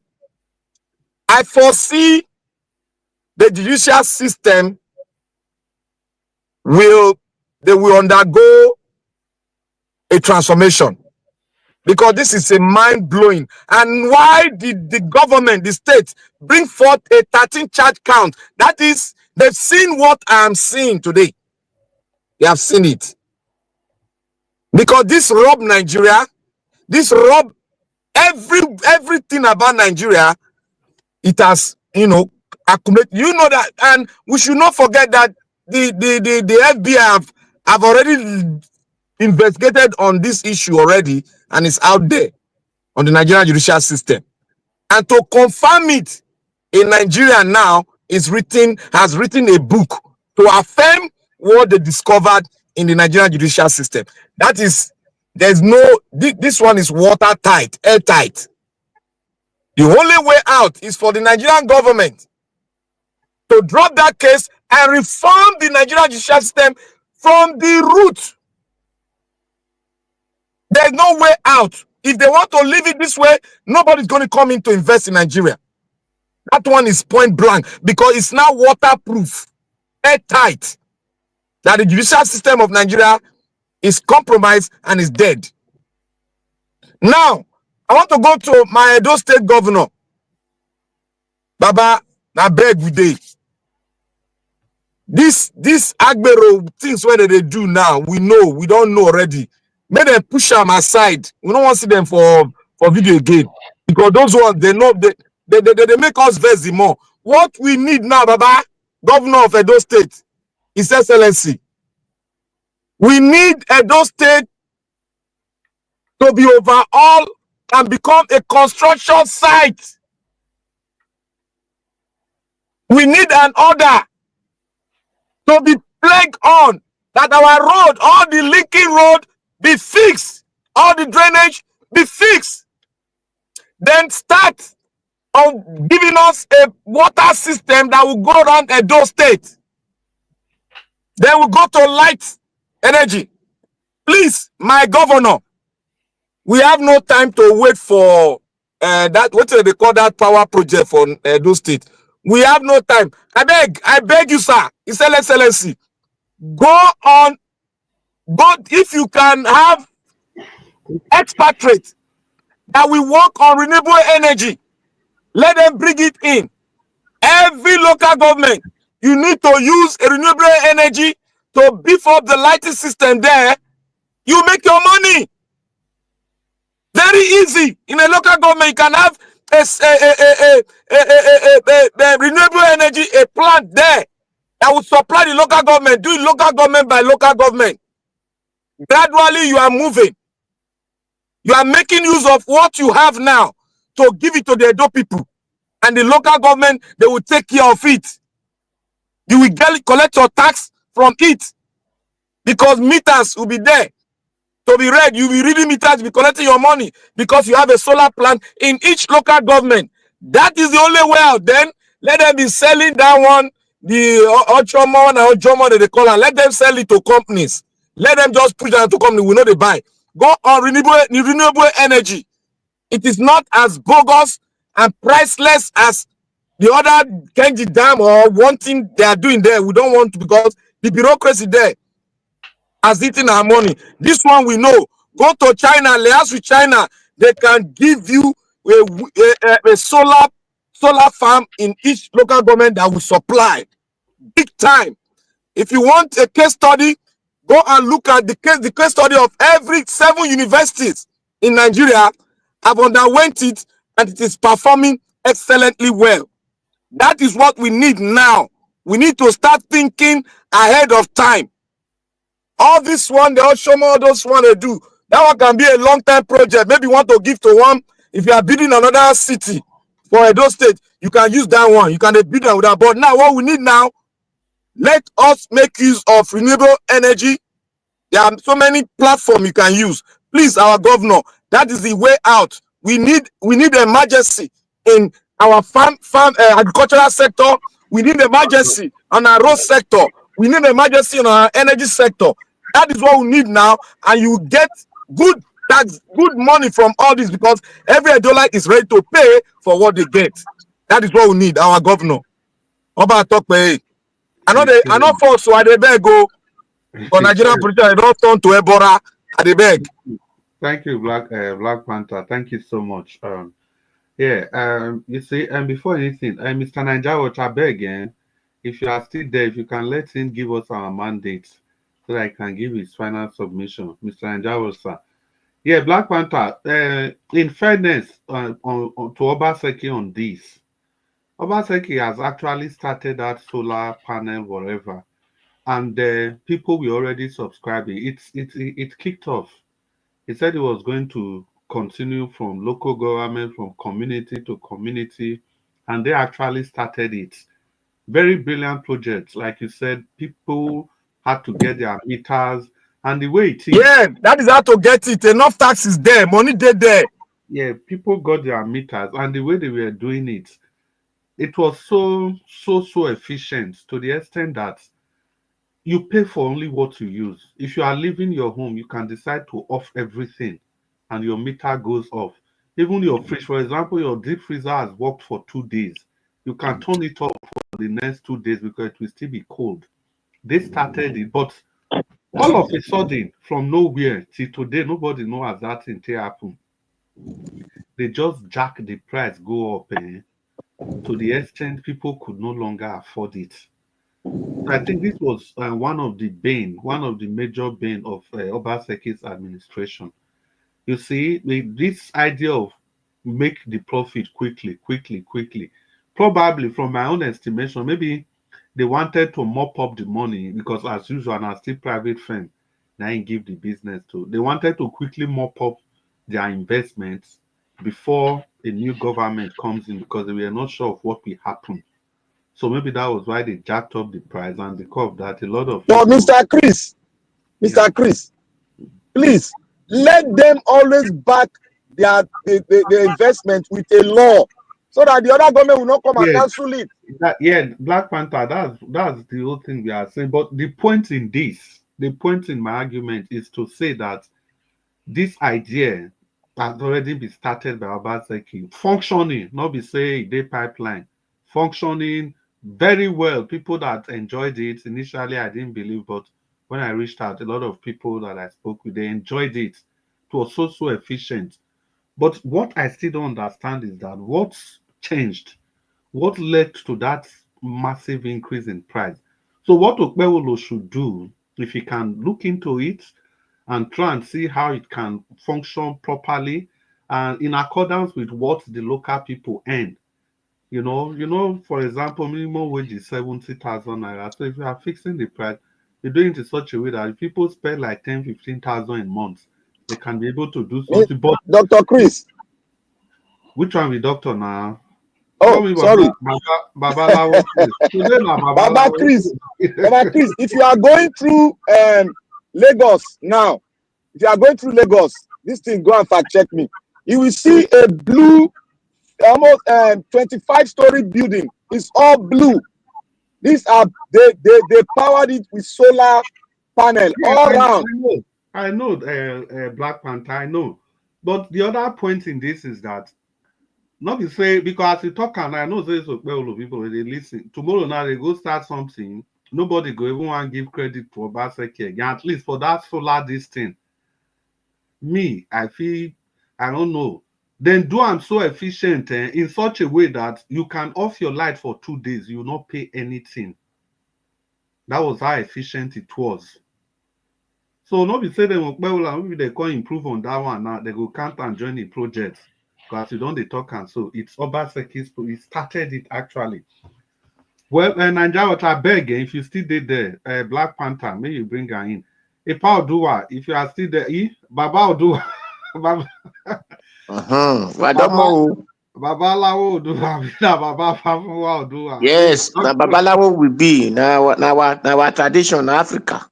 I Now beg wait Nigeria. to Mr. Jonathan, are you still there? Yeah. Mr. Jonathan, please, I wanted to ask a question. When Black Panther was making his submission, he was talking about because of the justice system, investors will not come. But what could be the reason why the treasury bills they are usually oversubscribed? Is it the confidence in the Nigerian economy, or is it because of the percentage they are going to get back? What's giving them that confidence, investors, foreign investors, to First of all, oversubscribe this? I got your question. First of all, to start with, I don't trust anything that comes from Nigeria. The only reason why people will invest in Nigeria is because of the interest rate that they are attached to it. So they are taking a risk. It's a gamble for investors. So Nigeria will put normally treasury bill or bond, normally a normal one will be at about 3, 4, 5% maximum, something. But Nigeria is double-digit interest. So for anyone who you believe that you can risk or you can gamble or you can speculate, you can go for that of Nigeria because in exchange for a higher interest interest rate. That's all. That's why people are investing there. Then the second is the fact that most of the Nigerian bond or treasury is not transparent. The people that are buying it, as far from what is clear, is that they are just the money that were looted. That it's a laundry thing. They launder, then it becomes a clean and legitimate money. So if someone has stolen 5 billion, and now how will that money enter into the system and make it legitimate? Just buy Nigerian bond, and once you do that, you have successfully laundered the money. The money becomes clean. So these are the people that are buying because if you ask them to give us the real names, not talking of individual, institutional investors, those ones who can list their names, these are our key ones. It's not, if you go to the US, the website of the Treasury Department, you will see it. If you the same thing go in United Kingdom, they will list. In fact, United Kingdom lists their first 30, the top bond buyers of United Kingdom. You see the top 30 there. You cannot find Nigeria own anywhere. So the transparency is not there. So where the money is come from, first of all, for me, is questionable. But people are buying it. The reason why people are buying it, when they say it's oversubscribed, it is pretty much Nigerians themselves, money that they have looted, and they are looking for a way to rebrand the money, launder it. That is simply just dry clean it and make it, a clean money, and then they bring it back. So that's what we're seeing in Nigeria when they say it's when you talk of institutional investors, there are institutional investors that in Nigeria that I'm waiting to see in the Nigerian bond market that I have not seen especially from the US. They are not there. The key players. Please, which of the stock did Nigeria have that they are investing in? It's just treasury bills. It's bond. It's a bond. It's like Nigeria will just tell them that give us this money. If you give us your money, in 1 year, we'll give you 15% interest. Yeah. So we'll return it, we'll give you 15% interest, and then we'll be paying you twice a year. Every 6 months, we'll pay you half of that interest, and then at the end of the year, we'll pay you the balance. And people don't buy Nigerian bond for longer time. People take the 6 months, the 1 year bond. That's what they do. Because you don't know what's going to happen in 2 years, 3 years time. Do they pay it with the interest? Yeah, they'll pay you. They'll pay you. They'll pay you. Not the money, your real money. They will not pay. It's like if you buy the bond now, let's say it is 2 year bond, and they will be paying you every 6 months. the interest. Your real money, they will not pay you. It is only the interest you'll be getting. Your real money, they will give you at the end of 2 years. At the end of 2 years. Thank you, Mr. Jonathan. Black Panther, now because of that thing where you talk, now that one struck my mind. Can't say okay. Justice system, no, the foreign investors are not coming, but our bonds are oversubscribed every time. Well, may we continue. Mr. Jonathan, once again, thank you for that expose. Baba Odua, it has gotten to your turn. Finally, talk to us 4 minutes. Quickly. Thank you very much. Thank you. Yes, Baba Jonathan, thank you. Baba Black Panther, you are on the right track. Thank you very much. Thank you. Well, for this our Baba Dele Farotimi book, despite I did not see any of the line, no, not to understand what is written there, but with the ideas and submissions of those who have gone through the nook and cranny of the book, are we able to put some ideas on what our Black Panther just said, that Nigeria government we affect our economy? No, these things are not affecting our economy. It's going to improve our economy, because the people have been living in dark, in the, let me say, a cage that have no door. So they doesn't know that there is no dark, there is no light in their place, because you know,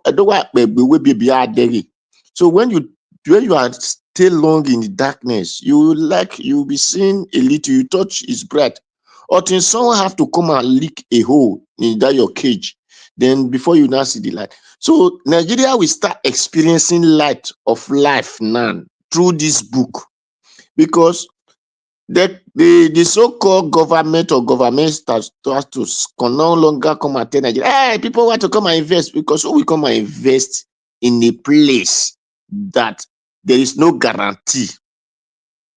Nobody will come and invest. So the thing there is that it is not the people who occupy that position, like Babalola and his co-criminal gang hut, that we now know that this thing we have been doing since then is not good in the country. So they need to take a new leave, according to what those who talking they said.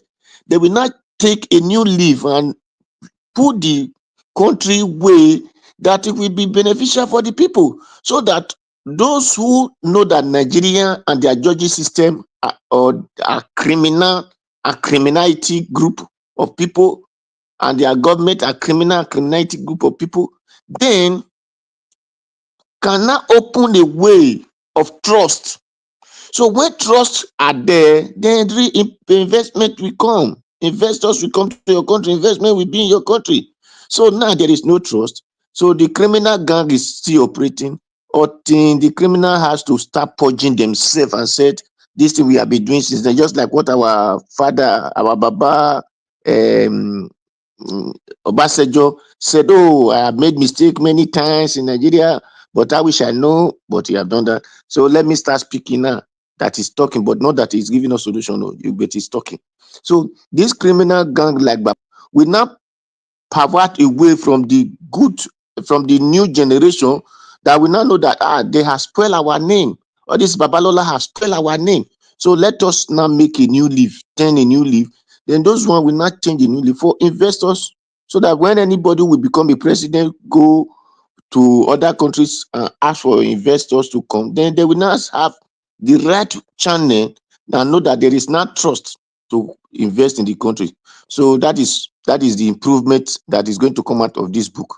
So people should get that in mind. Let me go to Edo State. For Edo State, people said that this governor should not visit, should just start working. No. I said it, how many months now in the office? Is it not to 3 months? No. The thing is, you have to assemble the executive that will work with him, the minister, what you people call ministers, the executive will work with him, let him assemble them first before any reasonable leader start work. The thing I talk with that now. Before any reasonable leader start do anything. That's why when that day I just sit by and they just put over every day. People were just clapping. I laugh. I said, people doesn't even know. First thing is you have to visit all the areas that, especially those ones that government used to use when it was a Bender state, then before it could become a Do state. And those things are no longer giving us the rightful things supposed to be producing in the country. Even like this, this thing, Atipobai, Bender Beauty, that we are giving us money. So you have to visit all these things. Not the one you can still continue without the same function. Then not the one that this compound can be used for different something. It can no longer continue without the same function, but it cannot be used for a new program. So you have to visit all, then that's where you know where the people who have been leading your state, what they have neglected, or if they have turned those property to become their own personal property, or you will know all. Then before you said, let me start work. You don't just come and jump into office and say, I want to start working, and then you don't even take note of anything. No, you must visit all those places. You know them. You are, because they are in the registrar tele. So they are there in registrar tele. So they are not just like this ECTS at Bobai. No. So then before you now start a project and say, okay, this thing that we are not functioning, it must continue to function. Like the other day, I saw this thing on, I think on news, so that this aviation mechanic, so he's collaborating with the aviation this thing in Edo State, so that the Edo State people can become the pilot mechanics or plane mechanic, however people can call them, aircraft mechanic. So these are kind of thing you must visit those people before to know, to have agreement. So you cannot just come and start working. You must have an agreement of things before you want to do. I know that he has a vision to come and make Edo State a better place, not just to come and say, I will do this without having the areas that you want to do it for. You know, you must have those areas, dig it done. Then from there, you now start proceeding to other different areas. So that is how it works. So people should not tell you that you are what you are doing now, stop visiting. No, he has not yet visited up to. So thank you. Thank you. Like the Okmila Smith, people should tell him to go and visit it. Like the Ewu Flower Me, you should still go and visit those areas and know the one that, like the Okmila Smith, so that I can give it to Edo State people. Let us invest our money there. Then we can even take that Smith and make whatever I want to make in Edo State. We need that Okmila Smith. We can put our money. Then if you have anything like we want to build as a factory, call Edo State people. This thing, let us do it. Collaborate with the Edo State people. Then put the necessary laws and let things work. Like our brother Lapatayo said of water. Yes, we need water. It is called the Edo State people. Let them collaborate together. If people can do borehole and they know how much they used to do that borehole and they know what it costs when the machine gets spoiled, then so if you invest money on water board, and at the end of the month and the years, the water board will be remitting money back to them. So you can do all these things because that board doesn't remit money back to them. They are the one to spend on it. But when you invest on water board, they will remain back to you. So all these are things. This is how government is supposed to be functioning if we have people that have sense. Anyway, we have people who are ignorant, who are illiterate, who are educated illiterate. So, but we don't have the real sensible people. So that is what I can say. Thank you. Thank you. How for you? Let's say you want to start the discussion. Well, people, I think we've come to the end of the broadcast today. Black Panther, if you can just round up in 30 seconds, just close the broadcast. Black Panther, are you still there? Okay, Black Panther is not there. So we just I did. Black Panther, I beg, close 30 seconds. I beg, make them very short. Yeah, I want to thank everybody. I want to thank most especially, I want to thank Nigeria Watch for giving us this platform to give their view. I want to thank Mama in Diaspora. Thank you for being here for us. The consistency we have copied and we are putting more light to it. And most especially, I want to thank also the viewers and the panelists that have contributed what they have and what they have investigated, what they have read, what they have gone through. I want to thank you all for today. And as we go on, please, indulge in every one of you. Share this, that we have shared Nigeria Watch to other channels, to other places, so that they can listen to what we have said and we keep the flag, the flame up. And I want to say also that the revolution has started. Thank you all. God bless you.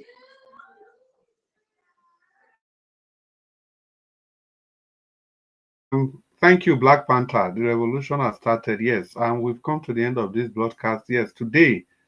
And we kept our promise. We promised Nigeria will say we will quick finish, but we still stay long, Sha. I hope we have finished earlier. Well, it's okay. We did our best. And so before we go, let's say a big thank you to everybody that was part of the broadcast today. And we start from those people that are watching us from all over the world. We want to say thank you for keeping faith in this broadcast and staying glued to your devices to listen to us. And again, the people on the comment section, we want to appreciate all of you for being there for us. We are really grateful. Thank you for your commentary. Mercy Foster, Joy Otako, Simon Onuigbo J, Madam Ame Bright, again, Abuazi, we see you, Madam Ijedima, Abdul Malik. Abdul Malik, you go and talk comment section. That's good. Abe Johnny. Who else can I say again? When I'm Peggy Mori, when I'm Too Sabi, all of them are with great to now. Big chokes. Okudishu. Madam Stella Ima Semedo. Yeah, who did that again? Well, we greet all of you now. We don't even mention our name finish. You can not worry. If they don't call your name today, we will call your name tomorrow. We see Victoria Samudi Amion Laruwaju Adeosho. We see all of you there. Michael Okata, Sebastian Obeta. Good evening. Well done. Pius Monye. Yeah, all of you now. We greet all of you now well. And the panelists today, Midwest people, you come, you don't come out. Oga Jonathan, thank you for your analysis. Very far and reaching, and give us our mandate. Thank you for your perspective. Oga Alex, thank you for your vibrancy. Mr. Tone, thank you for your patience. Paul Dua, thank you for your alternate view. Dr. CM, thank you for your lecturing. And Augusta Louis, thank you for the views you bring. Black Panther, thank you for your energy and your perspective that you usually bring to the broadcast. And all of you, thank you so much for being part of the broadcast today. And to you, Mr. Nigeria Watch, we want to salute you for everything you do, for this immense sacrifice that you are rendering to your nation. Yeah, we believe that, and we know that when the history of this nation is rewritten, the name will pop up amongst the names of the many other people that are fighting to emancipate this nation. And having said that, I want to give a big shout out to Mommy Diaspora, the mother of them all, everybody. She's our mommy. Mommy Diaspora, thank you so much for everything you do. We appreciate you from the depth of our hearts. Thank you so much for being there for all of us. Thank you so much for being there for this station, for all your support. Mommy Diaspora, we appreciate all of them, your prayers, everything, your advice, your backstage work that is not even visible to the people that are watching this broadcast. We want to say thank you, Mommy. And Madam Rita is not here, so we want to say we love you from the depth of our hearts. Black Panther is there. Black Panther likes using that a lot. So, Mommy Diaspora, we appreciate you, and we appreciate you. So we've come finally. Give us a minute. We are sorry we couldn't bring you in. Later today is another day. We've come finally to the end of this broadcast today. And Mr. Nigeria Watch, if you Nigeria Watch finally bring Mr. No, I did my plasma TV. They watch and say, I want to see what this man go do this night.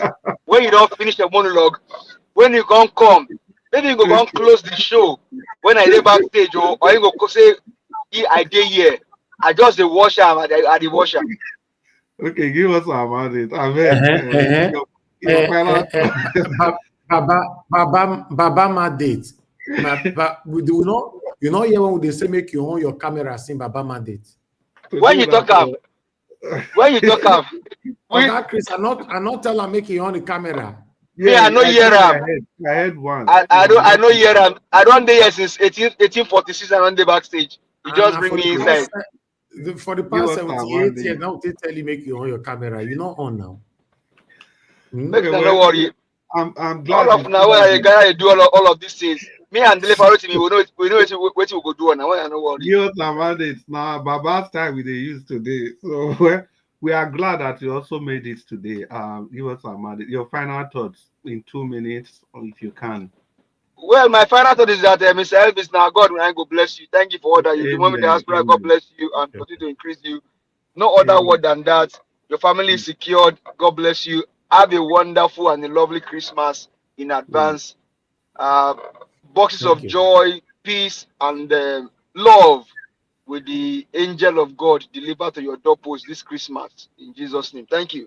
Thank you. Amen. Give us a mandate. Thank you so much for sticking by and ensuring that you add your final thoughts to this broadcast. It only shows the love you have for the station. Thank you so much. And when we do this, I have to go back again to say a big hello to Mommy Diaspora again, because I always want her to be the last words on my mouth before leaving the station every day. Mommy Diaspora, on behalf of the Nigeria Watch family, we want to doff our heart for you. Thank you so much for everything you do. And God bless you, Mommy. And on this note, permit me to invite Mr. Nanjawas to bring this to a final conclusion. I Thank don't you. sleep. I don't sleep. Thank you, Baba Nanjawas. All right. Thank you, Oga Chris. Now, God will bless you, my brother. You are doing a Amen. lot. That's a big, big relief. Sitting on the backstage and listening to other people giving their submission is beautiful. You've given me the opportunity to experience those moments. Most of the time, I'm just here listening to all of you talking within yourselves and all that. So on this platform, we all are learning. Nobody to know him, so we all are here to learn, to educate ourselves. Thank you very much, God Chris, once more. Mr. Jonathan, thank you very much. I'll give us a Monday, my brother. Thank you very much, and a big amen to your prayers. Thank you, Black Panther, Mr. Oduwa. Sir Louis was with us earlier on, and many others that came into the panel today. I appreciate you all. Ogatun was with us as well. Thank you, all of you that came in, even though I can't remember all names at the same time. Thank you very much. I appreciate you all. Those of you that call into the show as well, thank you. God bless you all. Thank you very much for those of you that supported the channel. I appreciate you all. George Efosa Igbenedion, Pretty EJ, and Love God is my strength. And God bless you now. Then, my people on the comment section started with Mother of all Mommy Diaspora. Thank you very much, Mommy. I appreciate you and I love you so much. Thank you very much, Abu Azi. Thanks for being there always. I appreciate you. Peggy Modi, thank you very much, man. I can see you still there with us. God bless you, and God bless every one of you that is still right there right now. Charles Moses, Stella Imasemendo, thank you very much, man, for joining us today. Jota Hall, Mercy Foster, Simeon Onangboje, thank you very much, my people. Madam Amen Bright, can see you. EJ Dima in the building, thank you. Abdul Malik, thank you. Yes, Mr. Alex was with us as well, and many others. Now, God will bless you. Now, our spectators, those of you that have never ever commented on our platform or joined the panel or call into the show, but you are dedicated to this platform, I want to say we appreciate you. Thank you. At least you are learning one or two things from here, which you are replicating or rather emulating in a way of life. I want to say thank you very much for joining us every day. We appreciate you all. For those of you that is new to the platform, in case you're still wondering, you want to listen to what this platform is all about, but you're still trying to digest it, what are they doing? It's simple. It's just straightforward. We are here every day pouring out our plight, calling out our government to do the right thing. As you and I know, if we want to be sincere, realistic to ourselves, that Nigeria have never ever worked. Most especially in my own time, Nigeria have never worked. Rather, it's getting worse. So that's why we are here. See if we can get the attention of our government to understand what we are facing, to make a change, not just a change, a positive and realistic change. That's why we are here every day. So if you think that is what you're looking for, you're in the right platform. But if you're one of those people who see what is bad and you continue to support what is bad, then this is not where you belong. They are one of those platforms on social media who portray those satanism. Maybe you can join them to express your satanism alongside with them. Thank you very much, my people. We've come to the end of the broadcast. I'll see you guys again later on. Fingers crossed, by God's grace, 7 p.m. Nigerian time, so that we can continue from where we stop. My people, now here, I will draw the curtain. Have a good night and bye for now.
Jesu me ni me tutie, okpera ni le yo, Baba.